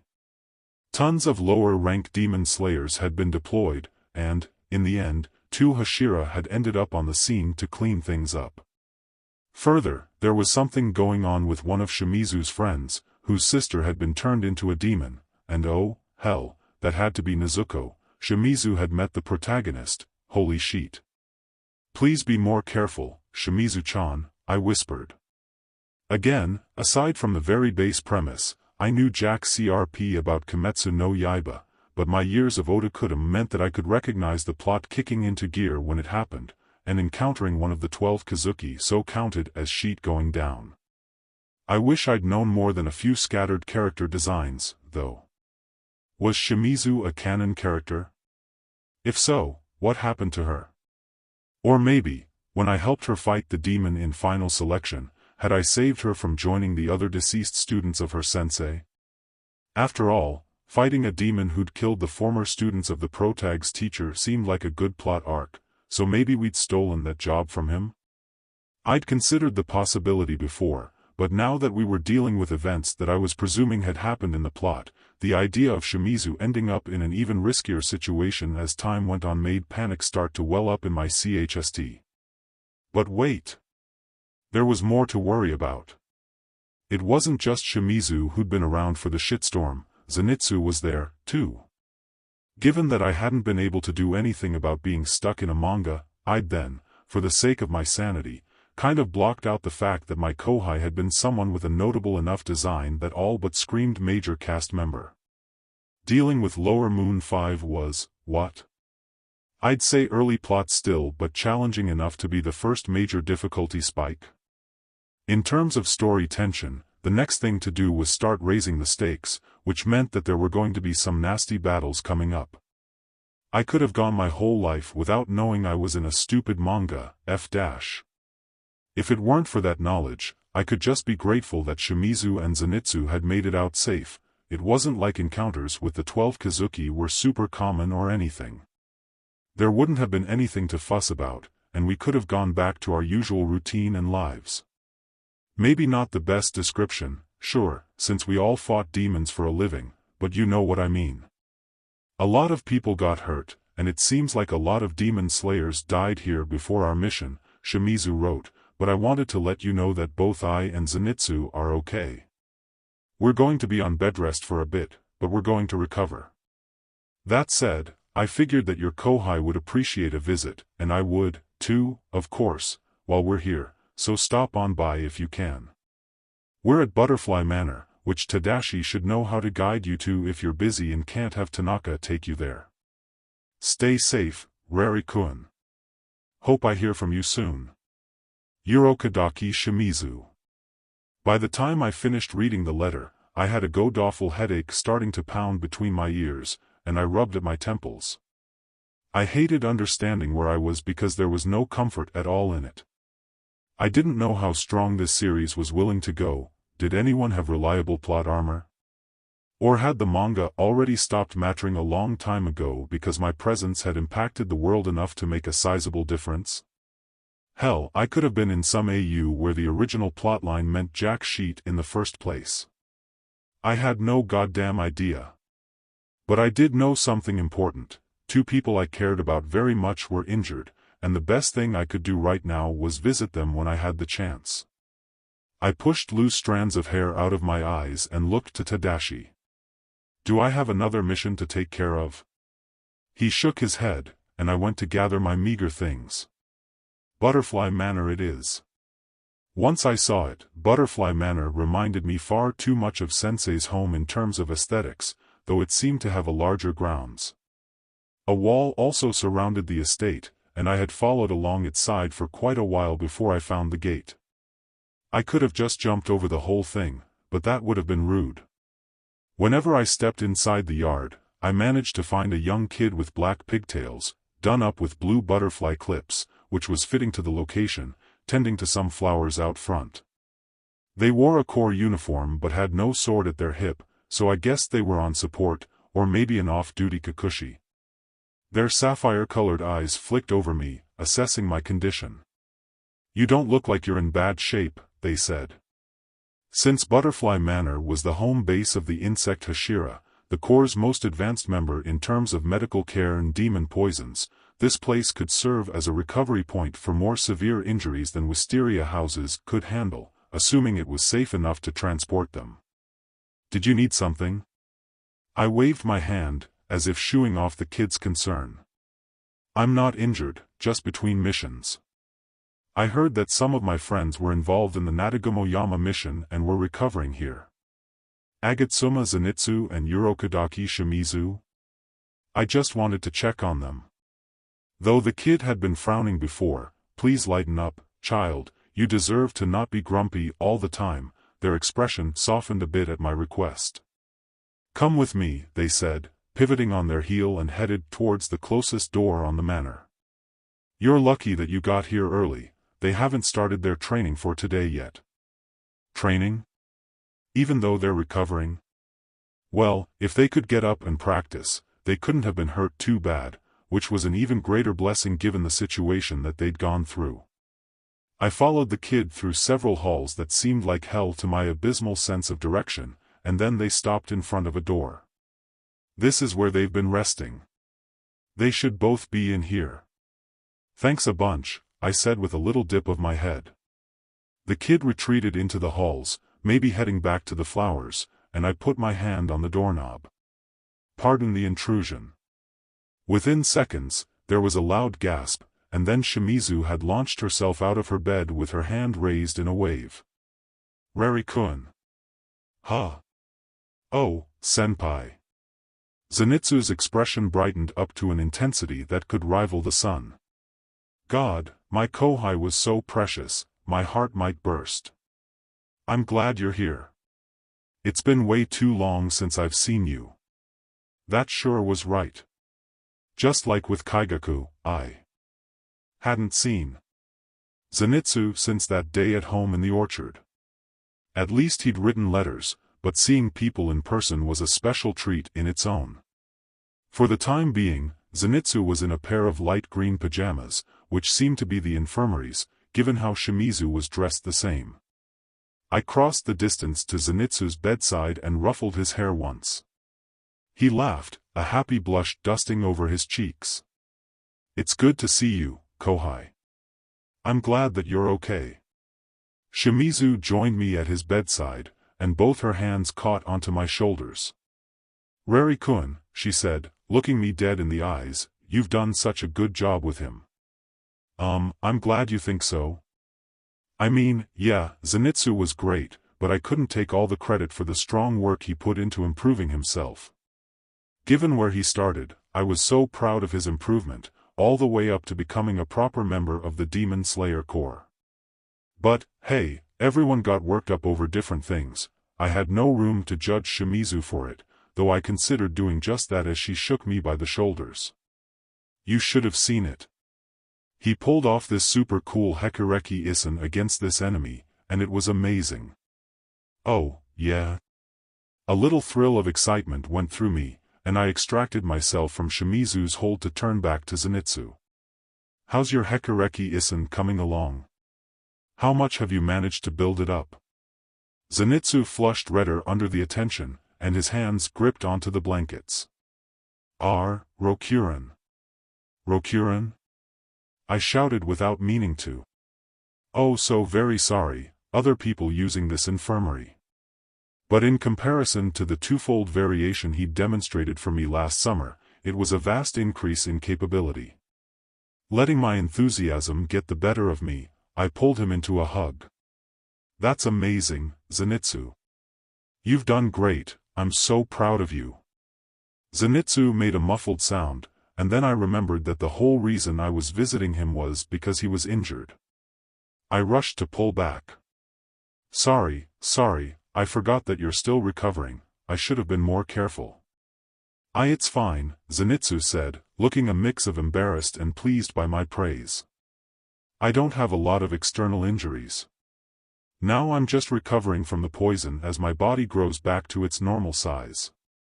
Come to think of it, he'd felt smaller than usual in my embrace, and I could see that he had his pajama sleeves rolled up so they didn't eclipse his hands. Just another BLD demon art ability to bestow the FING bullshit association upon. Still, seeing Zenitsu smaller was kind of freaking adorable, though I wasn't about to pour salt on the wound like that, even if it did make me feel better. It was bad enough that Kaigaku had gotten even taller than me in comparison to before. I at least wanted some dignity left as the eldest of Sensei's disciples. Though, if I were that concerned about dignity, maybe I wouldn't care so much about the idea of getting outgrown by my kōhai. Shimizu was nodding, attempting to look sage-like, even with the state of her dress. I was starting to feel convinced that her ability to make anything look good was some sort of supernatural power all its own. "Zenitsu-kun's been taking his medicine, so it shouldn't take too long for him to get back into shape," she said, still looking pleased. Oh, Rari-kun, you should meet Tanjiro-kun and Inosuke-kun." She pointed past Zenitsu's bed, and, sure enough, there were two other occupants in the room. Inosuke was easy to pick out because, wearing a literal boar head, even while he was recovering one bed over. In the bed after him was a boy with brown hair that had a reddish tint under the sunlight, a dark scar over his left temple, and earrings that had a Hanafuda-styled sunrise depicted on them, aka, ya boy the protagonist. I didn't see any signs of the famous Nezuko anywhere, but, given that she was a demon and couldn't go into direct sunlight, that wasn't too surprising. "It's nice to meet you," Tanjiro said with an earnest smile before bowing. "Oh, so he was the cinnamon roll category of protag, then. Good to know. My name is Kamado Tanjiro. You're Zenitsu-senpai, right? He talks about you a lot. Thanks for looking out for him." Zenitsu squawked, whining out some protest or another. I shook my head and returned Tanjiro's gesture. "My name is Rari. Thank you for looking out for Zenitsu." Aside from Natagumoyama, they had worked on a mission together before, as Zenitsu had told me about in his last letter. The two of them were friends, and, as little enthusiasm I had about what danger that would bring, I couldn't blame Tanjiro for being the protagonist when he was just trying to save his sister. I raised my voice a little. "You're Inosuke-kun, right? Thanks for sticking with my kōhai, too." Inosuke exhaled strong enough that I wouldn't have been surprised to see the breath come out of his mask's nostrils. Of course. Inosuke-sama always looks after his underlings. "Who are you calling your underling?" Zenitsu shouted in what had to be a familiar exchange. The two of them started bickering, as Tanjiro tried, and failed, to calm them both down. Shimizu giggled, and I couldn't help but laugh with her. "They're so adorable," she said, and I was super grateful for the boy's antics if it could bless me with another of her amazing smiles. After some time, though, Shimizu clapped her hands and raised her voice. Now, if you all have the energy to argue, you know that Aoi-kun's just going to make your training all the harder." The mention of this Aoi-kun had all three boys groaning, or maybe that was the threat of more intense work. "Oh, yeah," I said, remembering what the kid who'd skirted me to the infirmary had said, "what's this training all about?" There was another chorus of groans, and even the boisterous Inosuke seemed defeated.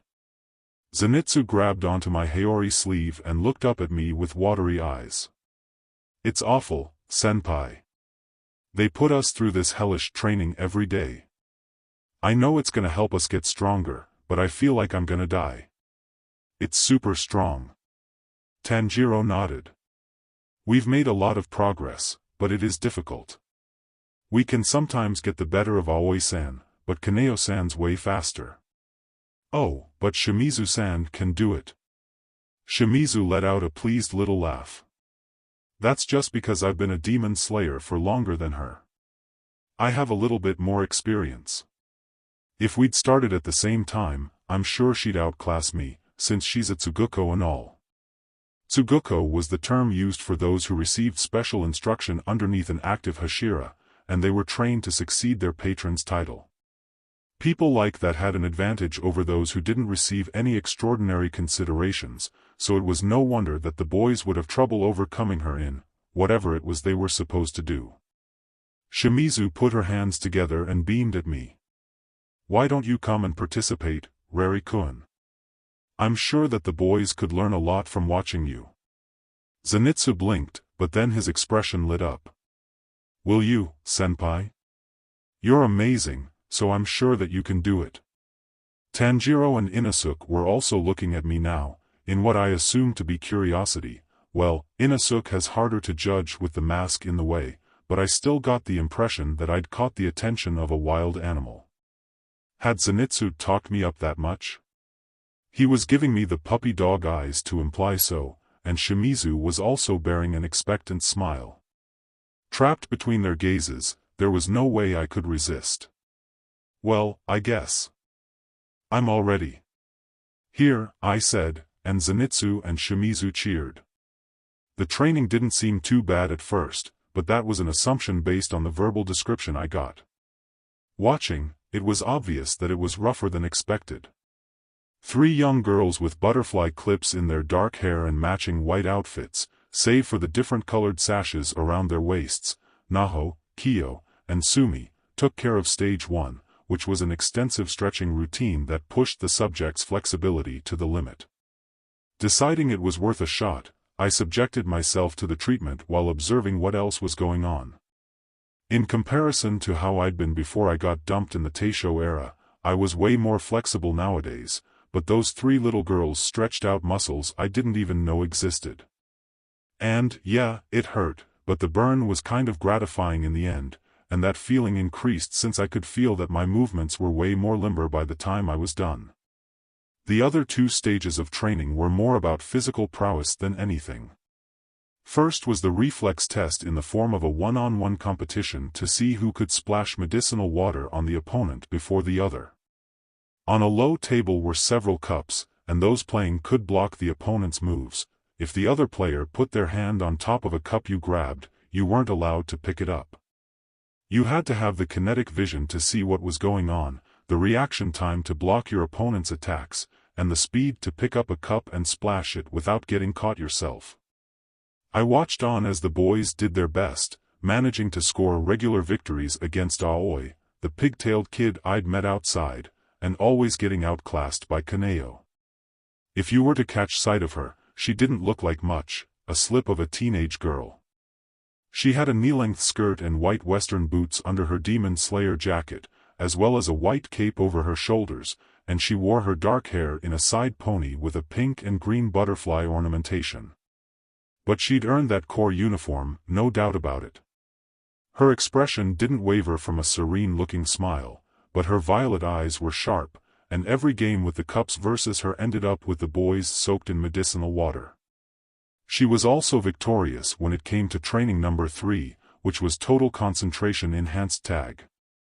She's gotta be using total concentration, constant, I thought, observing her movements as she managed to get behind Inosuke and smack her hand to his back.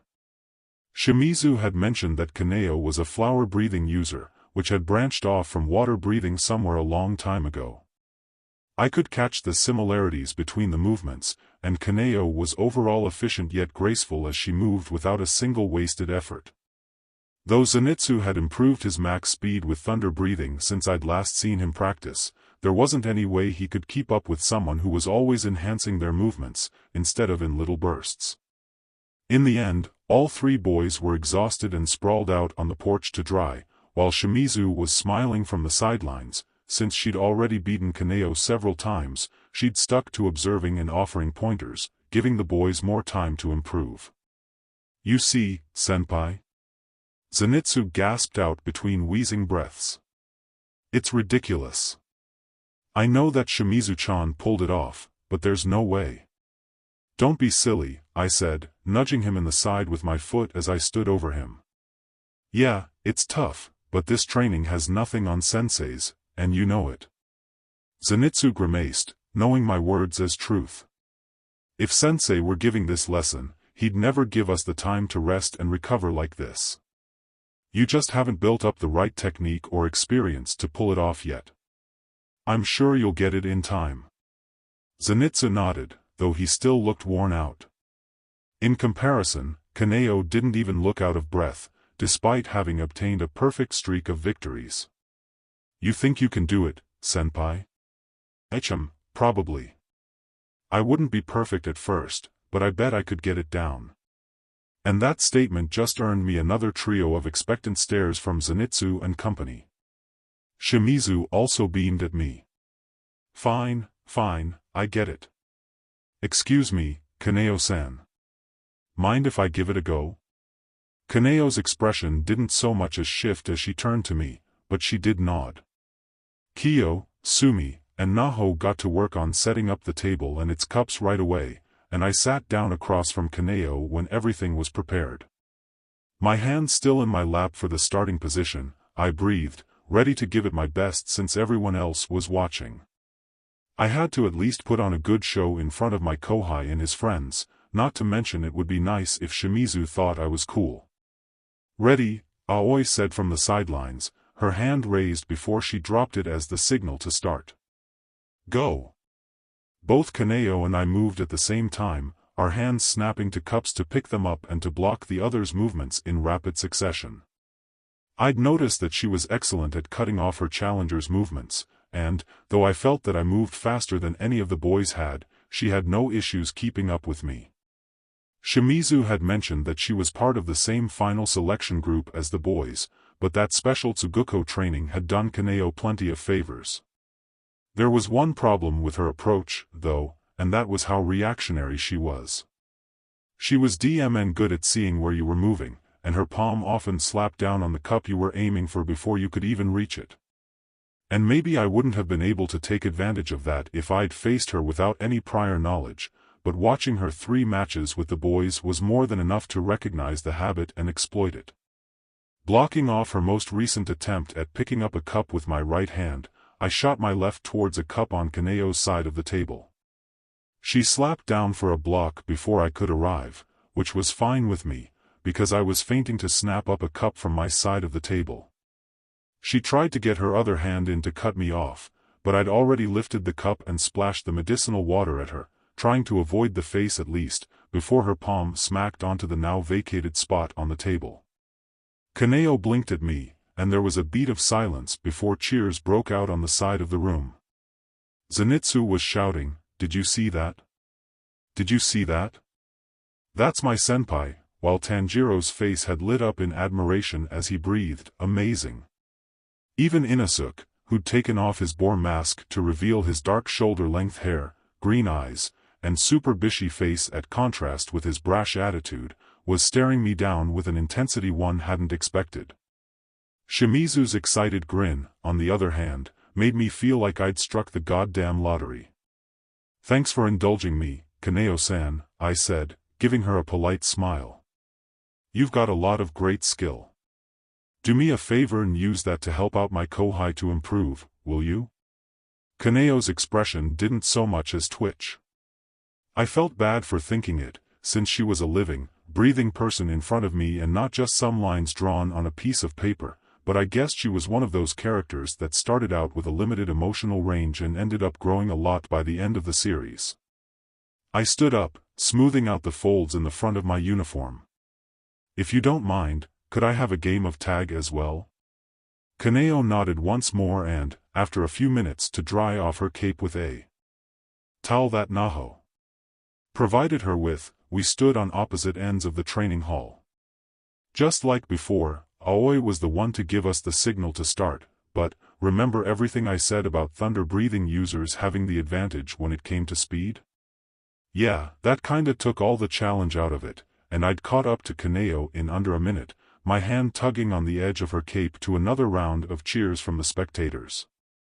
"Senpai, that was incredible," Zenitsu said afterwards, looking up at me with that admiring gaze that I'd honestly missed. "You moved on a whole different level." Well, yeah. As a thunder-breathing user, it'd look bad if I couldn't outspeed someone who's less experienced than me. If Kaneo had been in the same final selection group as me, maybe it could have been a challenge, but it was strong to feel proud about beating someone who was lower ranked than I was. I put a hand on my hip. "You should be capable of doing at least this much, too, Zenitsu. You just gotta get the right technique down." I could read the disbelief on his face, but soon his expression shifted to that determination I enjoyed seeing on him. "All right.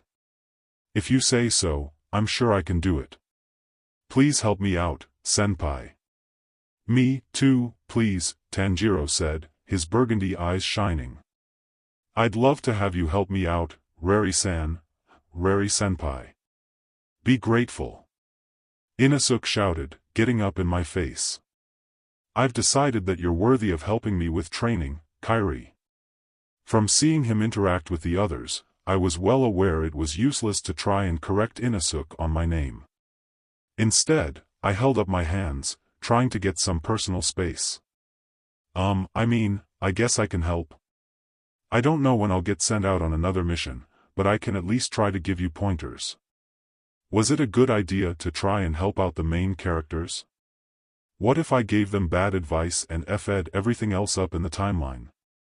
Shimizu's laughter dashed those concerns from my mind, though. "Hee, I'd love to see you help them out, Rari-kun," she said, looking far too amused by me getting swarmed by Zenitsu and his friends. "I've been looking forward to watching you as a senpai, you know." And that, as it were, was all it took to seal my fate. Walk steady on this cruel world's path. By Aviantei. Part 12. Storm clouds in our hearts. "I'll be blunt," I said, standing before Zenitsu, Tanjiro, and Inosuke as they sat in Seiza position in the courtyard, "as you guys are, just trying over and over again isn't going to let you beat Kaneo-san." None of the boys looked pleased by that assessment, but none of them protested, either.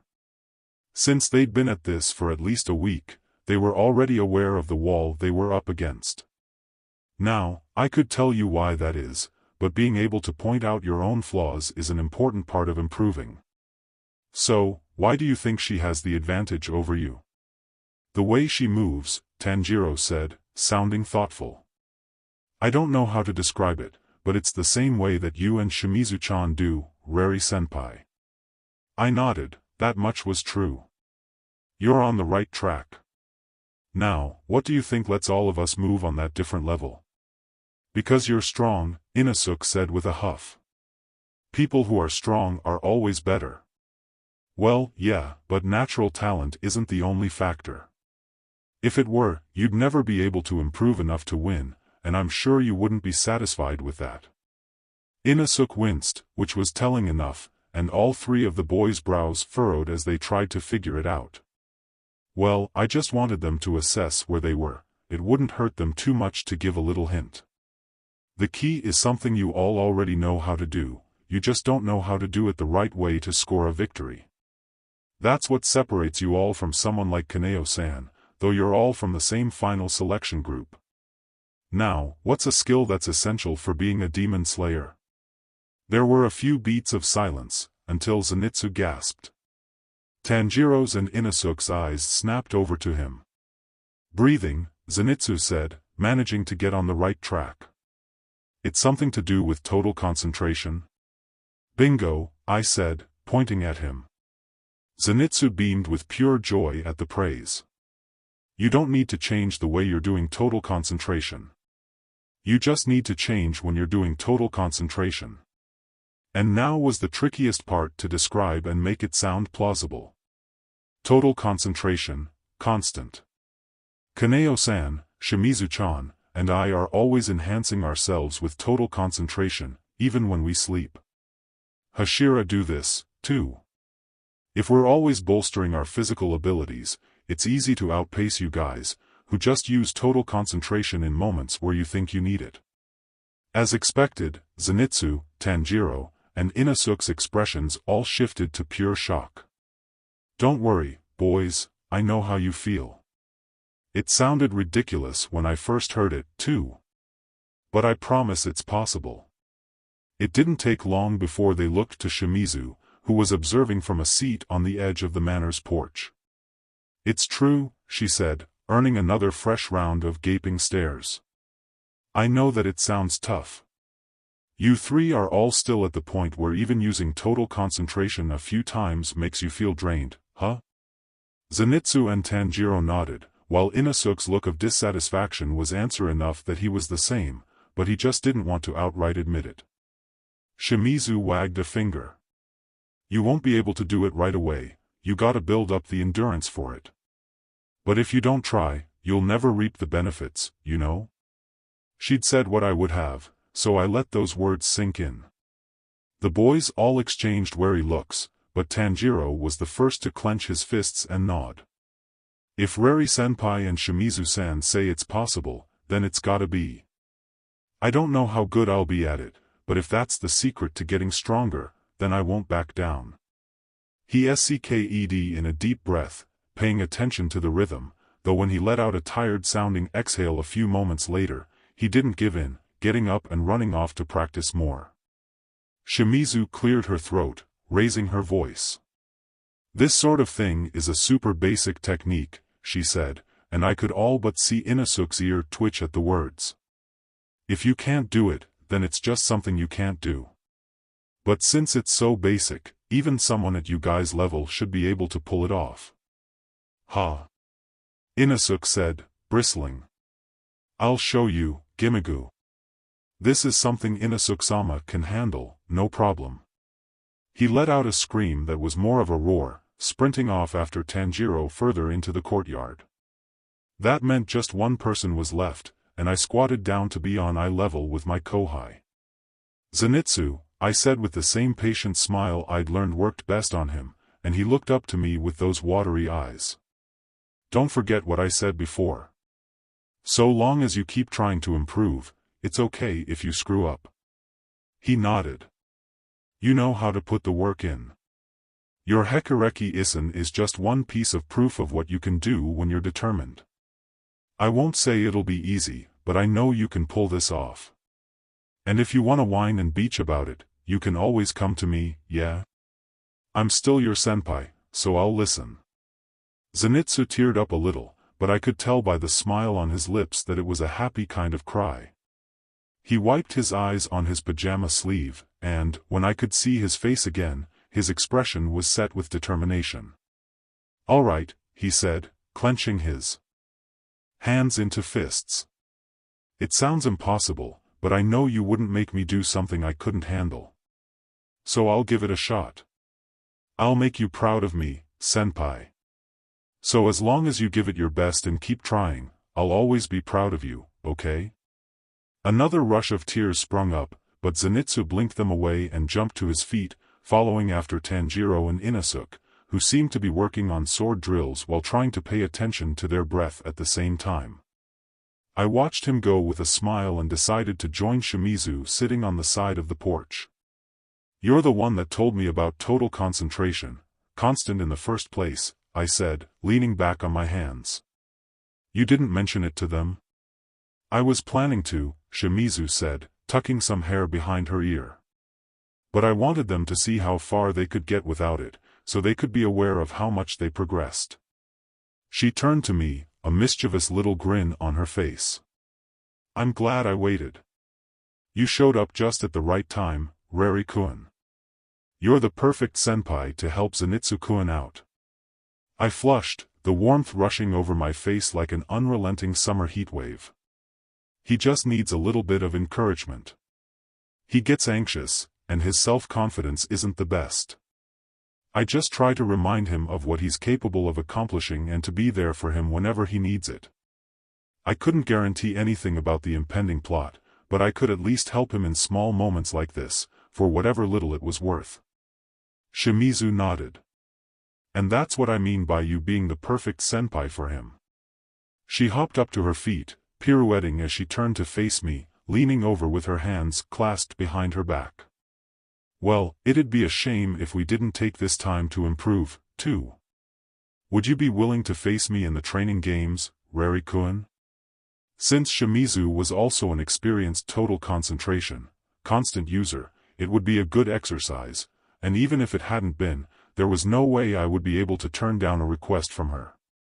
Trying not to think too strong about the fact that the cup game was an excellent opportunity to hold her hand for a few seconds, "Dear Lord, please don't let Zenitsu notice how much of a disaster I am," I nodded. "I'd be glad to." The night was peaceful, and a cool breeze rushed by, catching my loose hair and tossing it through the wind. The sky was clear, with hundreds of bright stars stretching out above. The world was appealing, and that was just unfair, that it could still look so gorgeous whenever there was something so awful happening before me, when all you had to do was glance down to break the illusion. In the dead of night with no moon, you couldn't see the red. But the dark puddles soaking into the ground could be nothing else but BLD, and it crawled across the bodies like an all-encompassing tar. There were no illusions about whether the people were okay. Their limbs were torn apart, their organs were spilling out of their cut-open stomachs and CHSTS, their heads were separated from their shoulders, their eyes were lifeless as they looked forward but couldn't see a thing. I stood in the middle of that carnage, my mouth tasting like bile and my hands clenched into tight fists, unable to move while the sobs ripped out of my throat as I recognized the clothes and faces of the corpses around me. They were not all strangers. Zenitsu, Kyaku, Sensei. Shimizu, Tanjiro, Inosuke. Even Kaneo, Aoi, Sumi, Naho, Kyo. Hundreds of more people that I'd crossed paths with before, dressed in corps uniforms and civilian clothes alike. All of them, people who lived in a world that I had once thought of as a fiction, a series to one day sit down to watch and read, to enjoy. All of them dead. "If only you'd never woken up here," a voice said in the darkness. "This is all because of you." Inside the dream, I bent over and hurled, bitter vomit mixing with the gore pooling beneath my feet. Outside the dream, I jerked awake in my bed with bile pulsing at the back of my throat. I slapped my hands over my mouth, trying to keep it down, which was strong when my body insisted on keeping my mouth open because I couldn't FNG breathe. After getting too used to moderating myself with total concentration, constant, hyperventilation felt like an even more extensive level of personal hell than it once did, and I could recognize the hotness of tears spilling over my cheeks, but I also felt so distant at the same time. I couldn't see the bodies around me in the dark anymore, but that didn't erase the images pressing into the back of my eyelids, the horror robbing from me any sense of control that I could feel over myself. I swallowed down my impending puke at least 3 different times, and my lungs were screaming.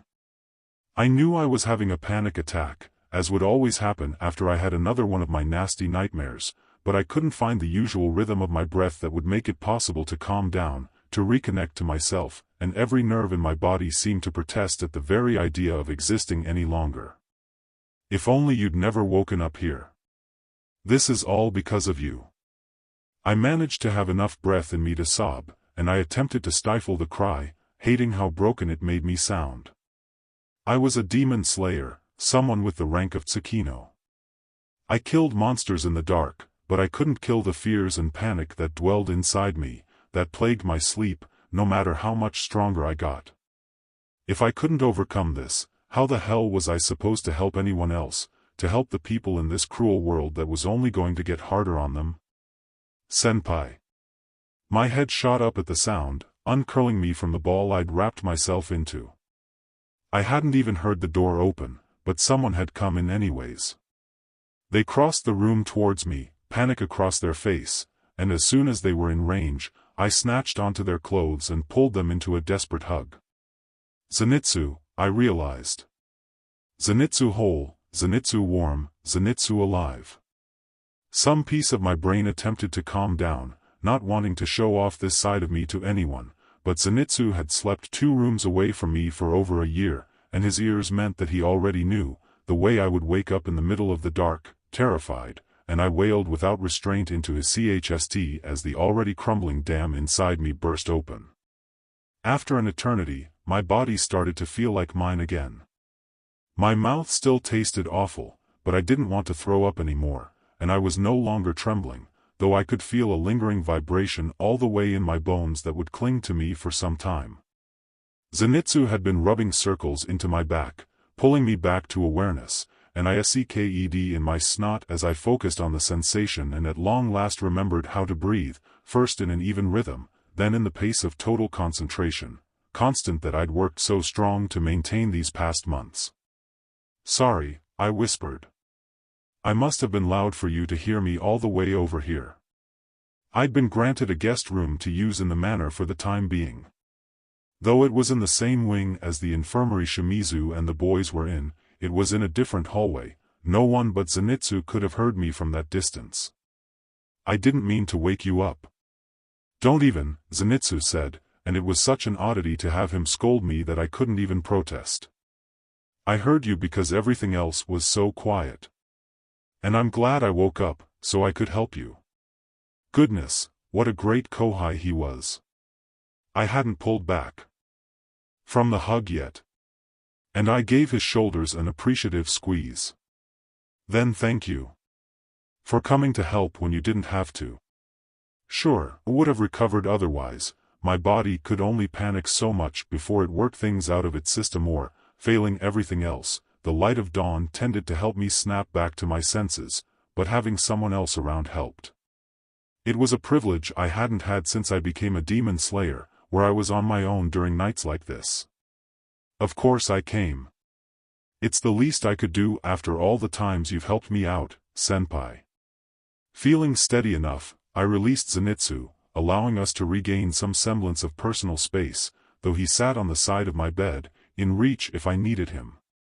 I wiped my face on the sleeve of my borrowed pajamas, and then I worked on brushing away Zenitsu's own tears that had sprung up at some point. Do you want to talk about it? If only you'd never woken up here. This is all because of you. I shook my head faster than I would have if I were being honest. Maybe talking about it would have helped, but how could I explain that the terror I'd felt wasn't from the possibility of everyone dying, but instead from those deaths being my fault for just existing in a world that I didn't belong in? Even worse, I couldn't just say that I'd go back to my world if I could. I'd come to care so very much for the people here that the thought of leaving them all behind, even if it meant keeping them safe, seemed unbearable. If you were in a position where you could choose, what would you do? Would you risk everyone else, just for the chance to stay here? Zenitsu, I said, my voice still quiet, and he took my hand, knowing that it would help me stay in one piece instead of shattering apart. I get scared sometimes. Our job is dangerous, and I can't guarantee I'll protect everyone I care about. So while I know you're strong, I still worry that I'm going to find out one day that you or Kaigaku or Shimizu-chan are just gone. I squeezed onto his fingers, reminding myself that Zenitsu was here, that I was here. So when I heard that you two were in the same place as a lower moon, I was terrified at what could have happened. But I can't pick you up and put you away in a box so you'll be safe, and I don't know what I can best do to help, if there's even anything I can do to help. I released a shuddering breath. Sorry. As your senpai, I shouldn't be worrying my kōhai with these kinds of things. Zenitsu looked worried, his eyes shining with tears in the moonlight sneaking in the window, but he shook his head. It's okay, senpai. I know this sounds awful, but it helps. Knowing that you get scared, too. Both his hands clutched onto mine, clasping around them like a prayer. I can't promise that I won't ever lose. But I can promise that I'll keep working strong, and I'll always fight with everything I have to make it back safe. I'm a successor of Ji-chan and a student of thunder breathing, too.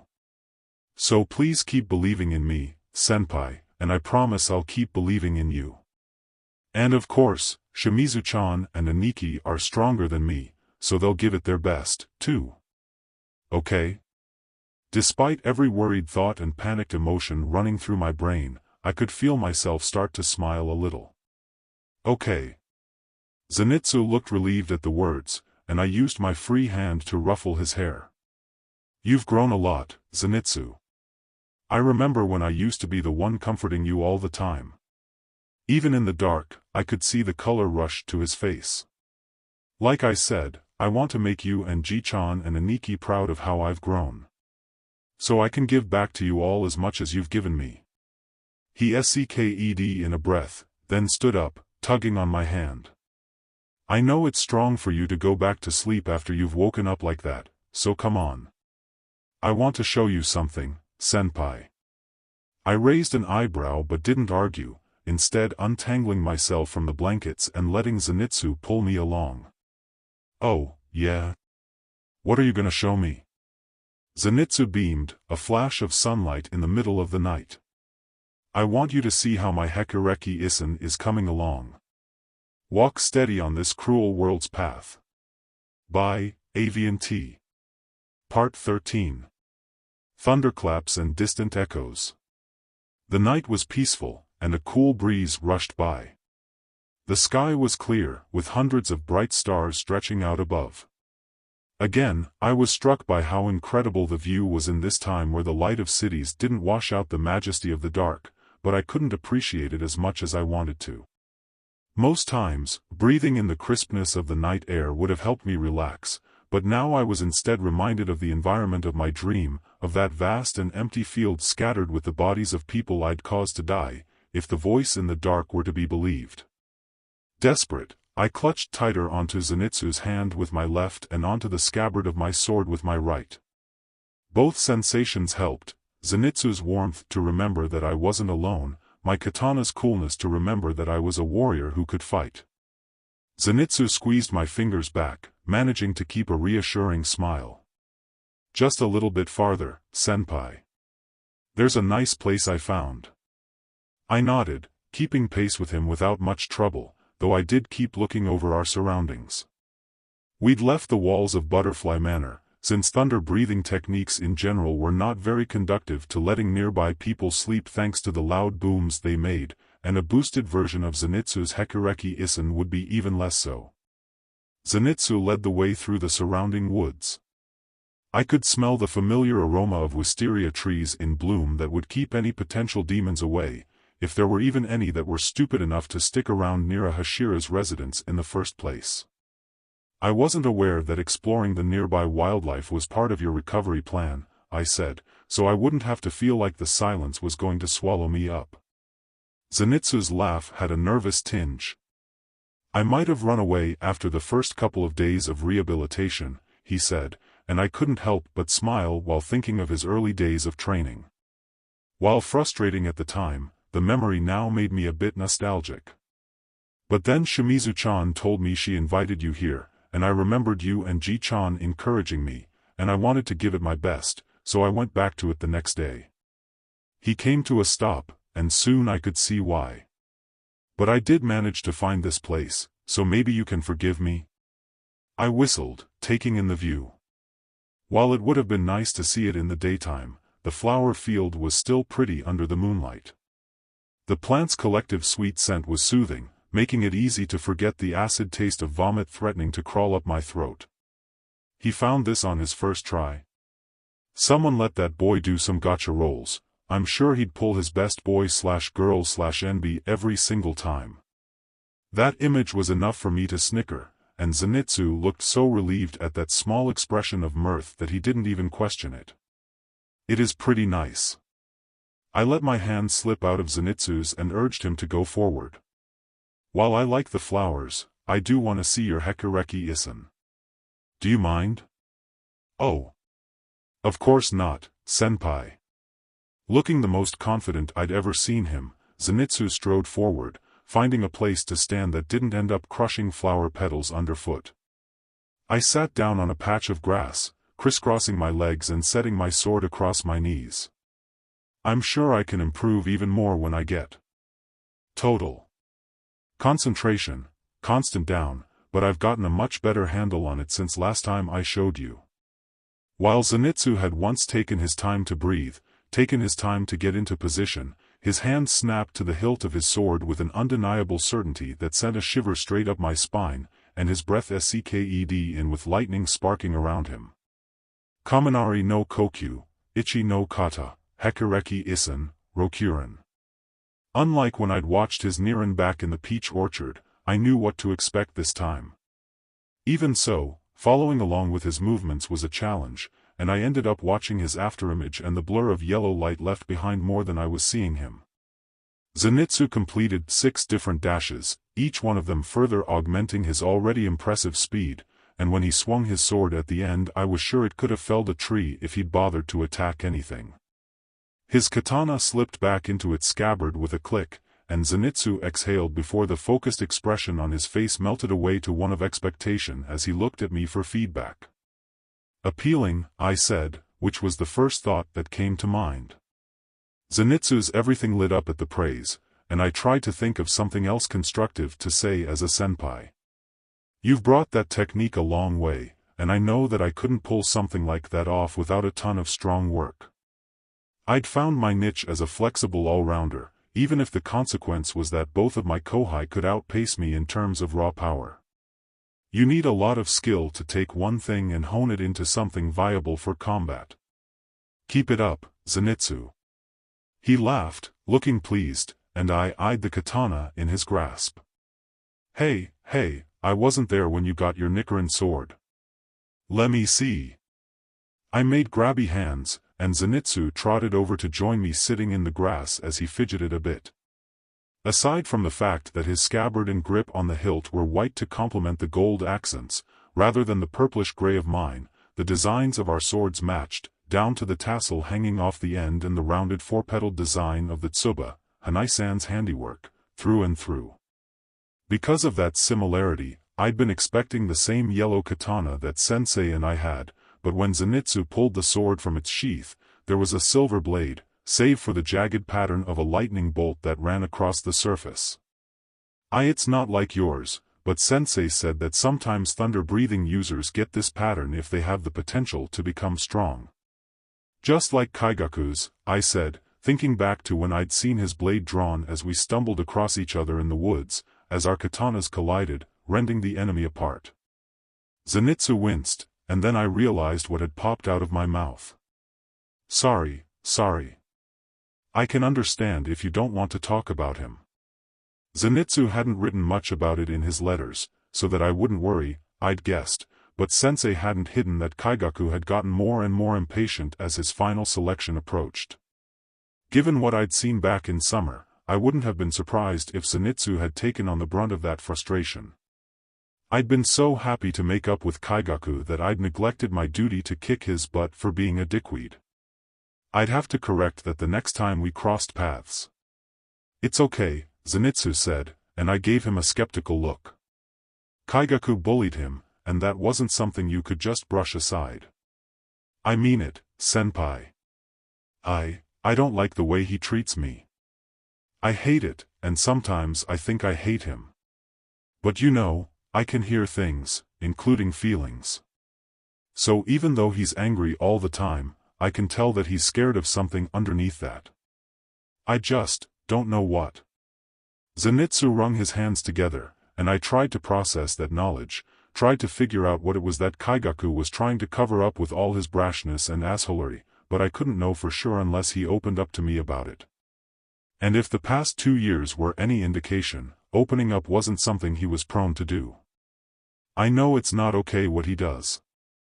And I wish I could tell him off on my own instead of letting him walk all over me or having you yell at him for my sake. But he's still strong, and I still respect how strong he works, and I've been trying to write him so we can maybe fix how messed up things are, but he never answers me. Zenitsu swallowed. Like you said, we're sword siblings, a family. So he's still a Nikki. Is it bad that I still think that way even after everything? No, it's not bad. I gave his head a gentler pat than usual. You're kind, Zenitsu. To see that there's still something good in him, even when you recognize that his behavior isn't okay. And you're brave, to try and reach out to him, even after everything he's done to you. But if he ever does do anything to hurt you again, let me know. I'm sure you'll be able to stand up to him one day, but you never have to do it alone unless you want to. Got it? Zenitsu nodded under my hand. Got it, senpai. Good. Unable to resist, I ruffled his hair, and Zenitsu squawked, his hands trying to push the locks back into place, though he still had a bit of bedhead going on. And don't feel bad about your letters. I heard back from him for the first time less than a week ago, and he wrote a grand total of 2 sentences. 2. Zenitsu snorted, and I smiled. Also, your sword is amazing, and I'm sure you'll live up to that potential if you keep going the way you are now. Zenitsu grinned, the sight warming up my heart before I yawned, my body at last remembering that sleep was a thing I kind of needed. Come on, I said, pulling Zenitsu to his feet with me as I stood up. Let's get back to bed. You haven't caught up to Kaneo-san yet, so you need your rest if you're gonna train strong tomorrow, too.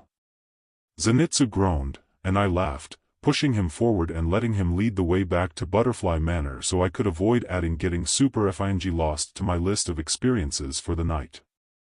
As the days went on, Zenitsu, Tanjiro, and Inosuke all continued their practice with total concentration, constant. Tanjiro had even recruited Sumi, Naho, and Kiyo to wake him up with blanket beaters if his breathing slipped up in the middle of the night, and I was beyond grateful that my room was well enough away from that mess. Everyone in the infirmary always emerged in the morning looking haggard, and I even caught them sneaking in naps on occasion between practice sessions. Unlike everyone else, Shimizu didn't look worn out, though I found out after a few days that was because she was pretty handy with some makeup, so she was just concealing it. Even so, she still looked radiant the time I crossed paths with her before she'd covered up the bags under her eyes, so the overall effect of her presence was the same. She also didn't let that tiredness impact her physical capability in the least. While the boys got to work on trying to burst some gourds that Sumi, Naho, and Kiyo had provided as a way of gauging proficiency with total concentration, constant, Shimizu and I had taken to playing tag, though we used the whole estate instead of just the singular training room. We'd been even between both that and the cup game, though my thunder-breathing experience meant I had more victories in the former while Shimizu's water-breathing flexibility, and maybe just a bit of my crush on her, don't judge, gave her the advantage when it came to the latter. It was more about keeping our skills sharp while off of a mission than actual wins and losses, so I didn't mind. That said, as Shimizu reached full recovery, she was becoming way more of a challenging opponent, and I had to work for my wins, edge and speed or no. That morning, I was chasing her across the roof and had almost snatched onto the back of her Haori whenever the familiar form of a Kasugai crow dive-bombed my hand. Mission! Mission! Tanaka screeched, flapping his wings and landing on Shimizu's shoulder. I was convinced that he'd almost scratched me on purpose. Both Shimizu and Reri are to report to a farm on the north. Several travelers have gone missing while passing through the area. Both of us? I asked, surprised. Tanaka fluffed up his feathers at me, as if to fight me for challenging his word, but Shimizu patted him on the head once, and he went back to being docile within seconds. Well, I'm not complaining, since it's always good to have backup. Are you sure you feel up to going, Shimizu-chan? Shimizu nodded. I got cleared for a full recovery already. No reason not to get back to work.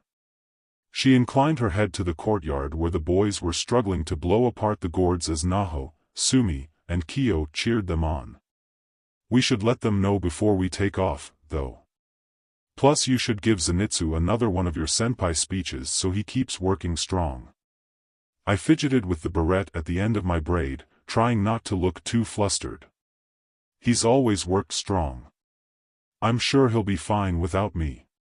He'd grown enough to comfort me when I needed it. After all, before, he'd panicked because I was panicking, and the two of us just made a mess. Shimizu laughed at my embarrassment, but the sound was nice, so I couldn't mind too much. But you're right. Don't want to disappear without warning, plus we should stock up on food before we leave. Together, we landed back on the ground, and Shimizu waved to catch the boys' attention.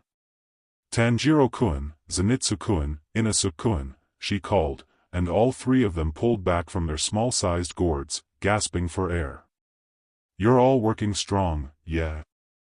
Make sure you keep that up while Reri-kun and I are gone, got it? What? You're leaving? Inasu shouted, scowling. No way. I still haven't caught up to Kairi and Gimiku yet. You're not allowed. How about you try catching up to Kaneo-chan first? Zenitsu asked, and Inasu turned to him, nostrils flaring. Zenitsu didn't back down. Besides, they have a mission to take care of. We can't just keep them here because we want them to help us train. He looked to me, his tone suching gears in record time. Don't worry about me, senpai. You taught me the basics, so now I just gotta keep practicing to make it second nature to keep up with. God, you've come so far, Zenitsu. I might just cry. I didn't, but I sure felt overwhelmed enough to come close. Well, you've got this, then. Just remember to keep trying, no matter how much it sucks, okay, my precious kōhai? Right. I hope you two come back safe, Tanjiro said, his smile the embodiment of purity. He put his gourd aside and stood, bowing to us both. Thanks for all your help with training, Reri-senpai, Shimizu-san. Not a problem, Tanjiro-kun. Shimizu said, patting him on the head. Whenever Inasu gave her a look, Shimizu reached out her other hand and let the boy in on the action, and, no, I was not jealous that they scored head pats just like that. Make sure you tell Nezuko-kun I said bye when she wakes up. Nezuko? I asked, though for once in my life I knew just who the F. Nezuko was. Behold, the last time I will ever have prior knowledge of anything about the Kimetsu no Yaiba canon before encountering it myself. Overall, I was pretty impressed that none of them had mentioned her the entire time I was around, but I guessed that maybe the whole thing would seem best to keep as a secret from other core members, given the whole, demon-slaying thing. Still, the effect of my question was that Tanjiro and Zenitsu froze, while Inasu just looked dissatisfied that Shimizu had stopped giving him pets. Zenitsu laughed, the sound far too unnatural to fool me, and he knew it. Why you see, senpai, Nezuko-chan is. Nezuko's, Tanjiro said, also failing for words, and his face was all but screaming that he didn't want to lie to me after all the help I'd given him, but also that he didn't know how I'd react to the news that his sister was a demon. Well, the joke was on him, because I knew way before I even met you, you sweet summer child, you babe swaddled in the cashmere blanket of ignorance.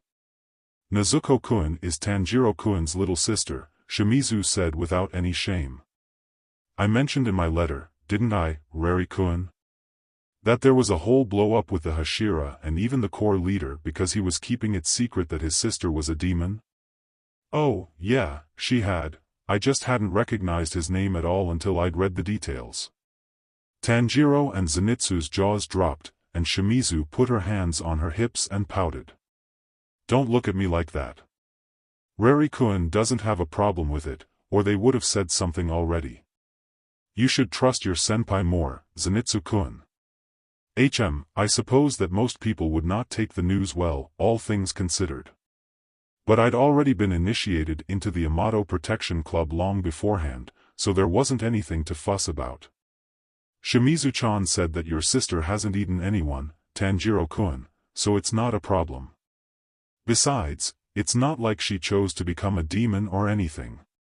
Given what I now knew about how demons were made, it was beyond obvious that Kibutsuji Muzan served as a compelling antagonist, not just for his general presence as the progenitor of all demons, but also for the way he'd affected Tanjiro's life.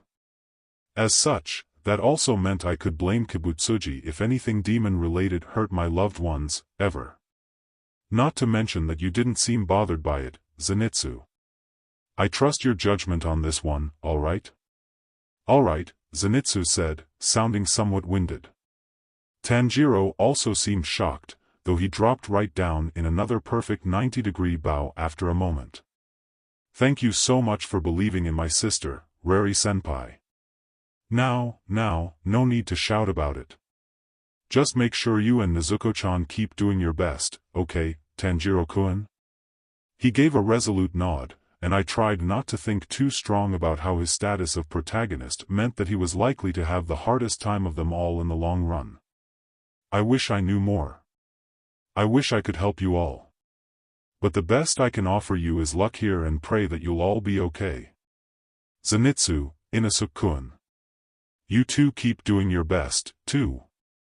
Not just in practicing total concentration, constant, but after you MSTR that, too. Help each other out, on and off the battlefield. All three of you, keep working strong. And stay alive, please. Shimizu nodded, looking serene. Rari-kun said it best already, but I'll add in my thoughts, too. Tanjiro-kun, Zenitsu-kun, Inosuke-kun. The three of you have just gotten started. And take it from your senpai, but it doesn't get easier the longer you're in the Demon Slayer Corps. But you've shown on Natagumo-yama and while we've been training here that you're willing to keep pushing forward, even when the world gets rough. So just keep working strong. I'll have Aoi-kun tell on you if you do, so no slacking off, got it? Whenever we started here, I was sure that threat would have made all of them flinch. But Tanjiro and Zenitsu shared determined looks, both of them bowing and almost blowing out my ears with a unified bellow of "thank you very much," while Inosuke made matters worse by screaming, "How dare you make me feel all fluffy. I'll show you who's working strong." I might have teared up, but that wasn't anyone's goddamn business. Walk steady on this cruel world's path. By Aviantei. Part 14. Soft rain showers.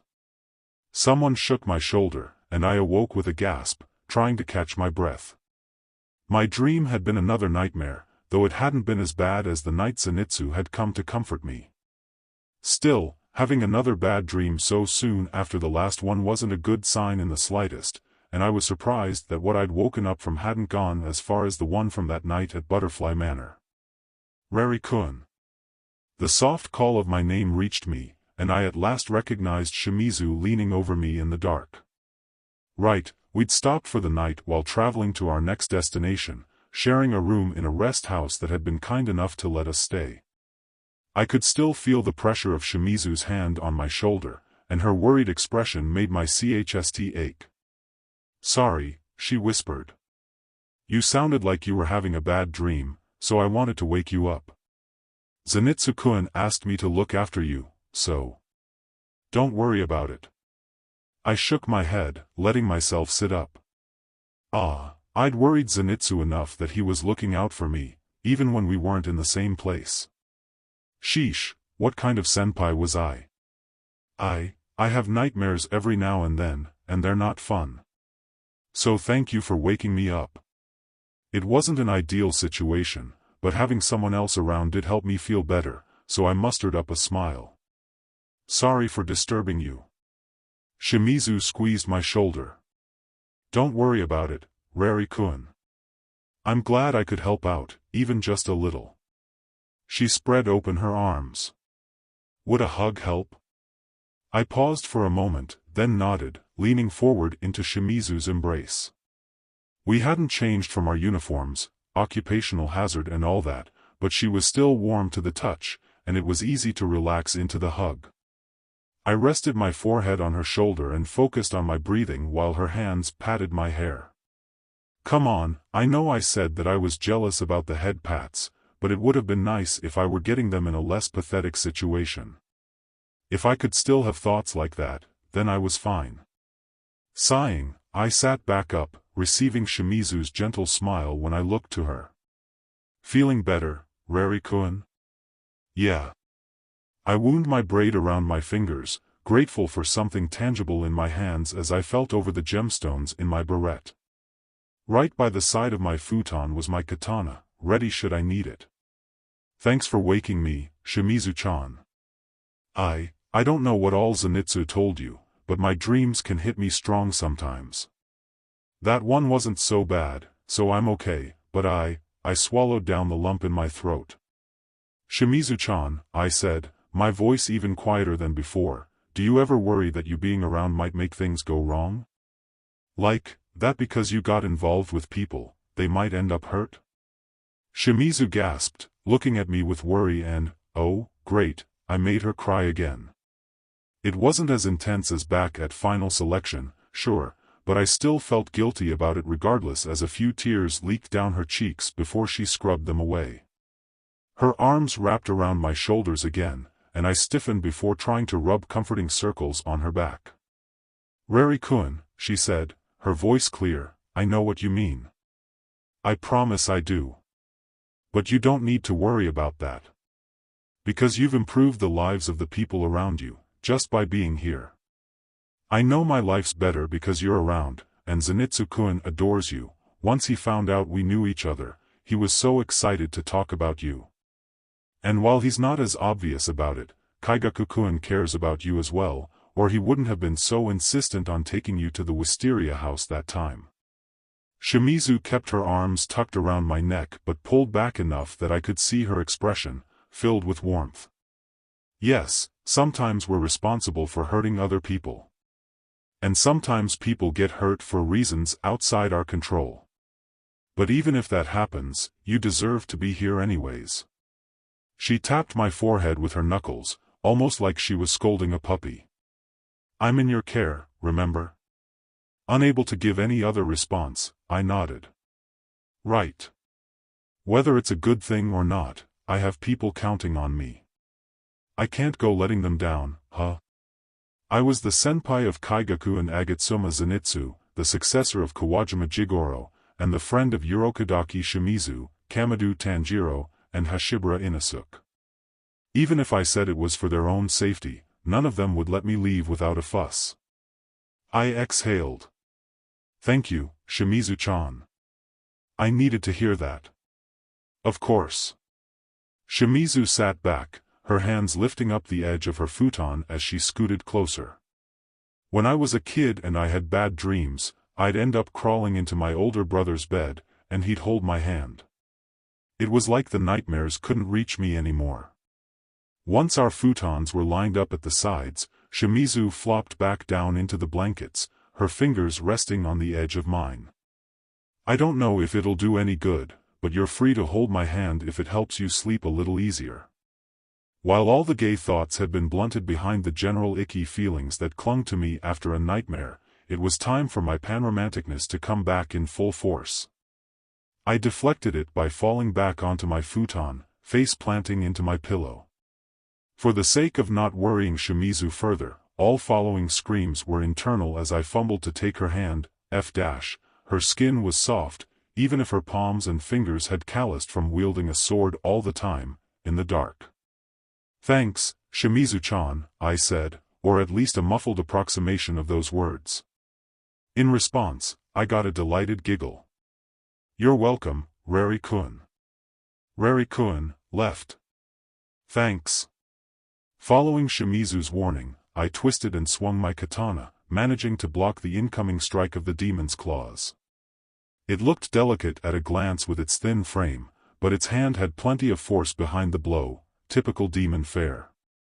In comparison to other demons I'd fought, it didn't have the strongest attack by a long shot, but it was agile enough that neither of us had managed to catch up with it yet to land a killing blow.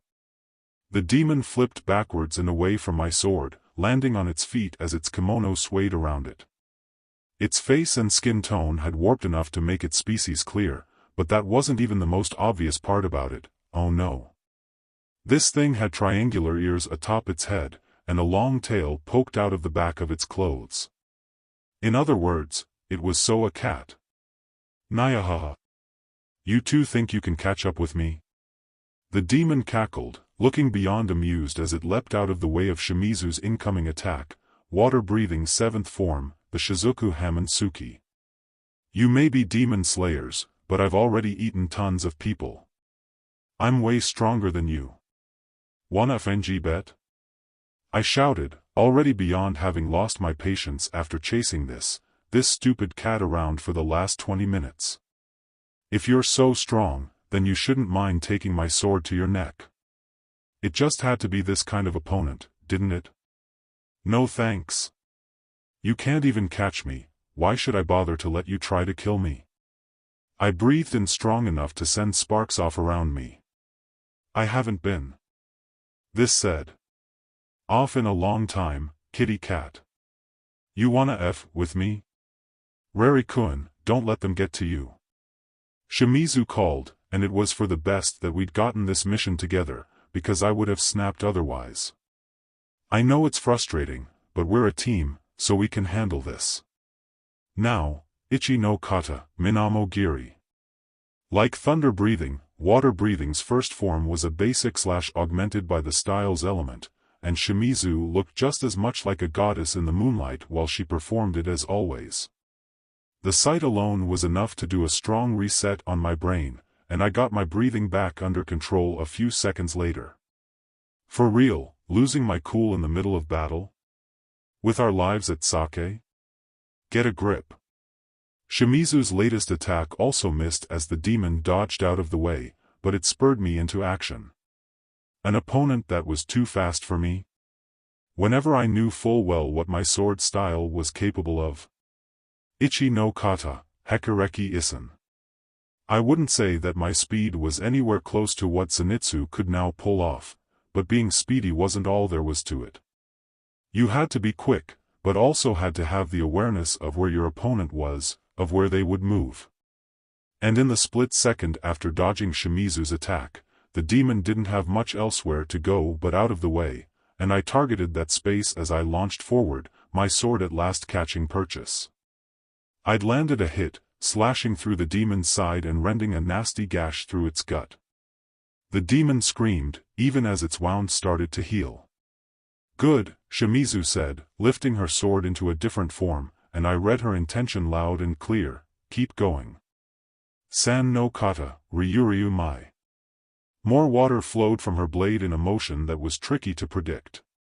Since the demon was still recovering from my strike, it couldn't twist out of the way, and Shimizu managed to lop off both the demon's forearm and the top of its tail in one swift movement.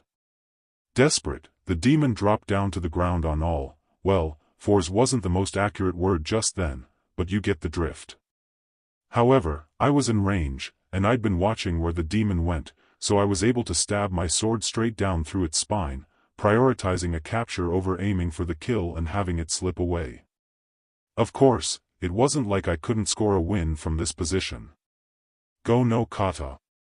Please, no. I surrender. I surrender. It was the first time I'd heard a demon beg, and my breath stuttered enough to prevent my Netsu Kai Rai from forming. Still, I didn't need a full technique to kill it at this point, since it wasn't trying to escape anymore, and I adjusted my hold on my sword to pull the blade down like a guillotine, only for Shimizu's sword to block mine. I looked up at her, still keeping the demon pinned down. "We can't not kill it," I said. "It's murdered people. This isn't like what's happened with Nezuko-chan." "I know, Rari-kun," Shimizu said, and I was relieved, if not still confused. She seemed satisfied that I wasn't about to move my sword further, as she pulled her own katana back. "It's better for the demon's souls if we defeat them and set them free. But if they surrender, there's no need to make it painful for them, right?" Shimizu breathed, and I could only watch transfixed as she moved. Mizu no kokyu, go no kata, kanten no jyo. There couldn't have been a bigger difference between our style's fifth forms. Netsu Kai Rai was all about the power, and it was often meant to serve as a decisive blow. Shimizu's kanten no jyo, it was simple, elegant, the water itself seeming more like a rain shower than any of the previous ocean's waves I'd seen, and, when the demon's head fell away from its body, I almost thought I heard it sigh in relief. "Our fifth form," Shimizu said, sheathing her sword and pressing her hands together in a prayer, "is one that gives the target a painless death. It's something we can use on those who surrender." The moonlight created a halo around her, and I nodded before pulling my sword out of the demon's now empty kimono and stepping aside to also pray for its soul. It's not a move we get to use often, so I didn't want to waste the opportunity. Thunder breathing doesn't have any moves like that, so I guess I never thought about it. Not to mention I wasn't sure that we could develop a technique like that, given our element, but it was nice that water-breathing users had that option. I squinted into the night. You either got an actual breather between missions or your Kasugai Crow was bringing you more work right away, there was no in-between. Lucky for us, I didn't see any sign of Tadashi or Tanaka ready to announce another mission. "It looks like we get to rest this time." "Ah, thank you for your strong work today, Shimizu-chan." Thanks for your strong work, Rari-kun. Maybe we'll get to keep working together." As fate would have it, we did end up getting to keep working together. Based on what Tadashi and Tanaka told us, demon activity had been higher than the norm as of late, so there had been some discussion about keeping demon slayers operating in pairs for a bit, which didn't leave me any complaints. With two of us involved, it was easy to finish up missions, and we managed to sustain nothing more than minor injuries. The consequence of that was we kept getting missions, and there wasn't an opportunity at all to swing back by Butterfly Manor to see how the boys were handling their training. They did write to us, though, or, to be more accurate, Zenitsu and Tanjiro wrote, and they'd include notes on what Inosuke wanted to say, since he couldn't write himself. Over the past few weeks, it seemed like they'd all at last gotten a grip on total concentration, constant, and they'd managed to score regular victories against Kaneo. Their injuries would be healed soon, which meant that they were field-ready by the time the letter got to us. The one bit of bad news they had was that Nezuko was still sleeping a lot to recover from using her BLD demon art at Nadagumoyama, but otherwise she was doing fine. "I'm glad to hear that they're doing all right," I said, putting the letter down on the table after Shimizu and I finished reading it. Our travels had brought us to a town connected to a railway, which put it on the more modern end of things, with a lot more people out and about in Western clothes. I was still fascinated by the interesting cultural situation that was developing in this era, and also grateful because it let me have access to things like coffee. Shimizu and I had sat next to each other at a cafe as a break between missions while we read. Since they've been training, I'm sure they'll be fine. Or so I tried to convince myself as I realized that the boys' release from medical care was doubtless going to dump them right onto the doorstep of the impending plot. God, where are we in the larger narrative structure? For a jump series, the manga itself wasn't very long, but I only have so much context to work with here. Are we still in the TV anime? Wasn't there some movie greenlit, too? Ugh, I was just ending up hating this whole situation all over again. I just wanted my kōhai and friends to be safe. Shimizu seemed just as lost in thought, and she had her thumb pressed up against her lips with a serious look on her face. And while I was just glad for her company as a friend, could I have a moment to appreciate how a few months of traveling together had made it possible for me to see all sorts of new sides of her? Amen. What's the matter? Shimizu-chan? I asked. Working on folding up the latest round of letters and tucking the paper inside my uniform jacket with the latest messages from Kyaku and Sensei. It wasn't conceivable to keep all of them with my traveling lifestyle, but I at least like to have the most recent ones on hand as a reminder of home. You don't like the coffee? Huh? Oh, no, coffee's fine, coffee's great. Like she was trying to prove a point, Shimizu picked up her drink and downed the rest, letting out a satisfied sigh afterwards. Super good. Just thinking about stuff. I raised an eyebrow, and Shimizu's fingers toyed with the handle of her cup. This is going to sound silly, Rari-kun. But if I asked you to come with me somewhere that wasn't for a mission, would you? I'm not even going to bother to tell you where my brain went. By this point, I'm sure you could guess that it's gay. No, wait, that's not quite right.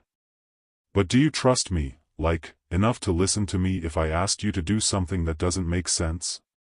Of course I trust you, I said, feeling mild offense at the fact that she even had to ask. I couldn't be too mad, since I knew well enough that sometimes our brains just like to dump paranoid thoughts on us, but still. We've been fighting side by side for a while, and I trust you with my life in the most literal way possible. The corner of Shimizu's mouth twitched a bit, and I wondered if I'd maybe sounded a bit dramatic there. Well, it was the truth, so I wasn't going to take it back. So, yeah. If you needed me to do something, I'd trust you and help out. You just gotta let me know what it is. So spill. Well, it's... Oh, what a surprise. The voice that interrupted us could be described as two things, deep and boisterous. Shimizu and I both jumped, and we looked up in unison to observe the person. For starters, they were tall, and we both had to crane up our necks to look them in the eyes. With golden blonde hair that had red tips at the ends, eyes of the same bizarre color combination, and a white, red, and gold flame stylized haori over their core uniform, I was able to discern that this person was both a flame-breathing user and b, a major character that I'd managed to not see the design for before I ended up here.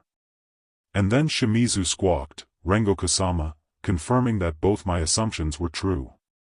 After all, that meant that the man before us was Rengoku Kyajuro, the Demon Slayer Corps' Flame Hashira, and that could mean nothing less than that some serious shit was about to go down. Walk steady on this cruel world's path. By Aviantei. Part 15. Flames under cloud cover. And now, a little bit more on the Demon Slayer Corps' Hashira. Since they were called pillars, it's not so surprising that they were considered the core of the Corps' fighting force and major support for the organization as a whole. They also handled other affairs besides fighting, such as patrolling their assigned area and even taking on secondary tasks, like the medical care at Butterfly Manor, the project of insect Hashira Kocho Shinobu, whom I'd somehow gone my whole stay without meeting. While you could rise to the rank by defeating a total of 50 demons, all of the current active Hashira had met the other qualification of defeating at least one member of the 12 Kazuki, so they were powerhouses, every single one of them. There were some people in the Corps who treated Hashira with an almost sort of reverence, and I'd heard other slayers and Kikushi talk them up plenty. Yes, I'd trained under Sensei for years, but this marked the occasion of my first encounter with an active Hashira. And given that Hashira were sent out for things besides general patrol of their areas when Sheet got fed, see, Natagumoyama, where 2 Hashira had been deployed, I wasn't sure if I liked the fact that I was encountering one in the field in the slightest. I didn't expect to cross paths with fellow demon slayers while on the way to my next mission. Rengoku said, though said was an understatement, since he was all but shouting. With a voice that powerful, he could become a pretty impressive singer if he wanted to. As said, I'm Rengoku Kyajuro, the Flame Hashira. You two are? Rari, no family name, Tsukino. Yuyurokadaki Shimizu, also Tsukino. Oh, had she ranked up?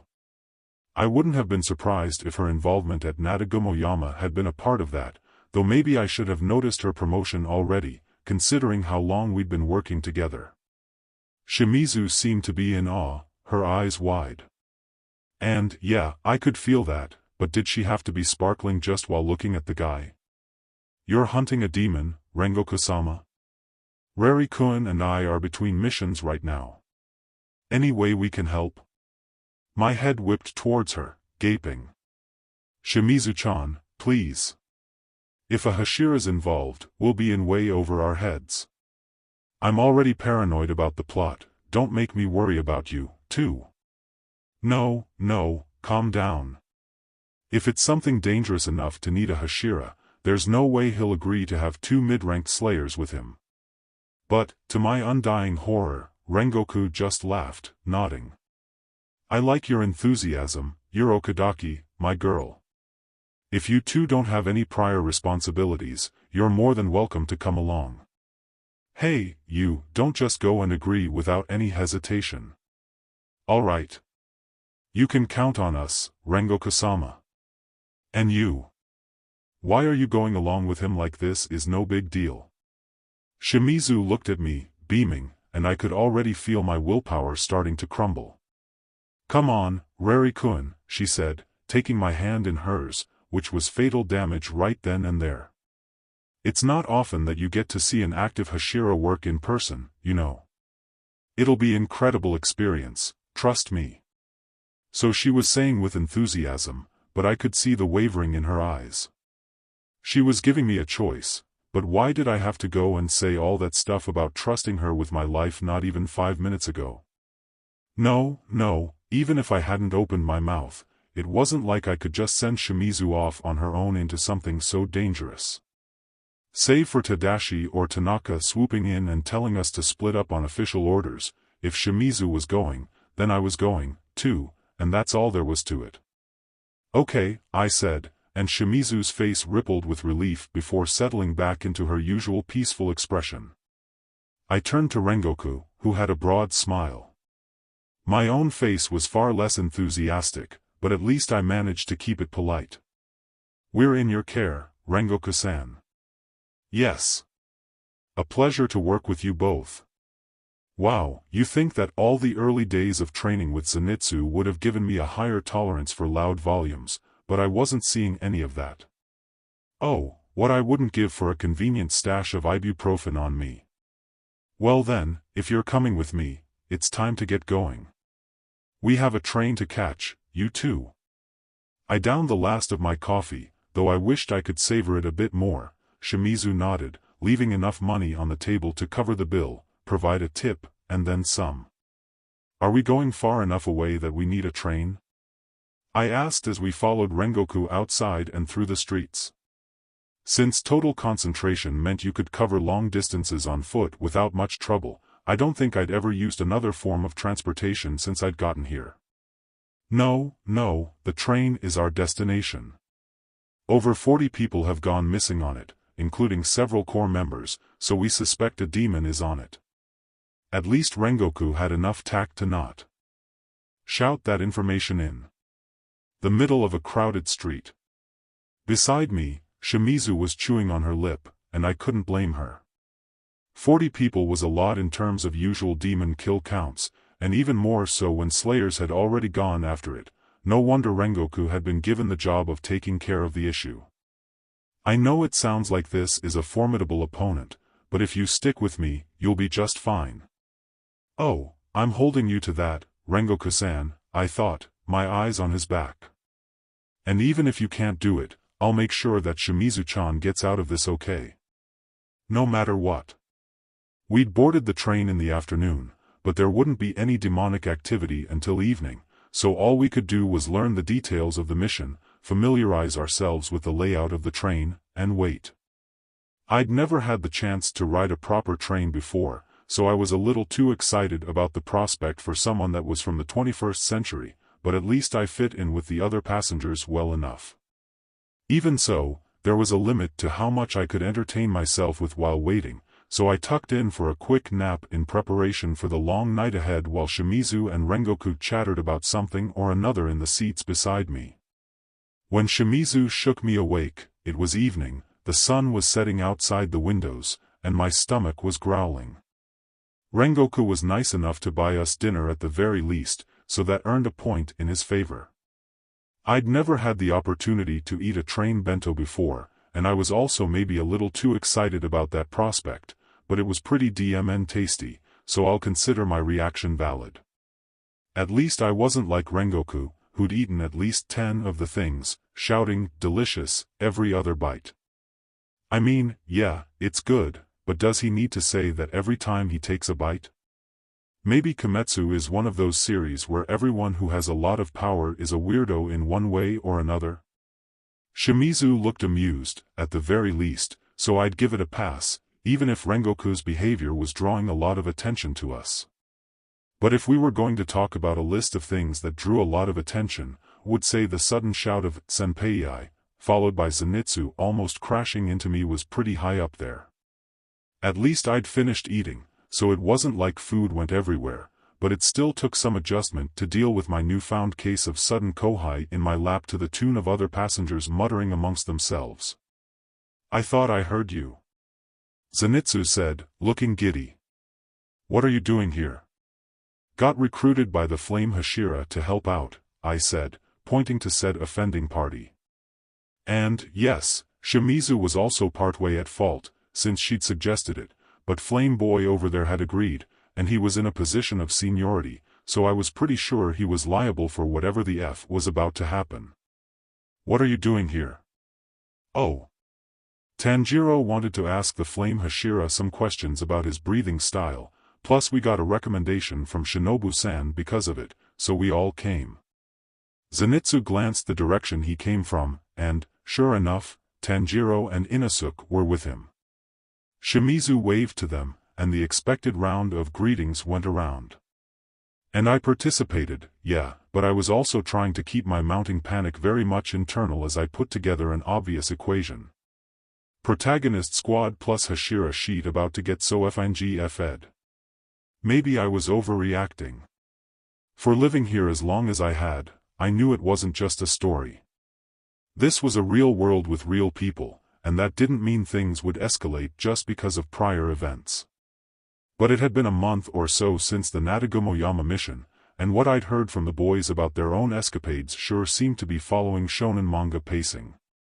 And, hey, I'd much rather overreact and have nothing happen than underreact and see everything go to hell right before my eyes. On Natagumoyama, there was the Lower Moon 5, and there are 12 total Kazuki.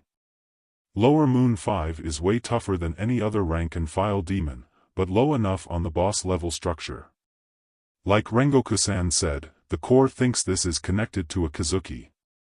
40 people is a hefty body count, but I don't think those numbers alone would make sense for an upper moon, unless it just changed locations to this as its new feeding ground.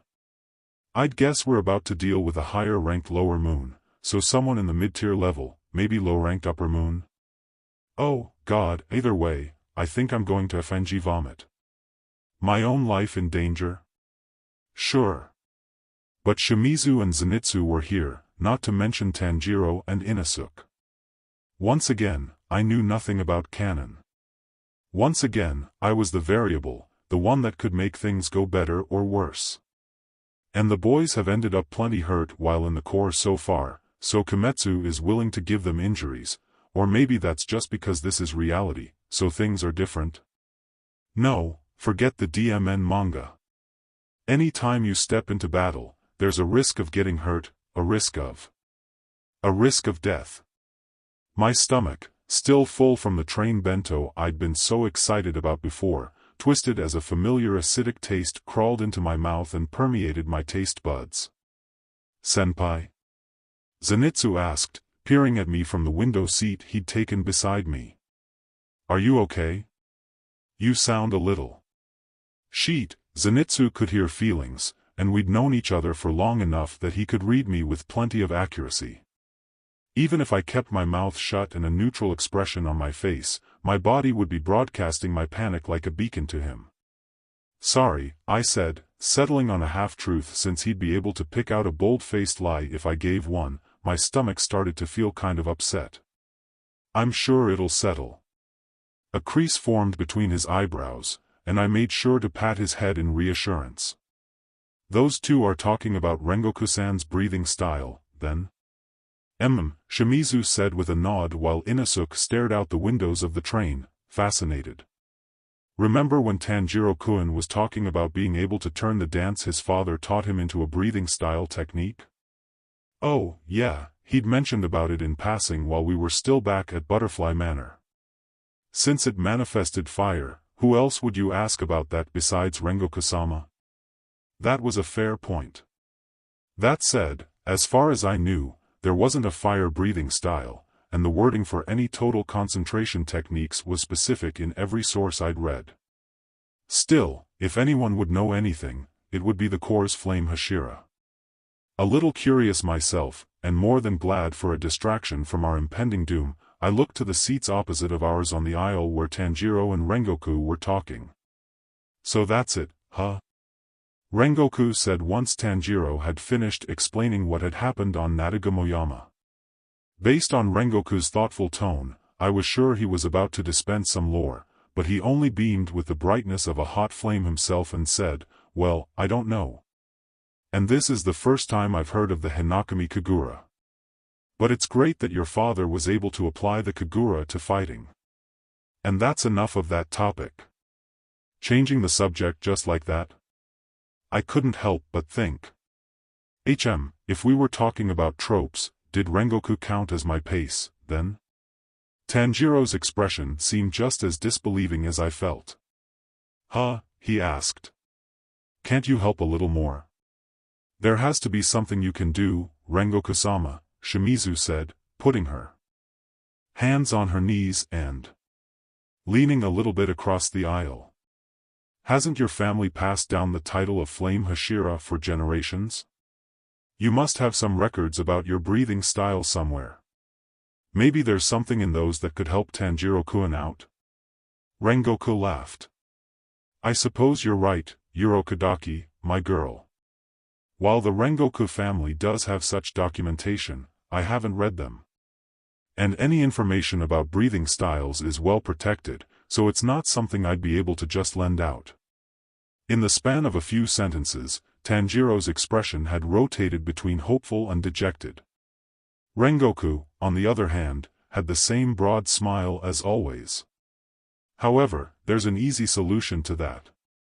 You should be my Tsuguko. I'll look after you. Tanjiro's face twisted up into further confusion, and even Zenitsu let out a startled, whoa, behind me. I guessed, as the protag, it would make sense for Tanjiro to become a Tsuguko, since it would give him an opportunity to grow stronger while also helping him uncover this Hinakami Kagura mystery. But even so. Just like Aviantei that? I asked, and everyone's eyes, save Inosuke's, who was still distracted by the world rushing by outside the train, snapped to me. On a complete and utter random whim, you decide that he's worth your time to train? Even when there are hundreds of other people in the Corps who don't receive any further training after they've gone through their cultivator and final selection? Shimizu was gaping at me, wide-eyed, and Zenitsu hissed, Senpai, you know that's a Hashira, right? A Hashira. Yeah, what of it? Rengoku blinked, and I stared him down without any shame. I respect that he's obtained his position through great skill and that he's a valuable piece of the Demon Slayer Corps. But that doesn't mean that he gets a free pass for being negligent. I'd thought it before, but the core structure was beyond Fed over. I can understand not being able to find a student that's capable of succeeding your title as Hashira. That's a big role to fill. But would it kill you or any of the other Hashira to look after a few Mizunoto and Mizuno instead of tossing them to the DMN wolves? Or at least build some sort of system where other higher-ranked slayers keep an eye on them? There are skills like total concentration, constant that could be saving people's lives, but goodness gracious, why even bother teaching anyone that? Instead, throw bodies at the demons until it becomes a big enough hassle to send in the big guns. Real Aviantei responsible of you lot. Just took you over 1,000 years to realize that letting everyone run solo was a bad idea. What an incredible accomplishment. You higher-ups must be so proud.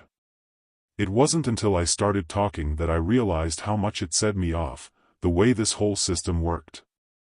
I'd been lucky that my earlier missions were something I could handle by myself. How many fresh Mizunoto didn't have that luxury? What about all the people sent to Natagumoyama before the Hashira got deployed? What if Zenitsu and the others had been sent there sooner? Would they have made it out alive?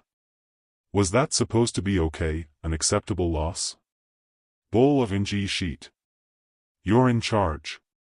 You all can do better than leading lambs into the slaughter. As expected, my words left a stunned silence in their wake, though I could sense Zenitsu developing an anxiety attack without even looking back to him. But this wasn't something I was going to back down on, no matter how much trouble I could end up in for talking shit to someone who held the highest combat position in the Demon Slayer Corps. Just you wait, our esteemed leader. At this rate, I'll be mouthing off to you by the time the year is out. Well, Rengoku said, sounding not quite sheepish, but at least a little bit more subdued than his usual energetic tone, when you put it that way, Rari, my boy. Not a boy, Zenitsu said before I could even open my mouth. Also not a girl, Shimizu added. Well, I guess if they both wanted to stand up for me, it wasn't like I was going to stop them from doing it. Rengoku gave me another look that had very little to do with every insolent thing that had come flying out from between my teeth. I shrugged, hoping the gesture conveyed the yup, that's about it that it was supposed to. I see, Rengoku said after a moment. I confess, this is new for me, but I didn't mean any disrespect. Well, that made at least one of us in this conversation. Regardless, what I was trying to say was that you do make a good point, Rari. Even we Hashira were discussing that there have been many skill gaps in the Corps as of late. Perhaps that is an issue we should accept our own blame in allowing to pass. I snorted, because that much was obvious, though at least he had the decency to admit it. Once this mission is over, I'll be sure to share your thoughts with Oyakata-sama and see what we can do. My arms crossed, I nodded. That might be a good place to start. I'll be much more impressed if words turn into action, though. Rengoku nodded before he turned back to Tanjiro. Well, despite the deserved change in topic, I did mean what I said about making you my Tsuguko. Flame breathing has a long history, after all. And with that, Rengoku started talking about the different breathing styles, asking Tanjiro questions about his sword color, which happened to be black, such a protagonist result that I wasn't even surprised. Inosuke had escalated from pressing his mask against the window to opening the thing and hanging out like some dog. While Zenitsu attempted to pull him back in, I closed my eyes and let the chilly air wash over me, deep breaths helping my earlier nausea abate.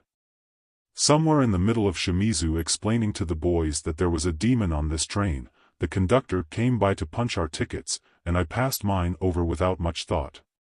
Despite the fact that I'd woken up from a nap not even a full hour earlier, sleep claimed me once more.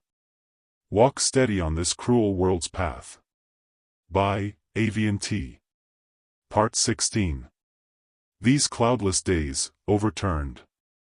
Iseked in a breath, the air tasting sterile and a bit like medicine.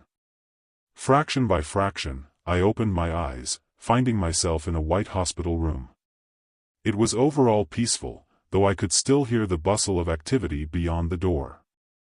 Whenever I tried to sit up, I made it okay, but my right arm was encased in a tiny purple cast that made it difficult to move around. I poked at the thing, but I couldn't even feel the pressure through the layers of wrappings and plaster, though there was a pang through my bone that had nothing to do with my curiosity. I broke my arm. After a moment, it caught up to me. There'd been screeching tires, and screaming, and, did I remember BLD? No, that wasn't right. I'd almost been in an accident, but I'd been okay, save for my now broken bone. Sure, I'd cried all the way to the hospital, but it hadn't been that bad. I must have dozed off at some point, and now I was safe, tucked away in a bed. Frowning, I looked over my cast with a mix of frustration and morbid curiosity. I was left-handed, so I would be okay, but I wasn't going to be able to play games as easily for a while, which was just annoying. At least I could get the other kids at school to sign it. While I was trying to see how much I could twitch my fingers without hurting myself, the door to my room opened, and I looked up. Sensei. The world skipped, reversed, restarted. Grandpa led the way, and his face softened when he saw me. Ah, you're up. How are you feeling? I'm okay, I said, letting my arm rest against my stomach and pretending like I hadn't just been messing with it. Still, I couldn't help but pout. The cast itches. Grandpa snorted, dropping himself into the chair beside my bed. I'm sure you'd rather have that than your broken arm flopping all over the place. I grimaced, and Grandpa ruffled my hair. Just rest up. We'll make up for the practice you missed when you're better. I'm just glad you're okay, eh? Having to jump a little to reach, Zenitsu managed to flop onto the side of the bed.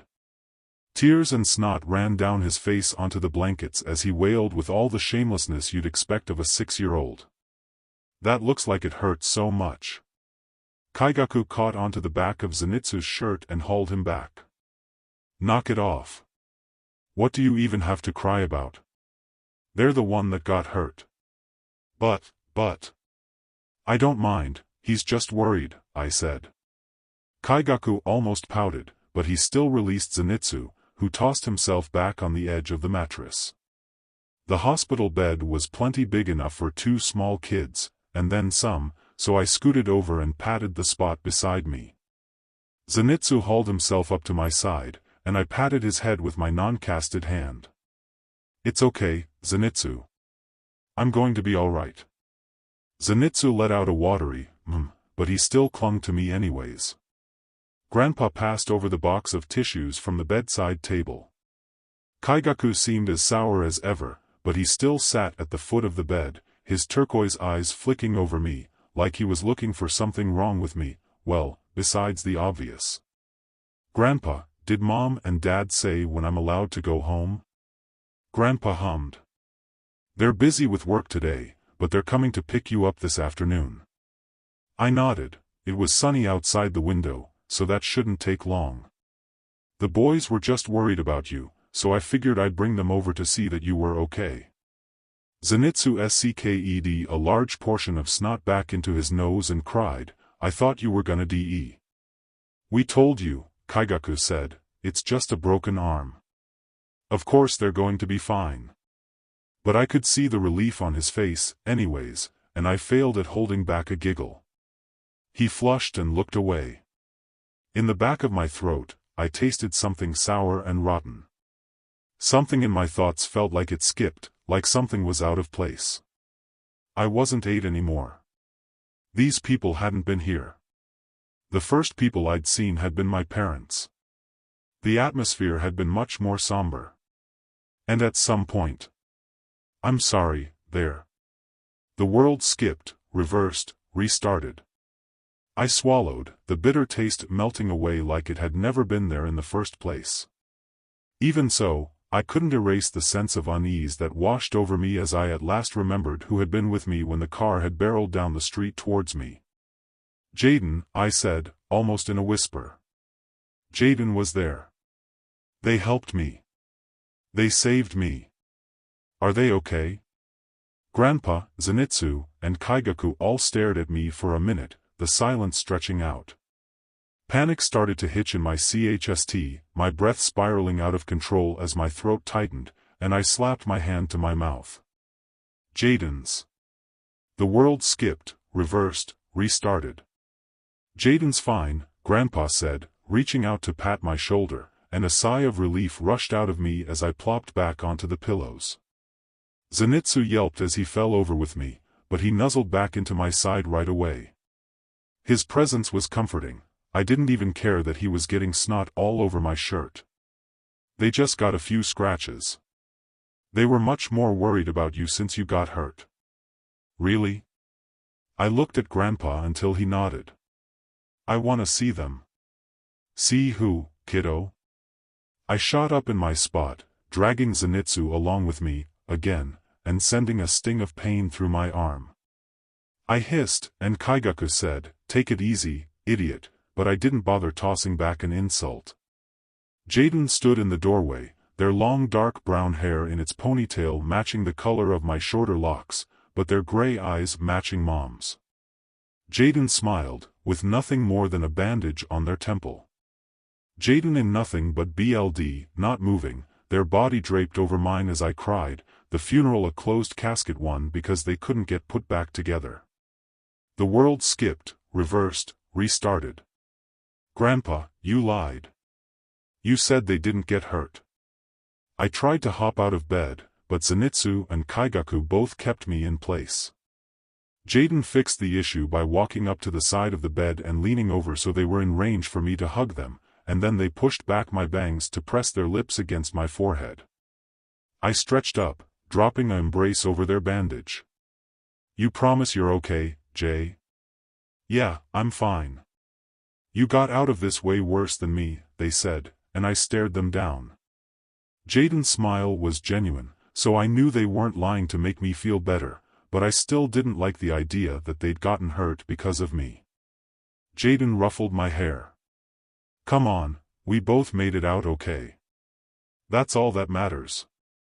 Happy for the attention, I nodded. Well, I'm going to keep you company until Mom and Dad get here. What do you say we all play some cards together, okay, Robin? K. The world moved on. 8 years old and Jaden alive and well. 13 years old and laughing with my whole family. 16 years old and Kaigaku and Zenitsu getting along. 18 years old and graduating high school with Mom and Jaden to watch me.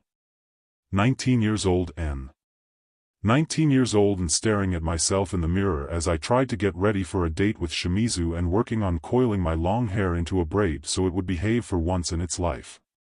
Reaching the end, I pinched the strands together and fished around on the bathroom counter, plucking out a barrette to clip to the end. Looking over the result in the mirror, I paused. Where did this barrette come from? It was overall simple, with a pale lilac color for the base and a few cobalt gems as the decorations. I liked the design enough, sure, but I didn't remember getting it. As I was squinting at it, Jaden wandered into the bathroom and leaned around me to snatch up their hairbrush from the cup on the corner of the sink. I turned to them. When did I get this? You don't remember? I shook my head, and Jaden reached over to muss up my hair. I batted back at their hands, then poked them in the side in retaliation. Kaigaku got you that for your birthday. You should have seen him turn red when you put it on. Kaigaku did. Look, it was your birthday last month, right? Just count it as a late gift if it makes you feel better. I winced as a twinge of pain stabbed straight into my brain, and I held a hand up to my temple. Hey, Robin, you okay? The world skipped, reversed, restarted.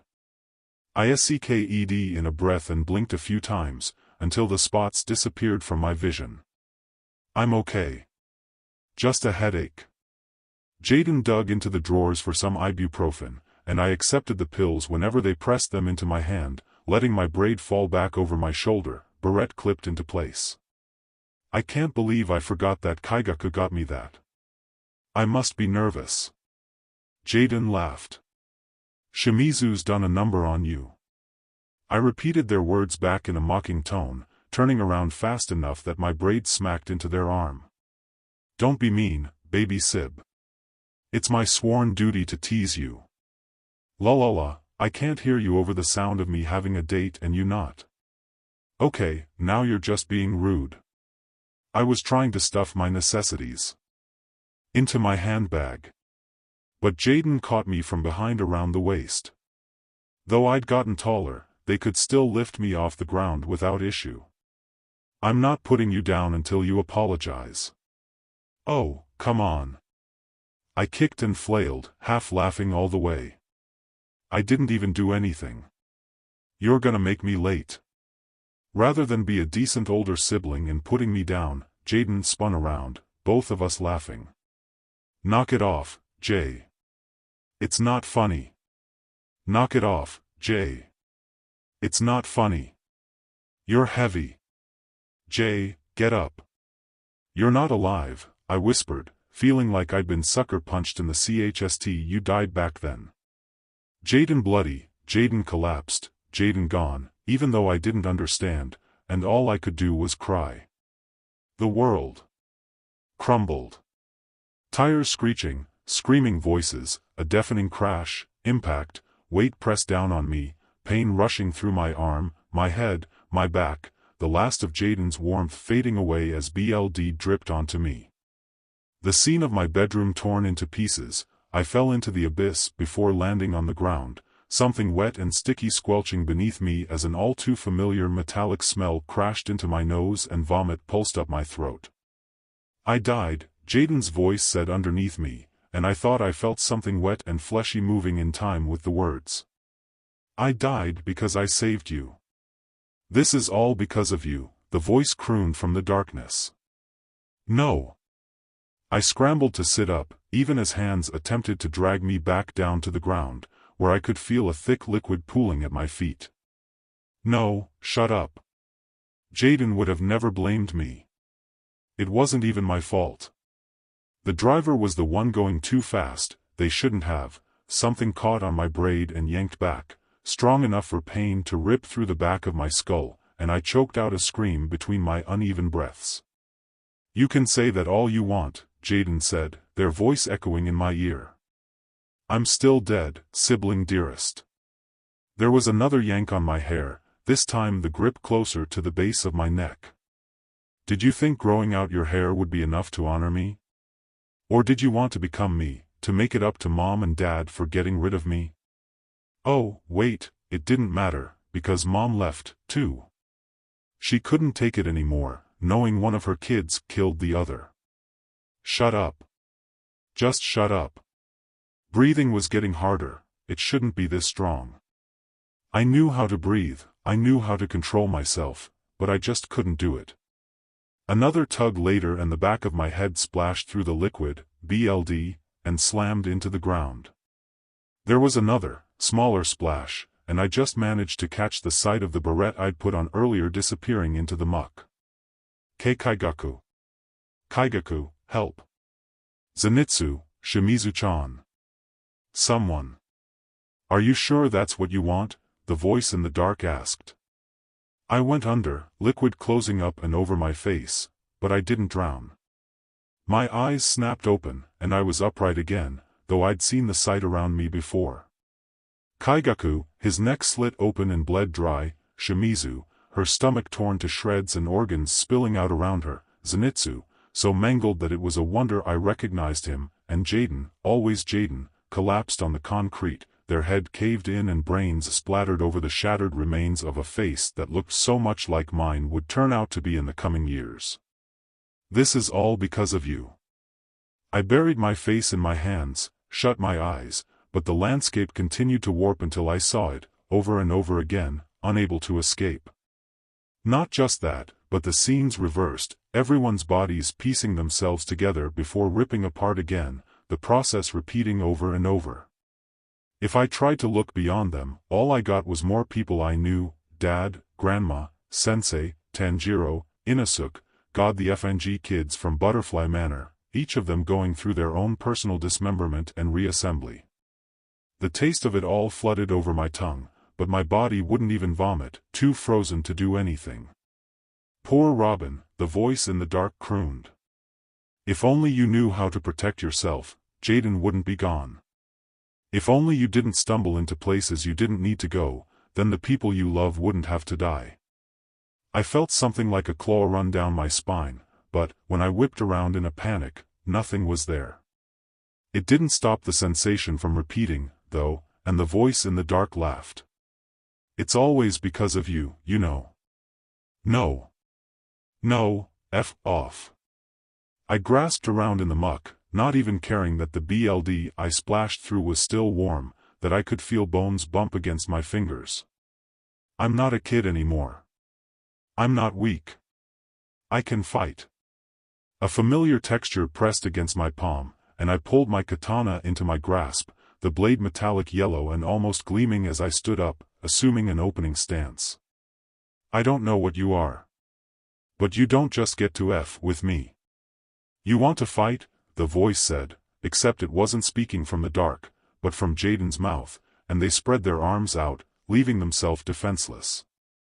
I clenched my teeth, as if that would do anything to stop my once again shaking hands, my sword wobbling before my eyes. Go ahead, then. Fight. You've already killed me once, Robin. What's one more time?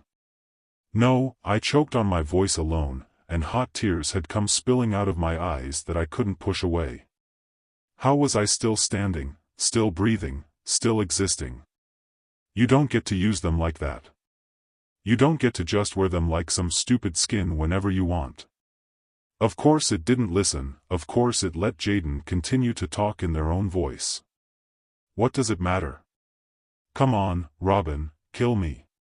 I didn't move, too frozen in place to even consider retreating. Oh, that's right. You can't do anything yourself, can you? That's all right. I'll do it for you. FNG stop. But Jaden was already lunging forward, and I couldn't pull back, no matter how much I tried.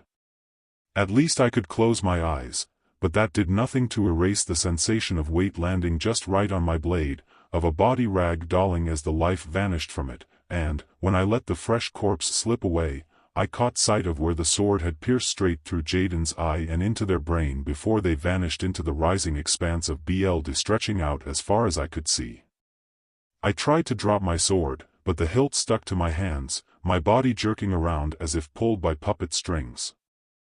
I saw the others, all of them waiting, and the voice gave me just enough time to vomit up my stomach acid before placing my sword at the ready. Kaigaku charged first, like he always did, and I shut my eyes, but there was still the screaming, and the sensation of slicing through flesh and bone, and every now and then I was forced to see an image of my own sword cutting down the people I cared about, Sensei's head sent flying, Zenitsu through the heart, so many deaths in a row that they started to become senseless. Oh, you're right, the voice said, though it was softer now, almost on the verge of a quiet joy. It's no fun if it doesn't mean anything to you anymore. Hey, I know, how about we start all over again? The scene started to melt, the sword dropped from my hands, my body started to shrink, and I could taste the familiar air of a hospital rush over my tongue to compete with the nausea boiling up inside of me as I realized just what was going to happen. No, don't. The world skipped, reversed, restarted. And I went with it. Walk steady on this cruel world's path. By Aviantei. Part 17. Interlude. I'd wanted to become someone that everyone would admire. Agatsuma Zenitsu has always had good hearing. So many things he can pick up without even trying, sounds that others can't make out from a distance, quiet whispers to keep away prying ears, words heard in his sleep, even down to the biology of living beings, people's feelings. It's the last one that gets him in trouble the most, though hearing secrets he's not supposed to know about is a close contender. After letting the wrong thing slip and calling people out on their lies one too many times, Zenitsu learns to keep his mouth shut. Can't get hit if you never say anything, can't make anyone mad at you if you pretend to be clueless, just like everyone else. Sometimes, he wonders if his hearing is why his parents abandoned him. If he stops listening close, if he pretends not to know what's going on, he'll be fine. So he convinces himself that he doesn't hear the lies, doesn't hear the secrets, doesn't hear the everything, as if that's supposed to make anything better. It does for some time, and then it doesn't, because people don't want him anyways. Zenitsu knows he's a coward, that he can't do anything right the first time or the second or however many times come after that. He's okay at the koto and the shamisen, but all that's worth is snagging him a few coins here and there. Still, it's what he does, because the rest of the world is terrifying, and everyone else gets tired of dragging him along in time. He's a burden, so they leave him behind. As much as Zenitsu pretends that he can't hear it, he knows that no one expects him to ever be capable of anything. Hell, even he doesn't expect himself to be capable of anything. He just knows that one of these days he's going to die without a single accomplishment to his name, and that's just about all that he's worth. Except there are the girls, with their pretty faces and their even prettier words. They like him, insomuch as they can like having a cute charity project to make themselves feel better, and that's almost enough reason to keep pushing. One of them shows him some more songs on the koto and then ditches him in a fit of jealousy whenever he manages to surpass her skill. Another strings him along for a while so she can have a rebellious phase against her arranged marriage, and then she's gone once her fiancé has done enough to win her favor. And then there's another, and, oh, you would think, that after getting taken advantage of so many times, Zenitsu would rely on his keen sense of hearing to smoke out the liars before things can escalate too far, you would think, but he doesn't. He can't hear anything, and that's okay. It's nice to be wanted for once, even if it's a lie. And that's how the debt racks up. After several other failed attempts at winning over ladies who are the ones working over him, Zenitsu ends up chasing after another girl, with an orange kimono and pretty black eyes. By that point, he's picked up a good enough repertoire on the koto that he can earn enough to stay alive and still buy her nice gifts on the side, so that's what he does. And then, before he knows it, she's gone, run off with some other guy, and the debt collectors are after him, and Zenitsu can cry and plead that he doesn't know what's going on, though he knows just what happened. And that's when Ji-chan shows up. The first thing that strikes Zenitsu is the old man's sound. Sure, his body is aged and he's missing a leg, but he doesn't sound the slightest bit weak. He has a presence like electricity is coursing through his veins, and Zenitsu stops crying from the pure shock, so he can listen close to the man known as Kawajima Jigoro. And then the next thing Zenitsu knows, his debts are covered and he's in a house he's never seen before, with some scary guy that looks just like the type that would kick Zenitsu's butt if they ever bumped into each other on the streets, and what's this about learning how to use a sword and fighting demons? He didn't sign up for this. Just dump him back on the street and let the debt collector flay him already, it's gonna end the same way. Except there's another sound that enters the room, and a voice that could catch Zenitsu's attention without even having to raise its volume. If you're that scared, you don't need to worry. Sensei decided to train you because he thought you could handle it. That's that. The woman before him is a simple presence. A subtle yet pretty face, long brown hair pulled back into a braid, skin with a pinkish tint that pairs well with the pale lilac to deep violet haori that has the same triangle pattern as Kawajima's over it. If Zenitsu were to see her on the street, he'd blush and gush and not think anything out of the ordinary, but the sound that makes up her being is so unlike anything he's ever heard before, like a solo in a key that conflicts with the rest of musical arrangement around it. But she's pretty, and she has a sword at her hip, so she's also one of Kawajima's students? Wait, what's this? I get to train with a pretty girl? Ji-chan, you never mentioned anything like this, I'm in. Bold of you to assume I'm a girl, she says, and Zenitsu has to pause to listen again, because he's good at hearing the differences. No, he can hear that well enough, though it's a bit more muted than usual. I'm not a boy either, they add, their tone brokering no room for argument. Is that why they sound so unusual, so unlike everything Zenitsu's ever experienced before? He doesn't understand, and he says so, and that leads to the first long lecture he's to receive from this person. From Rari, his new senpai. It's not until the night has fallen and Zenitsu's fed and bathed and lying in a futon in his new room that he realizes he never managed to convince Kawajima to not teach him how to use a sword. Training is every bit as hellish as he thought it would be. There's just so much that could go wrong, and Zenitsu's mind is playing a reel of the ways he could die on infinite repeat. Whenever Rari and Kaigaku spar, Zenitsu keeps imagining them knocking each other out, cutting each other to ribbons. His own training is intense enough that he's lucky can move to eat dinner at night, what with the bruises he gets from Ji-chan whacking him around with the cane and all, and Zenitsu's entire body aches straight through until the morning, where he's expected to do it all over again. Everything's awful. What's the point of having reliable food and shelter and clean clothes, his new Haori a yellow to orange that matches Ji-chan's and Rari's in pattern, if he's going to get trained to death first?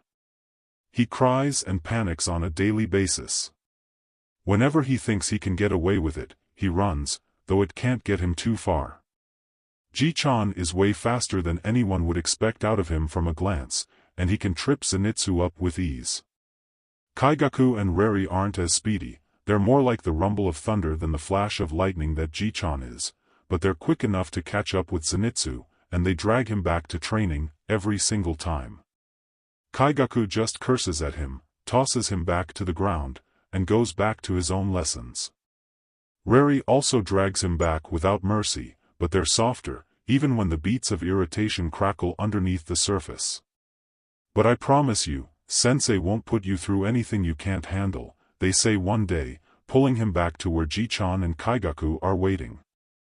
Oh, yeah, it'll hurt like hell, and you'll end up exhausted. But if you keep at it, you'll get better and better, and that's all he'll ask for. I survived it, though I got knocked around for my mistakes more than once, so you can do it, too, Zenitsu. You can do it, too, Zenitsu. He hasn't heard anything like that in so long that he can't even remember. Though he told himself he wouldn't anymore, Zenitsu lets himself listen for the first time in a long time, and not listen like he used to, where he just heard what he wanted to, but listen for the truth and the lies, because he's already struggling enough, and he doesn't want to get hurt again. Rari is genuine, not a trace of patronization in their voice. They do think that Zenitsu's capable of learning this sword style, this thing they call thunder breathing. If you come back and try again, that's what matters most, Zenitsu. So he tries. Oh, it SCKS just as much as it did before, maybe even worse since he's putting more effort into it, but he's trying. He fumbles his bakudo, he breaks down in tears, he runs away. But the practice sword starts to feel more comfortable in his hands as he forms calluses, the rhythm for total concentration breathing starts to feel at place in his CHST, and some days it all starts to feel possible, so long as he ignores the fact that getting better is just going to dump him in the path of a man-eating demon somewhere down the line. Rari supports him, listens to him whine. Ji-chan scolds him and criticizes his technique, but doesn't give up on his pathetic efforts. Kyaku complains about him every second of the DMN day, but he'll still do his duty and drag Zenitsu back to practice whenever he needs to. It's nice to be wanted for once. It's even nicer that this time it's not a lie.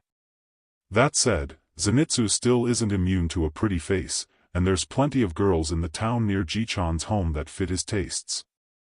His well-earned days off are spent heading out on the streets, enjoying snacks he never would have been able to afford to eat otherwise and admiring the view. There's this one girl, who wears lavender and ties her brunette hair up in an intricate bun with tiny flower ornamentations. Whenever she and Zenitsu cross paths, her delicate lips turn up into a little smile, and he's certain she's the one he's gonna marry. And then Rari knocks him on his butt in the middle of the road between the rice paddies and gives him yet another lecture. We never, and I mean never, assume someone's interest or consent. The only thing that you're allowed to act on is when someone has told you, and I mean clearly, explicitly told you that they're interested or that they want you to do something.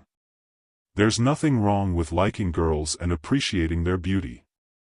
Hell, even I see a pretty girl every now and then and I can't help but notice. But when you only think about your feelings without ever considering theirs, then you're not giving them the respect they deserve. Marriage is a commitment to enjoy spending the rest of your life with someone. Don't muck up that possible future with a bad first impression, okay? He's never even heard anything like this before, but that seems to be the norm whenever Rari's involved. Rari operates on a set of values that make sense when he hears them, but he wouldn't have come up with on his own. And since Zenitsu can hear that Rari's dead serious about this lecture, he absorbs the words and asks for more advice and understands a little bit more what respect means. The pretty girl in town still smiles at him, but Zenitsu returns the gesture and moves on without looking back. He still has his old koto tucked away in his room, but he hasn't touched it in months. Too much training, too much exhaustion, too much everything taking up his attention. But one day off he doesn't feel like going into town and there's not much else to do, so he pulls the thing out and sits on the porch as the cicadas hum in the background. His new sword-wielder calluses make plucking on the strings painless, and his fingers find their home once more, though he has to tune the instrument again after so much time out of use. Zenitsu's in the middle of tweaking the 12th string when he hears the familiar sound of Rari hovering in the hall behind him, and he says without thinking, "You can come and watch if you want, senpai. I don't mind." Rari's gasp is as soft as whisper, and Zenitsu hits a sour note that echoes through the air. Total concentration users are overall quiet when they move, and Rari's rather adept at not making a sound as they walk, not even so much as a footfall that Zenitsu's ears can pick out. It's the rest of their presence that they can't erase, but he has no idea how to explain that in a way that won't turn into scorn, into suspicion, into hatred. He's become so relaxed here that he forgot that he isn't supposed to be able to hear anything. Zenitsu fumbles for an excuse, but Rari lands on the porch beside him, their hands pressing into the wood as they lean forward, staring at him with expectation. "What gave me away?" they ask, their earlier surprise having melted away into a determined curiosity. "I was pretty sure I didn't make a sound, and even Sensei said I've been doing good." "How'd you tell, Zenitsu?" He stammers over the syllables, fumbling for an excuse, but Rari's expression is so intense and earnest that he can't bring himself to lie, so Zenitsu says, "You didn't. Not when you moved."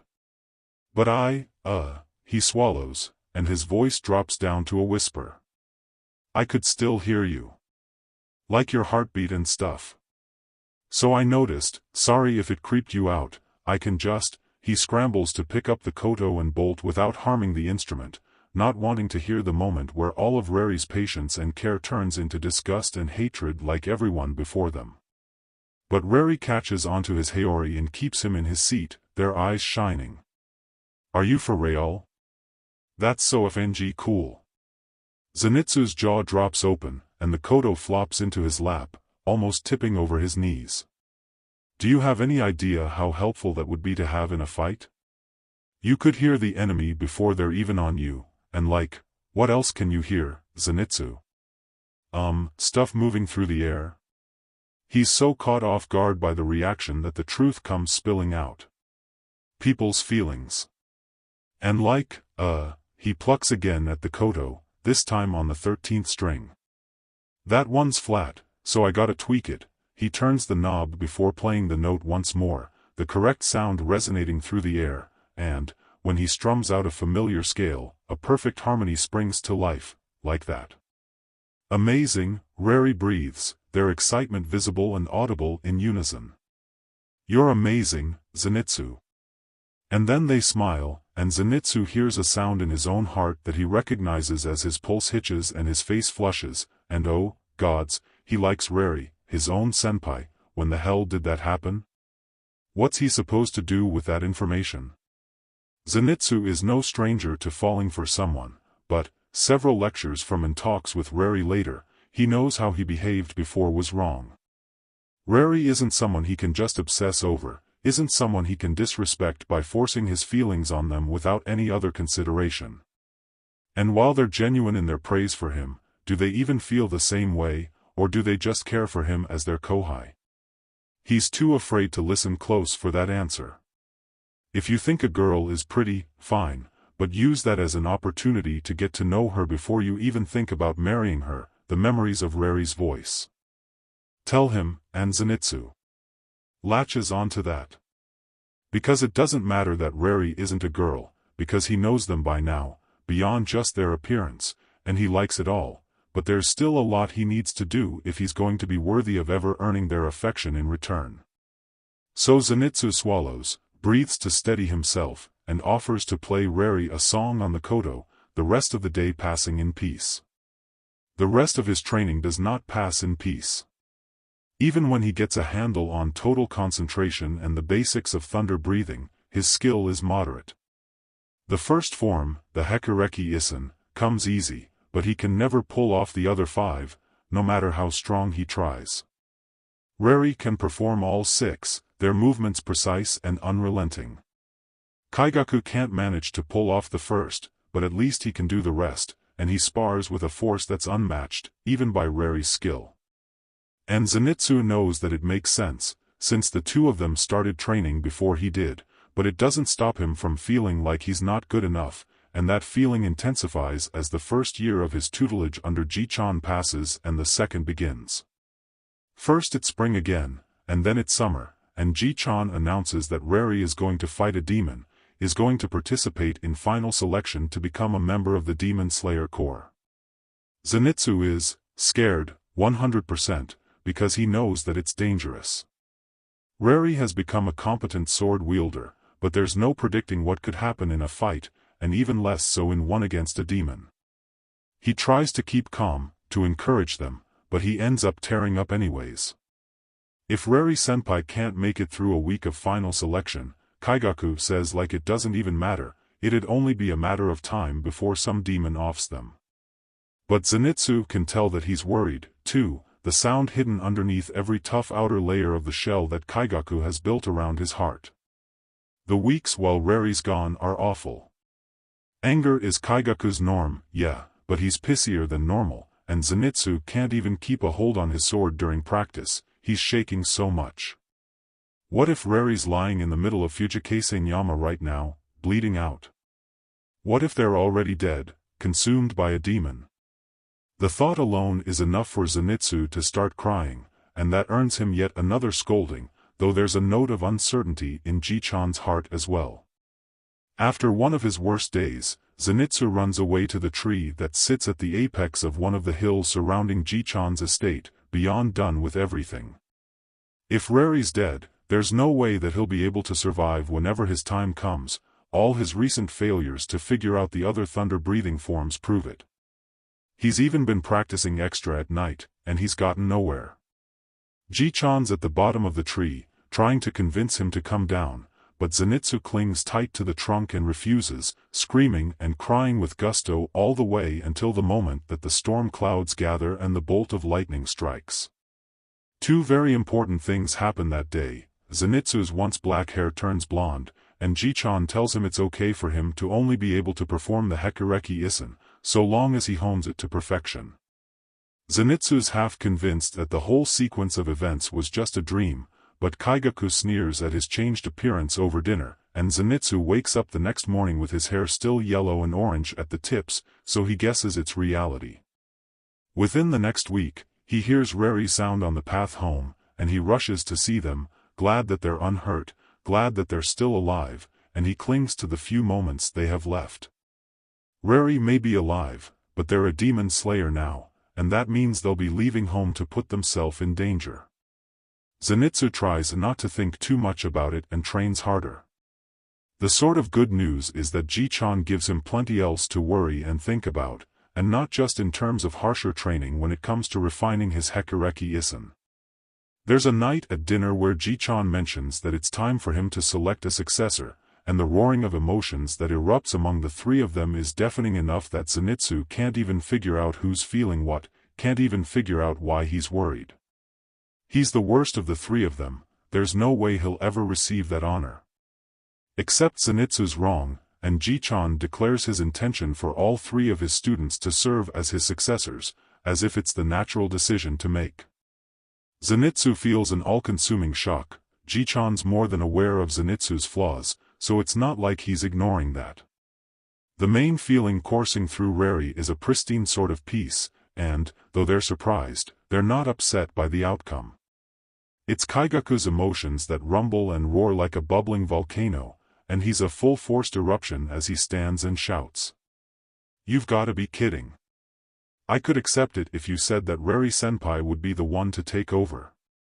They're strong enough to handle that responsibility. But if you think that scum, no surprises at all that he's pointing at Zenitsu with that word. It's not the first time, is worth such a title, I won't accept it. Zenitsu does not talk back because he thinks Kaigaku is right. Zenitsu is an incomplete student of thunder breathing, and he knows that better than anyone else. He's not even worth being a shared successor, no matter how much Ji-chan says he helps to balance out the other two. Ji-chan should just forget about him, focus on preparing Kaigaku and Reri to take over for him, because both of them can do it. So, no, it's not surprising that Kaigaku loses his temper then and there. What is surprising is that Reri lashes back out at him, their own anger making their blood pump and upsetting their otherwise measured breaths. The two of them shout at each other until Kaigaku storms out of the room, and Reri stands up to chase after him, the embodiment of a raging typhoon, and Zenitsu at last can move, so he catches onto their haori and pulls them back. "Senpai, don't," he says, already feeling the tears of shame spilling over his cheeks, "I'm not worth the two of you fighting over." He's not. Zenitsu and Kaigaku's own relationship is strenuous on the best of days, and while Zenitsu admires him as a senpai, as his aniki, he sometimes thinks that they'll never get along.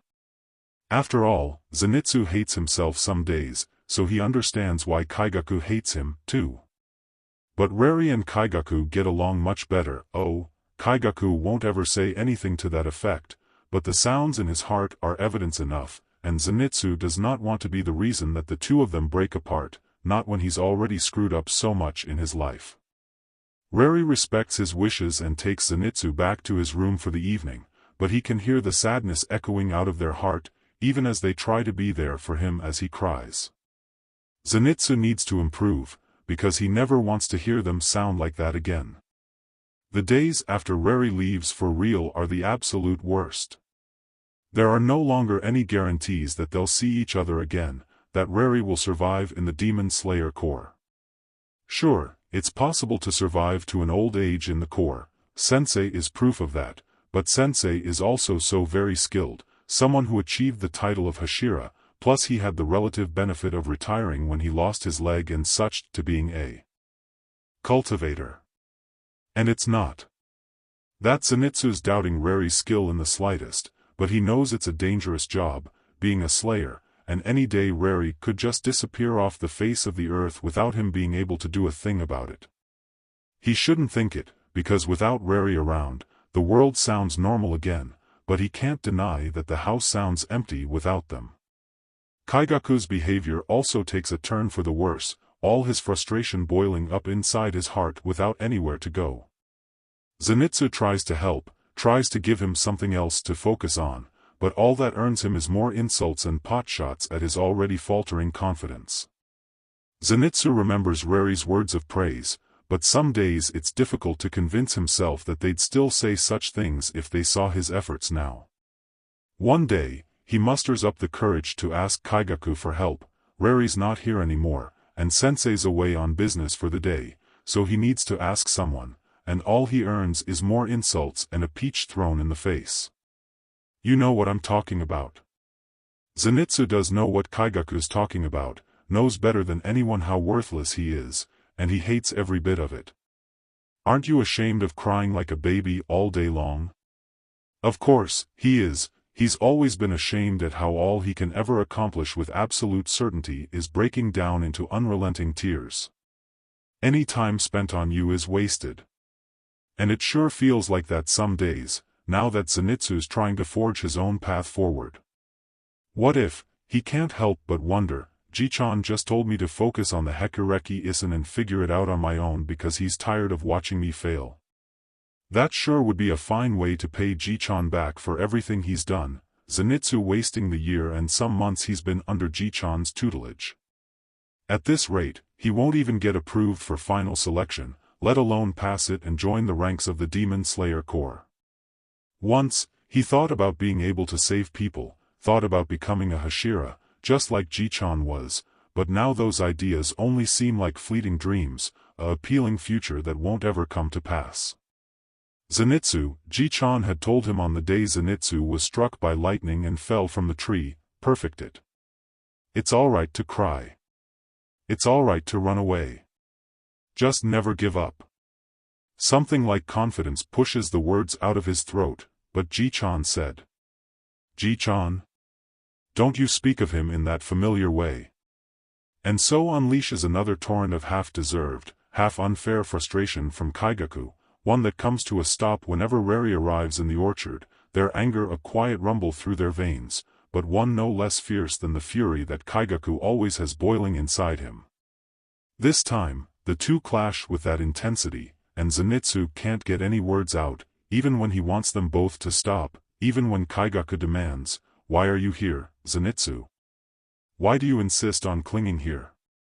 "I'm here because I want to prove that Ji-chan was right when he picked me up.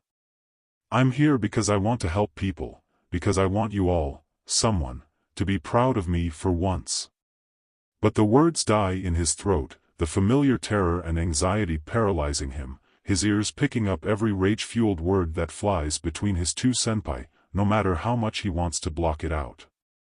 "Maybe you're right," Reri says, and Zenitsu's heart almost breaks. "I won't always be there to protect Zenitsu, Kaigaku. I've come to terms with that. But I know that I won't have to, because both my kōhai are strong enough to take care of themselves wherever they may end up." Just like the rest of Reri's presence, those words make Zenitsu still, more tears rushing to his already watery eyes. Even after seeing him like this, Reri still thinks that he's strong enough, and every word is genuine with the emotions in their heart. For the first time in what feels like ages, Kaigaku's rage subsides, like the tide rushing back out to sea, but he's gone before Zenitsu can recognize what the new sound in him is, and Zenitsu at least needs to speak an apology over causing another argument. But Reri's not mad at him, and they're just as encouraging as ever. The two of them talk about things, about his Hekureki Isen, about what Ji-chan told him, about what drives both of them to keep going. Reri wants to perform thunder breathing, to make it achieve a level of beauty, and Zenitsu can't help but think they're already appealing and wonderful enough, that they'll have no trouble achieving even more if that's what they want. And they think the same about his goal to get stronger, to save people. They believe it with an unwavering conviction, and Zenitsu feels emboldened enough to show them his developing Niran variation of the Hekureki Isen when they ask. It goes all right, about the level he's been able to achieve in practice, and his own nerves are setting off so many sensations in his own body that he can hardly hear Reri's reaction as they stand up and drop their hands on his shoulders to declare. "I think your Hekureki Isen is absolutely appealing." Knowing their ideals, it's the highest possible compliment, and Zenitsu can't help but cry and hug them, wanting this moment to last for as long as possible. "I'm going to keep training, senpai. I'm going to get strong enough that I can fight by your side. So please, keep looking out for me, okay?" He doesn't ever get the words out, but Zenitsu's almost certain that Reri understands him anyways. The months that follow do not have any more sudden appearances of Reri in their lives.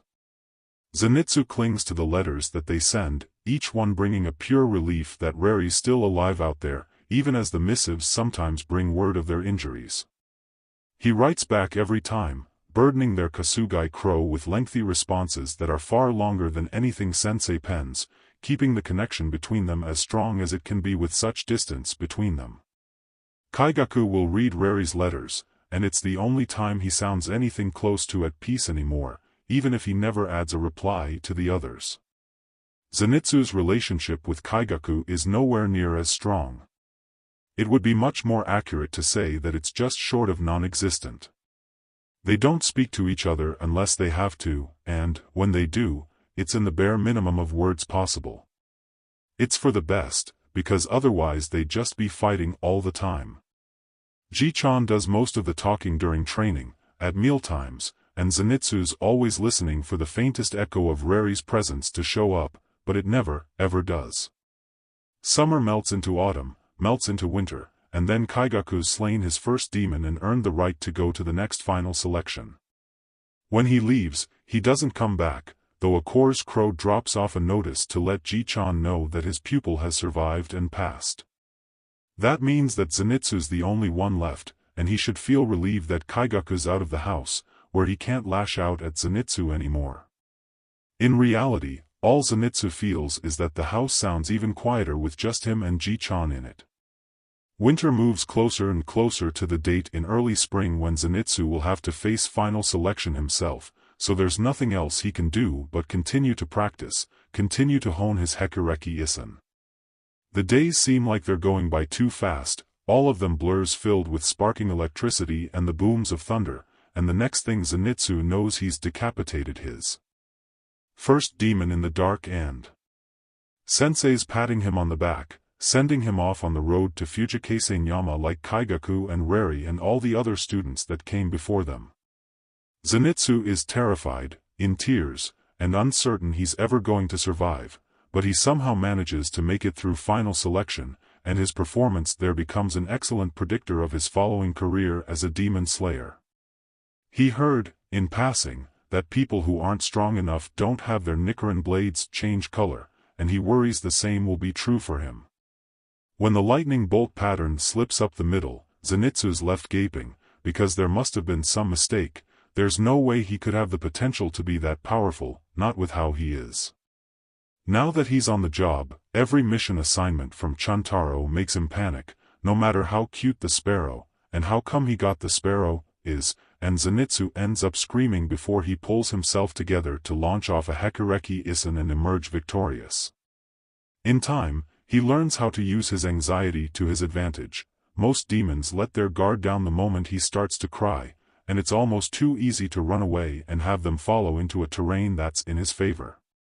One night, it hits him that, yeah, he's scared, but not enough to freak out, and he manages to take the demon's head without even needing to pull that card. It's strange, but he likes it. Is this what being confident is like? It sure feels like the case whenever he tells Reri the story in a letter and they send back an enthusiastic response. Even Ji-chan seems satisfied, though his calligraphy is much more measured. Zenitsu doesn't write to Kaigaku as often, but every now and then he tries, and he hasn't ever received a response.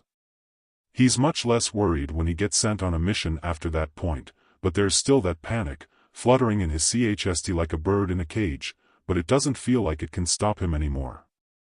Maybe make him pause for a moment, but never enough to keep his hand from his sword, to keep his breathing steady, to stop him from embodying the lightning itself as he executes his Hekureki Isen and scores the kill. Maybe there's a chance he can become a Hashira and do Ji-chan proud after all. It's when he's following Chuntaro's instructions to investigate a manor in the woods that even sounds like it's filled with enemies that he meets Kamado Tanjiro, a boy overflowing with such a kind reverberation that it's almost unbearable. It's for that reason alone that Zenitsu doesn't question why there's a demon in the box on Tanjiro's back, why he says what's inside the box is more important than his own life. Zenitsu focuses on the mission instead, managing to take out a demon and protecting the child he's protecting in a series of events that ends up with Zenitsu getting flung out the window following the distant echo of a Tsuzumi from somewhere inside the house. He's pretty sure he heard his ribs crack when he hit the ground, but Shoichi is safe, so it's fine that he's unconscious for a little bit afterwards. A little less fine is his first meeting with the boarhead-wearing mess that is Hashibara Inosuke, but that's very much influenced by the fact that the heathen decides to kick the CRP out of Zenitsu as he defends Tanjiro's box, but the kerfuffle works out in the end, as does the mission in the manor. The demons are gone, the people killed now have graves, Shoichi and his siblings make it home safe, and then it's time for the now assembled Demon Slayer trio to take some time to rest in the closest wisteria house. Zenitsu spends the next few weeks of recovery meeting the demon in the box, Nezuko, Tanjiro's little sister, adjusting to the presence of his new companions, and sending a letter to Reri and Sensei to let them know how he's been. And then the three of them receive clean bills of health and are assigned to Nadagumoyama. Walk steady on this cruel world's path. By Aviantei. Part 18. Interlude. I'd wanted to become someone that everyone would admire too. The mountain is still at least a kilometer away and Zenitsu's ears are already picking all sorts of god-awful sounds that he wants nothing to do with, but he marches forward anyways. At the base, the core member getting yanked back through the air and into the trees after they've managed to escape is just an utterly delightful touch that makes Zenitsu want to bolt in the opposite direction, but he doesn't. If you come back and try again, that's what matters most, Zenitsu. It's alright to cry. It's alright to run away. Just never give up. Reri and Ji-chan may have said that it's fine to walk away, but if Zenitsu's going to come back in the end, he might as well just stay there the first time. He enters the forest with Tanjiro and Inosuke, and the first experience isn't fun. Core members getting controlled like puppets with spider threads and turning against each other is a pain, and the hundreds of tiny spiders crawling everywhere in a pure nightmare of a sound can just reconnect strings whenever they're cut. Tanjiro suggests they find the source. Inosuke's already used some self-designed beast-breathing technique to pin down the demon behind it. Murata, the one still conscious slayer that let them know about the situation, volunteers to stay back and hold the others off while Tanjiro goes forward, and Zenitsu's about to follow his friends when he hears it, that discordant solo in the middle of the larger symphony of the world. Could it be? "You guys go on ahead," he shouts, already sprinting off towards the sound, in the opposite direction that Tanjiro and Inosuke are headed. "I'm sure you two can handle it. I need to check something out." Splitting up is stupid since there are multiple demons on this godforsaken mountain, but Zenitsu has to make sure before he commits to any further moves. Tanjiro shouts something understanding, his sound radiating nothing but trust, and Zenitsu takes that as a blessing.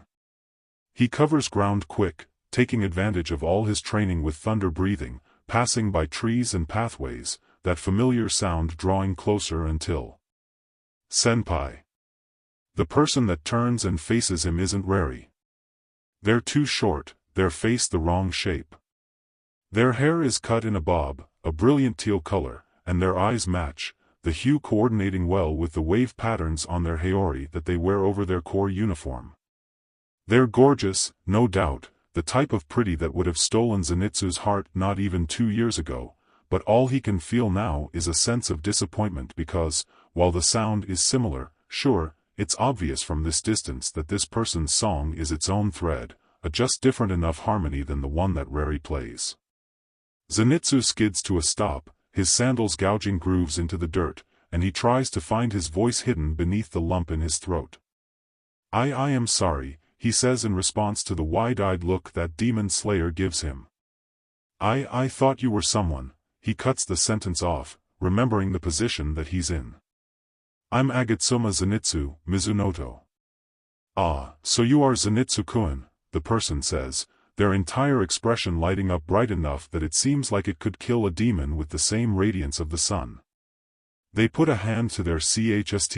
"I'm Urokodaki Shimizu, Tsukinoto. I'm friends with your senpai, Reri-kun." That name is enough to set off the light bulb for Zenitsu. Reri's talked and written plenty about Urokodaki Shimizu, and now he's meeting the woman in the flesh. "Oh. Senpai's mentioned you before, it's nice to meet you." There's a little discordant sound that flutters through Urokodaki, that's confusion, but it falls away soon enough. Zenitsu glances around, straining his ears for even the faintest echoes of Reri's presence. Are they? Is Senpai? Urokodaki shakes her head, and Zenitsu feels his stomach plummet. "I don't know if they got assigned here, but, if they have, I haven't seen them." It's disappointing, after he thought he heard them, but that's how missions in the Corps are. Urokodaki seems to break out of the casual talk, a bit of urgency picking up her pulse. "Still. We gotta do what we can here. I thought I sensed a demon this way, but I haven't been able to find it yet. Shall we look for it, Zenitsu-kun?" If he listens close, and he kind of has to, given all the freaking spiders on this mountain, he can hear the telltale sound of a demon not too far away, along with a bunch of other creepy vibrations he's not looking forward to figuring out what's producing them whatsoever. But he's still here as a demon slayer, and he has Urokodaki as backup, so it'll at least be better than going into it alone. He spares a quick prayer for Tanjiro and Inosuke's safety before he nods. "Right. Let's go, Urokadaki-san. That earns him a giggle, which was not the reaction he was hoping for. Sorry, Urokadaki says, still laughing a little. It's okay for you to call me Shimizu-chan. I don't mind at all. Zenitsu pauses, because that's a little more familiar than is appropriate for meeting someone for the first time. Then again, plenty of people in the Demon Slayer Corps call each other by their given names without any honorific whatsoever. What are proper manners worth whenever you might all die any day? How many of their ranks are orphans who weren't lucky enough to get family names in the first place? So it's not that unusual, and it's not like Zenitsu's in a position to be picky. Right. Shimizu-chan. I think there's something that way. Let's go check it out. Without even an ounce of hesitation, Shimizu does follow after him. And, sure enough, there is something in the direction that Zenitsu leads them in, and it's every bit as hellish as the rest of this stupid mountain. There are people hanging from threads of spiderwebs, the pieces connected to a treehouse floating in the middle of a clearing, and around that are these grotesque creatures with spider legs and gray human heads about the size of a toddler's, their wide eyes staring up at Zenitsu with a sound that reverberates in some sort of fear. Zenitsu can't help it, he lets out a scream, more of a shriek if he's being honest, and even Shimizu is backing away from the collection of creatures from hell muttering, "Gross, gross, gross," under her breath. There's the sound of laughter, and then the ringleader itself comes coasting down from the treehouse, another human head on a spider body, except this one's much larger and has the sound of a stronger demon. You like them? It asks as it hangs upside down, grinning. They're what happens to people who get injected with my poison. Soon, you too will join them. And, sure enough, there's a blotchy purple mark on Zenitsu's palm that he must have gotten without realizing, and the thought of turning into one of those disgusting little creatures is enough to make him feel faint. The fact that the spider demon is talking about the side effects of its poison with a handy pocket watch as a guide isn't helping matters at all, and Zenitsu's whole body trembles in a way that it hasn't in a while. It's the soft whisper of "Zenitsu-kun" from Shimizu that catches his attention, quiet enough that the demon won't be able to notice, but more than loud enough for Zenitsu's sensitive ears to hear. He glances over to Shimizu, making sure to just move his eyes to give her acknowledgement, but nowhere near enough to give it away to the enemy. Don't panic. If we defeat the demon, the effects of its poison should weaken, plus we can use total concentration to control the rate it's moving through our bodies. You're a thunder-breathing user like Rari-kun, so you're much better at covering long distances fast than I am. If I keep these smaller ones out of the way, can you get the leader? Shimizu's outward calm in the face of panic is admirable, and it makes it much easier for Zenitsu to get a hold of himself. The demon is, not even 20 meters away. Of course he can cover that distance, even without his improved Hekareki Issen. The smaller spider baby things could have been annoying to deal with on his own, but he has backup now. His hand snaps to the hilt of his katana, and, when he nods, he can hear Shimizu SEK in a breath before drawing her own sword. Mizu no kokyu, ku no kata, suiryu shibuki. Shimizu moves, her delicate footwork making it easy for her to dodge between the spiders and scatter them as water flows in the wake of her blade. Zenitsu focuses on his own breathing, on the results of his strong work, and he feels the electricity build around him, feels the thunder rushing through his veins and becoming part of his very being. Shimizu swings upwards, causing the spider demon to retreat as it spews out a dark scattershot of poison that Shimizu dodges, and Zenitsu can track the demon's momentum with both sight and sound, his target set. Kaminari no kokyu, ichi no kata, Hekareki Issen, Rokuren. Zenitsu blasts off, using the trees surrounding the clearing to build his momentum with each push off, his final footfall using one of the arching spider threads before he launches himself into the air, his sword slicing through the demon's neck and splattering BLD. Shimizu cheers from the ground, and Zenitsu lands on the roof of the treehouse, his sword clicking back into his sheath before the roar of a thunderclap rips through the air.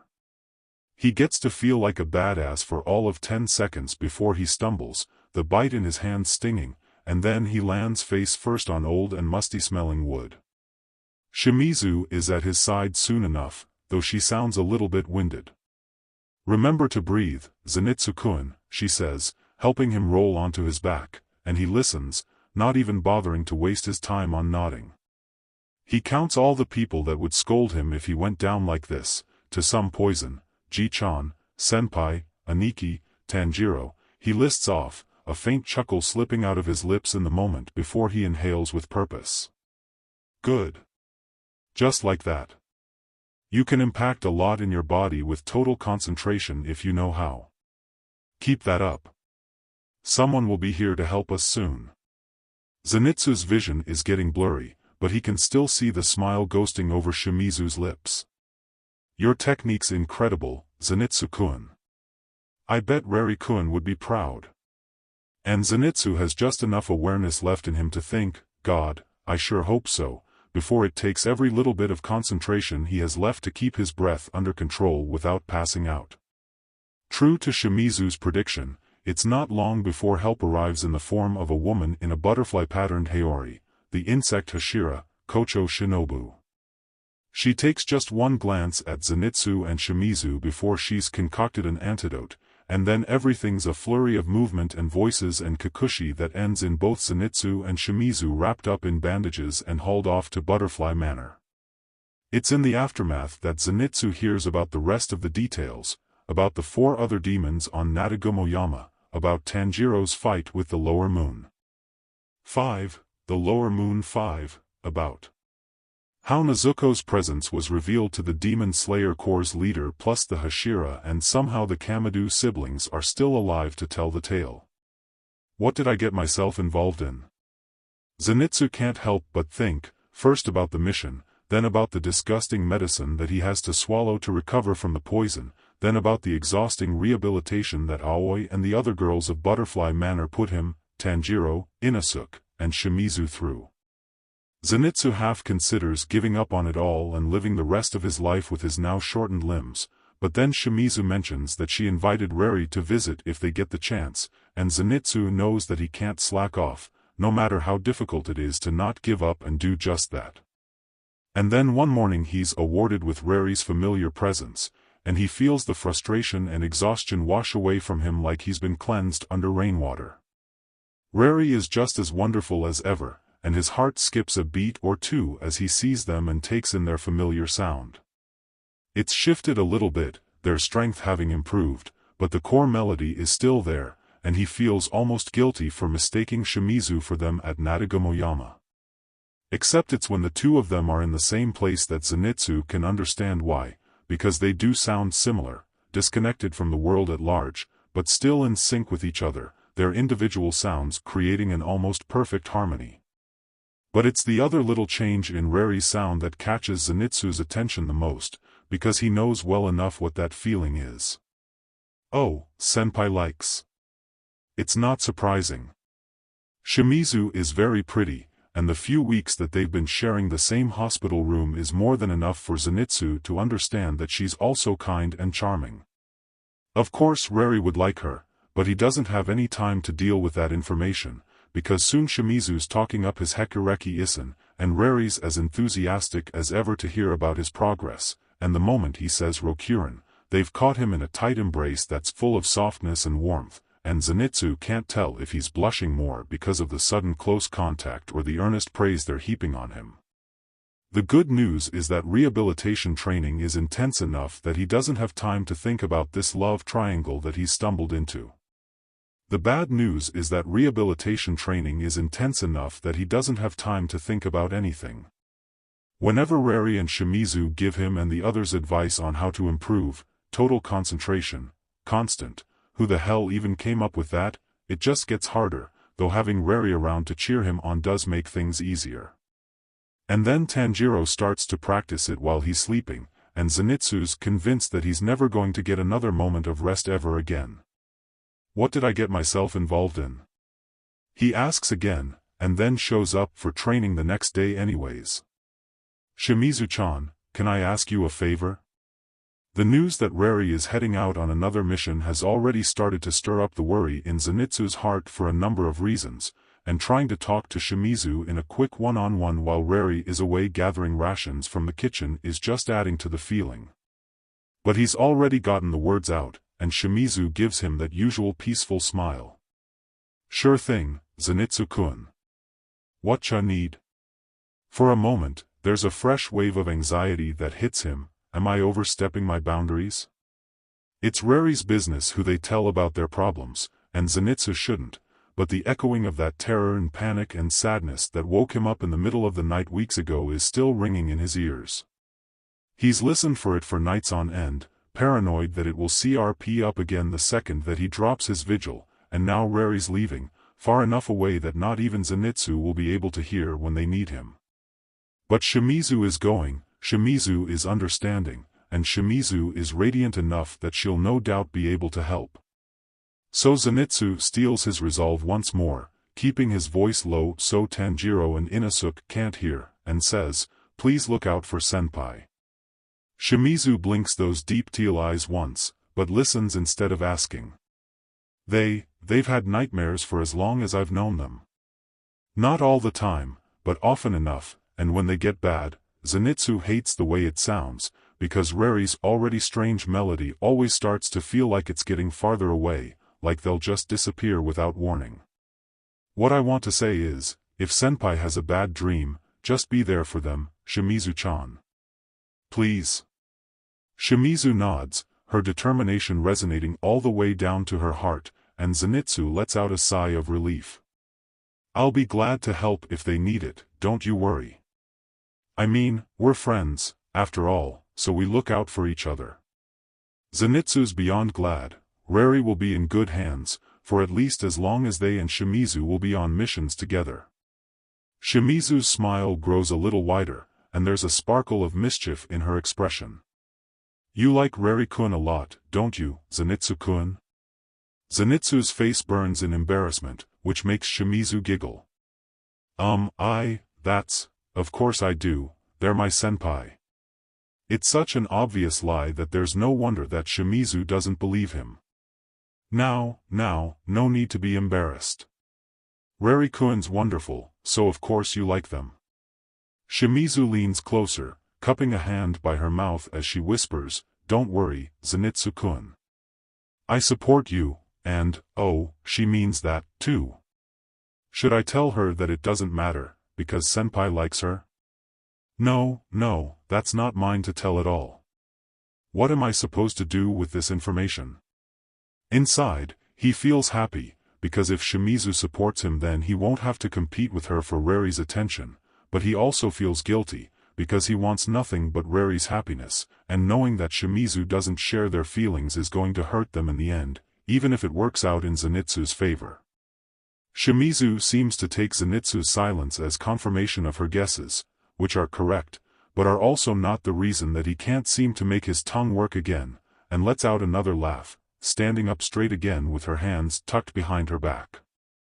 A passing breeze catches her hair in a picture-perfect moment, and it's no wonder that Reri likes her, what with how appealing Shimizu is. Well, thanks for the heads up, Zenitsu-kun. I promise I'll watch out for Reri-kun for you. Zenitsu nods, and Shimizu's eyes flick away at the same time that he picks up Reri's sound, and then there his senpai is, in all their wonderful glory that, to Zenitsu, shines far brighter than Shimizu's presence. Looks like it's time for us to get going. Good luck finishing up your training, Zenitsu-kun. Thanks, he manages to get out before Shimizu's dashed off, hopping over to Reri's side. Reri's heart thrums with happiness, and the combination of those two standing side by side with their discordant sounds from the rest of the world creating a harmonized melody is enough for Zenitsu's entire chest to ache. Maybe, he thinks, they both sound the same because they're meant to be together. Reri waves upon noticing him, and Zenitsu raises his own hand, calling across the space between them, "Travel safe, senpai." Reri smiles. "Will do, kōhai. Train strong." Zenitsu nods, and then Reri's flashed a salute and turned towards the entrance, their body poised in the posture of thunder. "Alright, we're headed off." Tanjiro and Inosuke call out their own, very different, farewells, and Zenitsu clenches his hands into fists at his sides as he tries to sort out his feelings. In the end, he decides that he wants to hear Rari compliment his swordplay again the next time the two of them meet, and he throws himself into training with a sense of vigor that he hasn't felt in a long time. The next time the two of them meet happens to be on the train that Tanjiro leads them all to in search of the flame Hashira, Rengoku Kyojuro. This time, Zenitsu manages to recognize both Rari and Shimizu's distinct sounds from a distance without any confusion, and he's proud of the accomplishment. Except, during the conversation, he can't help but notice the echo of panic creeping up on Rari, and there's a matching sensation of apprehension from Shimizu as well. When Zenitsu tries to bring it up, Rari deflects the subject, which he lets go because they must have a reason, and then the conversation changes pace so many times that he doesn't even realize the moment that the train is gone and that it's unusual that he's back at Sensei's house, everyone gathered for breakfast as he pauses with the rice scoop and a bowl in his hands. Zenitsu, Rari says, their voice gentle and looking at him with concern broadcasting from their sound, "Can I have my rice now?" "Oh, sure." Zenitsu says, snapping to attention and finishing distributing out the rice. Rari smiles at him when he passes their bowl over, and even Kaigaku says thanks whenever Zenitsu hands him his portion. "Sorry, I must have been spacing out." "Because you were up late practicing again," Kaigaku says, taking a sip from his soup bowl. The cobalt blue of his triangle-patterned haori almost matches the cord that ties his Magatama pendant around his neck. "I know you're trying to improve, Zenitsu, but you can't skip out on rest, or your body's never going to make it." Zenitsu swallows his mouthful of vegetable stir-fry. "But if I don't keep practicing, there's no way I'm ever going to catch up to you and Senpai, Aniki." "You're doing more than enough, Zenitsu," Ji-chan says, and Zenitsu puffs out his chst in pride. Kaigaku's right. You need to take better care of yourself. It's true that you'll all have a tough lifestyle if you join the Demon Slayer Corps, but there's no need to tear yourself apart now. Build up your strength while you can. You hear me, you lot? The question receives 2 yes, senseis and 1 yes, Ji-chan, their collective voices ringing together in unison. Ji-chan nods, looking pleased. "If you understand that, then give it your all during training today." Those words alone are enough to stoke determination in all of them, and the 3 of them are quick as they clear and clean the dishes before heading to the courtyard for practice. The warm-up drills are smooth, and there's an energizing sort of synchronization between the 3 of them that carries over into when they practice the forms. Feeling awkward, Zenitsu takes the starting position for Inadama, but Kaigaku catches up to him, a hand on Zenitsu's elbow as he adjusts his stance. "Try it from here," Kaigaku says. "With where you are, you're gonna flub the opening strike, and that's gonna throw off the whole chain. Watch." Zenitsu nods, and Kaigaku falls into position with intensity, though he executes the motions slow and without total concentration to send sparks along the edge of his blade. The connections between the strikes are critical with Inadama, so you gotta land them all if you want the impact. He pulls his sword back to the start, repeats the following movements, but faster, and Zenitsu can more clearly see how it all flows together. "Got it?" "I think so." "Then try it." Zenitsu nods again, dragging his blade through the air so slow it's almost painful, but it's the first time something starts to click when he does it. Kaigaku gives him a satisfied look, and Zenitsu does it again, a little faster. The next attempt, he takes a step back, breathes, and the sparking lightning comes with such ease that Zenitsu can only stare wide-eyed at his own work as the sound of thunder follows. "I did it," he says, almost questioning, until it hits him, "I did it, I did it." "Aniki, did you see that?" The corner of Kaigaku's lip twitches upwards. "Yeah, I saw that." "Senpai." "Ji-chan." Zenitsu calls, though Rari and Ji-chan are already looking up from their own drills to him. "I did the second form. I'm not just stuck with the Hekureki Isen anymore." "That's amazing, Zenitsu." Reri says, the grin almost splitting their face. They sheath their own sword and look at him. I only caught the tail end of that time. Let me see all of it. Zenitsu complies, able to pronounce "enai no kata," anatema with pride, and Reri's eyes and sound are both sparkling with excitement. They rush across the courtyard at Zenitsu, catching him in a sudden hug, their lips pressing against his forehead in an embrace that sends his face flushing red. You've done great. That was absolutely appealing. I think your Hekureki-isan is absolutely appealing. Thanks. Zenitsu's voice comes out more like a squeak, but Reri only laughs as they ruffle his hair and squeeze their arm around his waist, clearly not having any intentions of letting him go soon, as their heart flutters and resonates with an undeniable love.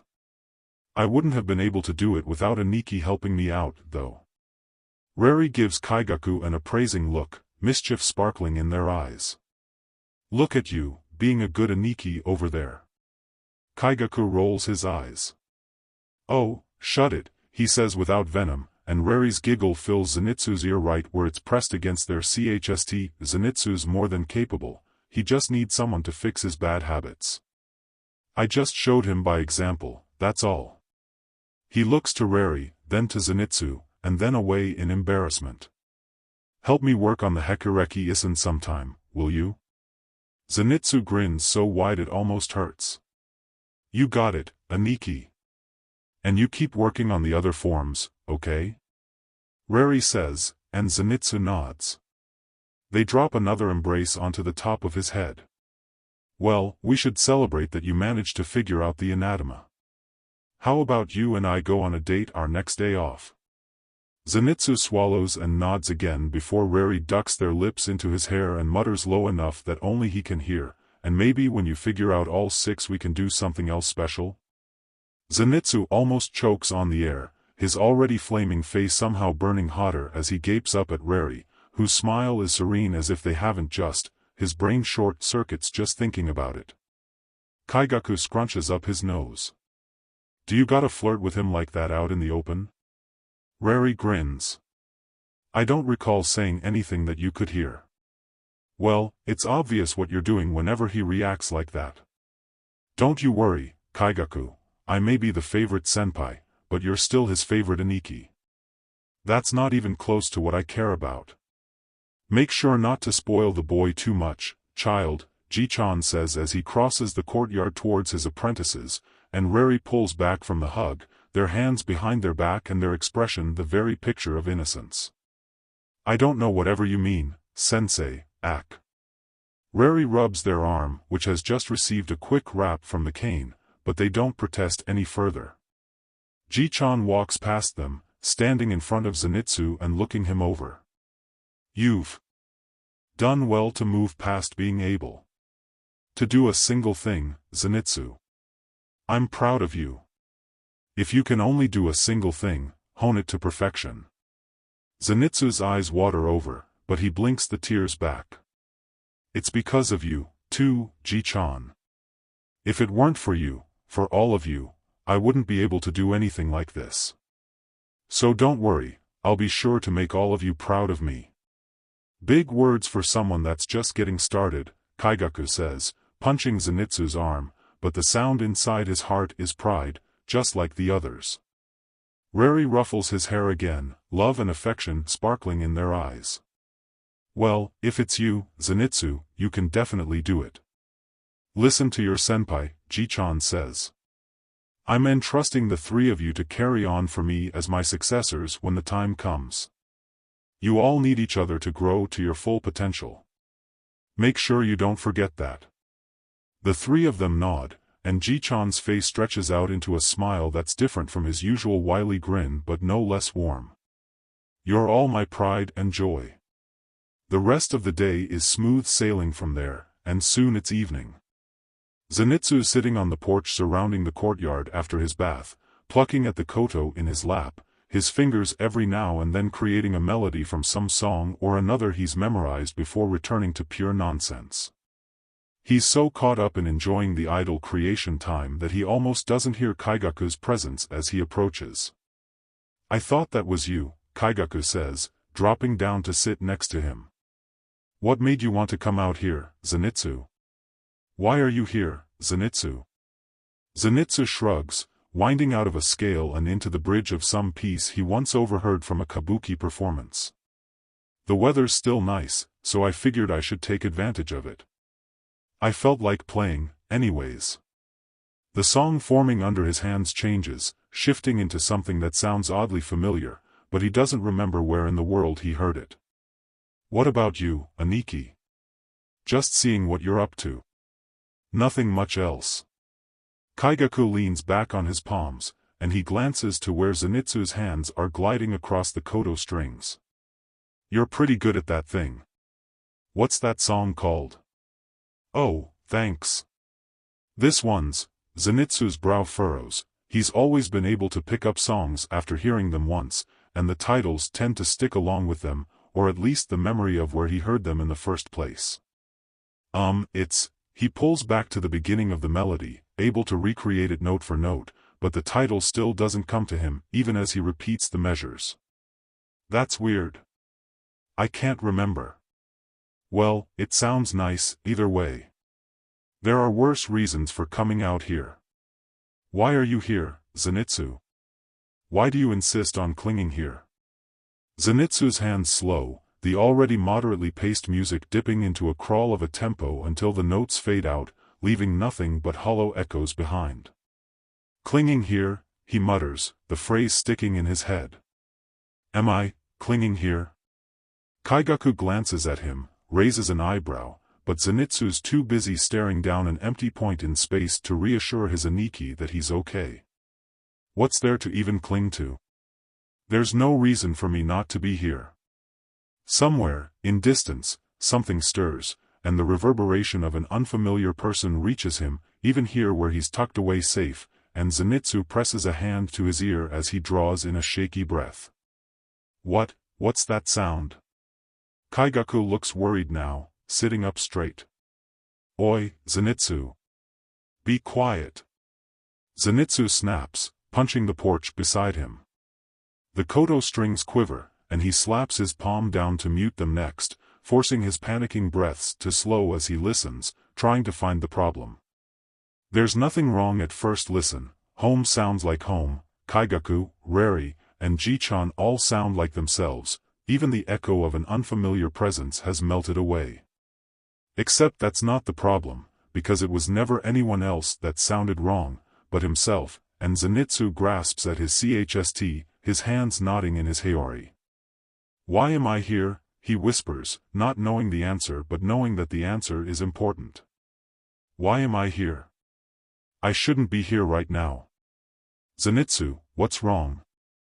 Zenitsu jumps to his feet and out of Kaigaku's reach, and the koto spills off his lap, vanishing before it can hit the ground. We're not here anymore. None of us are here anymore. We all already left. He scs in a breath, one that helps him fall back into total concentration, constant, and his clothes shift underneath his hands, the heori spreading open to reveal the core uniform underneath, the impure practice blade at his hip replaced with its pure Nichiren counterpart whose design matches that of Ji-chan's, of Reri's, and Kaigaku's. This isn't how things are. Zenitsu? Reri asks, and when he turns around they're looking at him with worry painted all over their expression. At Reri's side is Ji-chan, looking concerned as the two of them stand behind Kaigaku, who's still seated on the edge of the porch. What are you talking about? Are you okay? Why are you here, Zenitsu? Why do you insist on clinging here? Why I'm clinging here, to this? Isn't that obvious? I'm sorry. Zenitsu shouts, his fists clenched at his sides. I wanted it to be the three of us together. I wanted us all to get along. I wanted to be good enough to fight by your sides as an equal. He's crying, the tears pouring down his face and snot slipping out of his nose, but he can't stop. But that's not what happened at all. I screwed it all up by being so weak. I'm still only able to do the Hekureki Isen. Aniki doesn't answer me when I write. And Senpai likes someone else. And it sucks, but none of that is an excuse for me to run away and pretend like there's not a problem. He looks over them all, this reflection of a happy family that he wants so much that it hurts. If I'm going to have this, I want to fight for it and earn it, not just have it handed to me. I can't be happy with things like this. Somewhere, in the distance, a piece of his consciousness finds the unfamiliar presence of the intruder. Somewhere, in the world of the waking, a girl ignites her BLD into ruby-red flames and burns the train tickets of her friends to ash. Back on the train, Zenitsu wakes up. Somewhere in the middle of all the extra practice through the nights, Zenitsu picked up the ability to sleep fight. It's a helpful defense whenever he's prone, sure, but it's still disorienting to wake up with his sword already in hand and chaos happening around him. Along with the regular clattering sounds of the train itself, there is now the undeniable presence of a demon from everywhere, and the resulting sight of strange fleshy blobs sprouting from the train seats and hooking onto passengers only adds to the general discomfort of the whole situation. Zenitsu-kun. Shimizu calls, her blade cutting a passenger free from the encroaching globs of flesh. Zenitsu follows her lead, clearing out as much as he can with a fresh Rokuren Hekureki Isen. When he listens, he can hear that it's not just this train car affected, but it's difficult to tell just how far the infection spreads out. Rengoku-san's covering the back 5 cars, and Tanjiro-kun and Inasu-kun went to hunt down the demon that's causing all of this, so we need to cover the front 3, okay? Right. That should be more than doable, let alone with Nezuko and Reri on their side. He can hear Nezuko in the next car over, and Reri's, Zenitsu swallows, that all too familiar reverberation. Hitting his ears, and he almost fumbles his sword as Reri's panic attack collides with his own nerves. That dream must have been a BLD demon art, and everyone else is asleep, so then that means, senpai. Zenitsu sheathes his sword, racing over to where Reri's still coming to in their seat, the echo of fear and terror of a nightmare still following them into consciousness. They sit up, hunch over, and vomit onto the floor. Oh, Reri-kun, Shimizu says, stepping forward but still staying alert enough on their surroundings. Senpai, Zenitsu says, reaching out a hand and trying to hide his own fear from his voice. While Reri never sounds good after a nightmare, they've never sounded this bad before either, and Zenitsu wonders just what in the world they saw in their dreams to make this noise. It's okay, you're awake now. You're, well, safe isn't the right word whatsoever, not when the train's a literal demon, but Zenitsu's not sure what else to say, so he puts his hand on their shoulder in hopes that it's enough to ground them. Don't touch me. Reri's hand snaps out, slapping Zenitsu away, and he's almost breathless in the aftermath because the terror in their heart isn't abating, and did he cause that? Reri looks around, their expression twisted further in panic as there's no recognition whatsoever in their eyes, confusion muddying their sound further. Whatever you say, Shimizu says, her voice gentle. She's at about the same distance as Zenitsu, being careful not to move closer, but Zenitsu can hear her worry, also loud and clear. But you need to know you're okay now. Remember to breathe, Reri-kun. Who the hell are you talking about? Reri holds onto their head, hands grasping at their hair. That's not my name. Zenitsu tries to swallow the lump in his throat, the tears hot and prickling in his eyes. Senpai, you don't know who you are? It strikes him then, how little he knows about Reri. To Zenitsu, he's always thought of them as being present at home, someone who's always trained under Ji-chan. But that's not true, and he knows it, because Reri is the name Ji-chan picked out for them, the one they're somewhat embarrassed about but still proud to carry.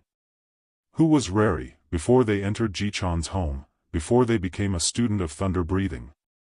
There's no time for answers, because Reri sks in a haggard breath and shouts at the ceiling, I've had enough of your sheet. They stand, their sword clattering out from under the back of their haori, and their eyes land on the weapon. This again? How much are you going to get off on me cutting people up until you're satisfied? Fine.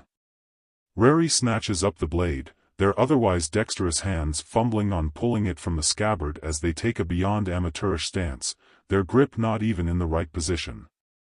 Just give them back to me already. It's Shimizu that moves, yanking herself and Zenitsu out of the way of Reri's blade, the swing so haphazard that it has just as much a chance of hurting themselves as it does anyone else. Zenitsu can't even process what happened. Senpai swung their sword at me, and what's he supposed to do with that information? Zenitsu-kun, Shimizu says, shaking him by the haori. We can't. I know. The words come out louder than he intends, and Zenitsu forces himself to SCK in another breath as he steps out of the way of Reri's next charge. At this rate, they're going to be a danger to everyone, themselves, Zenitsu, Shimizu, the passengers. I know. He swallows, finding that strange spot of calm in the middle of the rest of his panic, even as the twisting sounds of the demon's growing flesh intensify. Shimizu-chan. You go help Nezuko-chan with the other cars. But we can't both stay here. Reri is important, yes, but they're also all demon slayers, and it's their job to fight demons and protect people. Nezuko-chan can't handle the other cars on her own. I know this is a lot, but trust me, Shimizu-chan, no matter what. I'll protect Senpai. There's a beat, and then Shimizu's pulse surges with determination before she dashes off, heading in the opposite direction as Nezuko, her smooth water breathing slicing away the regrowing demon flesh on the way. And then it's just Zenitsu and Reri and the still sleeping passengers, and Zenitsu forces himself to ready his own blade as Reri turns to him, their body shaking but their sword still stabbing a clear trajectory to his chest when they charge. It's just like sparring, he tells himself. You don't have to incapacitate, just disarming them is enough, and Senpai's not fighting at their full strength, so. The idea of beating Reri in a proper fight is near impossible to imagine, but this also isn't anywhere close enough to a proper fight. Zenitsu manages to block Reri's blade, and a flick of his own katana is all it takes to pull the weapon away from their shaky grip. He manages to kick it down the aisle in a metallic yellow blur, out of reach. Reri turns to chase after it, still crying, but Zenitsu drops his own Nichiren sword and catches them in a tight hug before they get far. Once they realize they're captured, Reri struggles, but Zenitsu knows he can't let go. I'm sorry, he says. I know you said not to, but if I just leave you alone, you're going to hurt yourself. Reri's sobs stab his heart with just as much pain as if they had managed to slot their katana between his ribs, and Zenitsu presses his forehead into Reri's shoulder. I don't know what you went through or who you were before I met you. But I know who you are right now, and you're so important to me. They're both crying, but Zenitsu can't even feel ashamed for it. Please come back to me, Senpai. Please. Zenitsu recalls the melody he played in the dream, the song on the porch that he couldn't identify, and the tune comes to life again on his lips.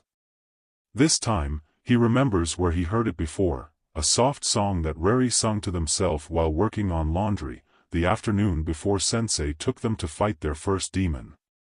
Zenitsu couldn't understand the words, but the notes stuck with him, and he hums it now, hoping that it will be enough to pull Reri back.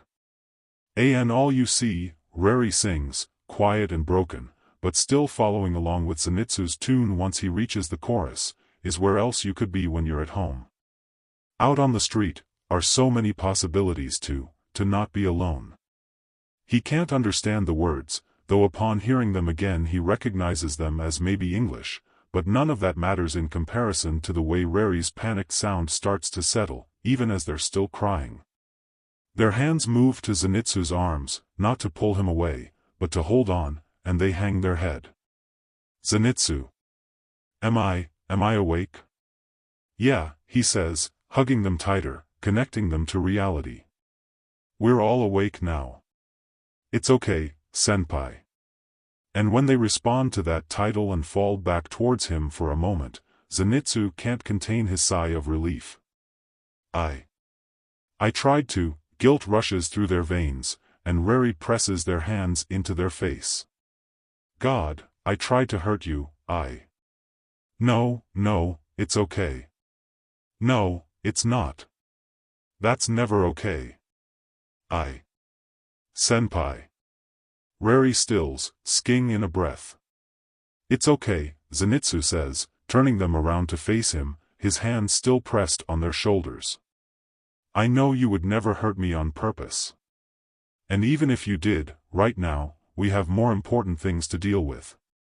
Again, Reri is important, but Reri is also not the biggest priority, no matter how much Zenitsu wants to make them that. We have to protect the people here. Are you okay enough to keep going? Be honest with me. Reri continues to breathe, their body finding the rhythm of total concentration, constant, and Zenitsu listens close for the slightest indication of a lie when they answer, I can make it. At least until this is over. Zenitsu stares them down, replaying their sounds in his mind, but all he finds is the truth, as pure and earnest as always. Reri steals their expression, their resolve coming after it.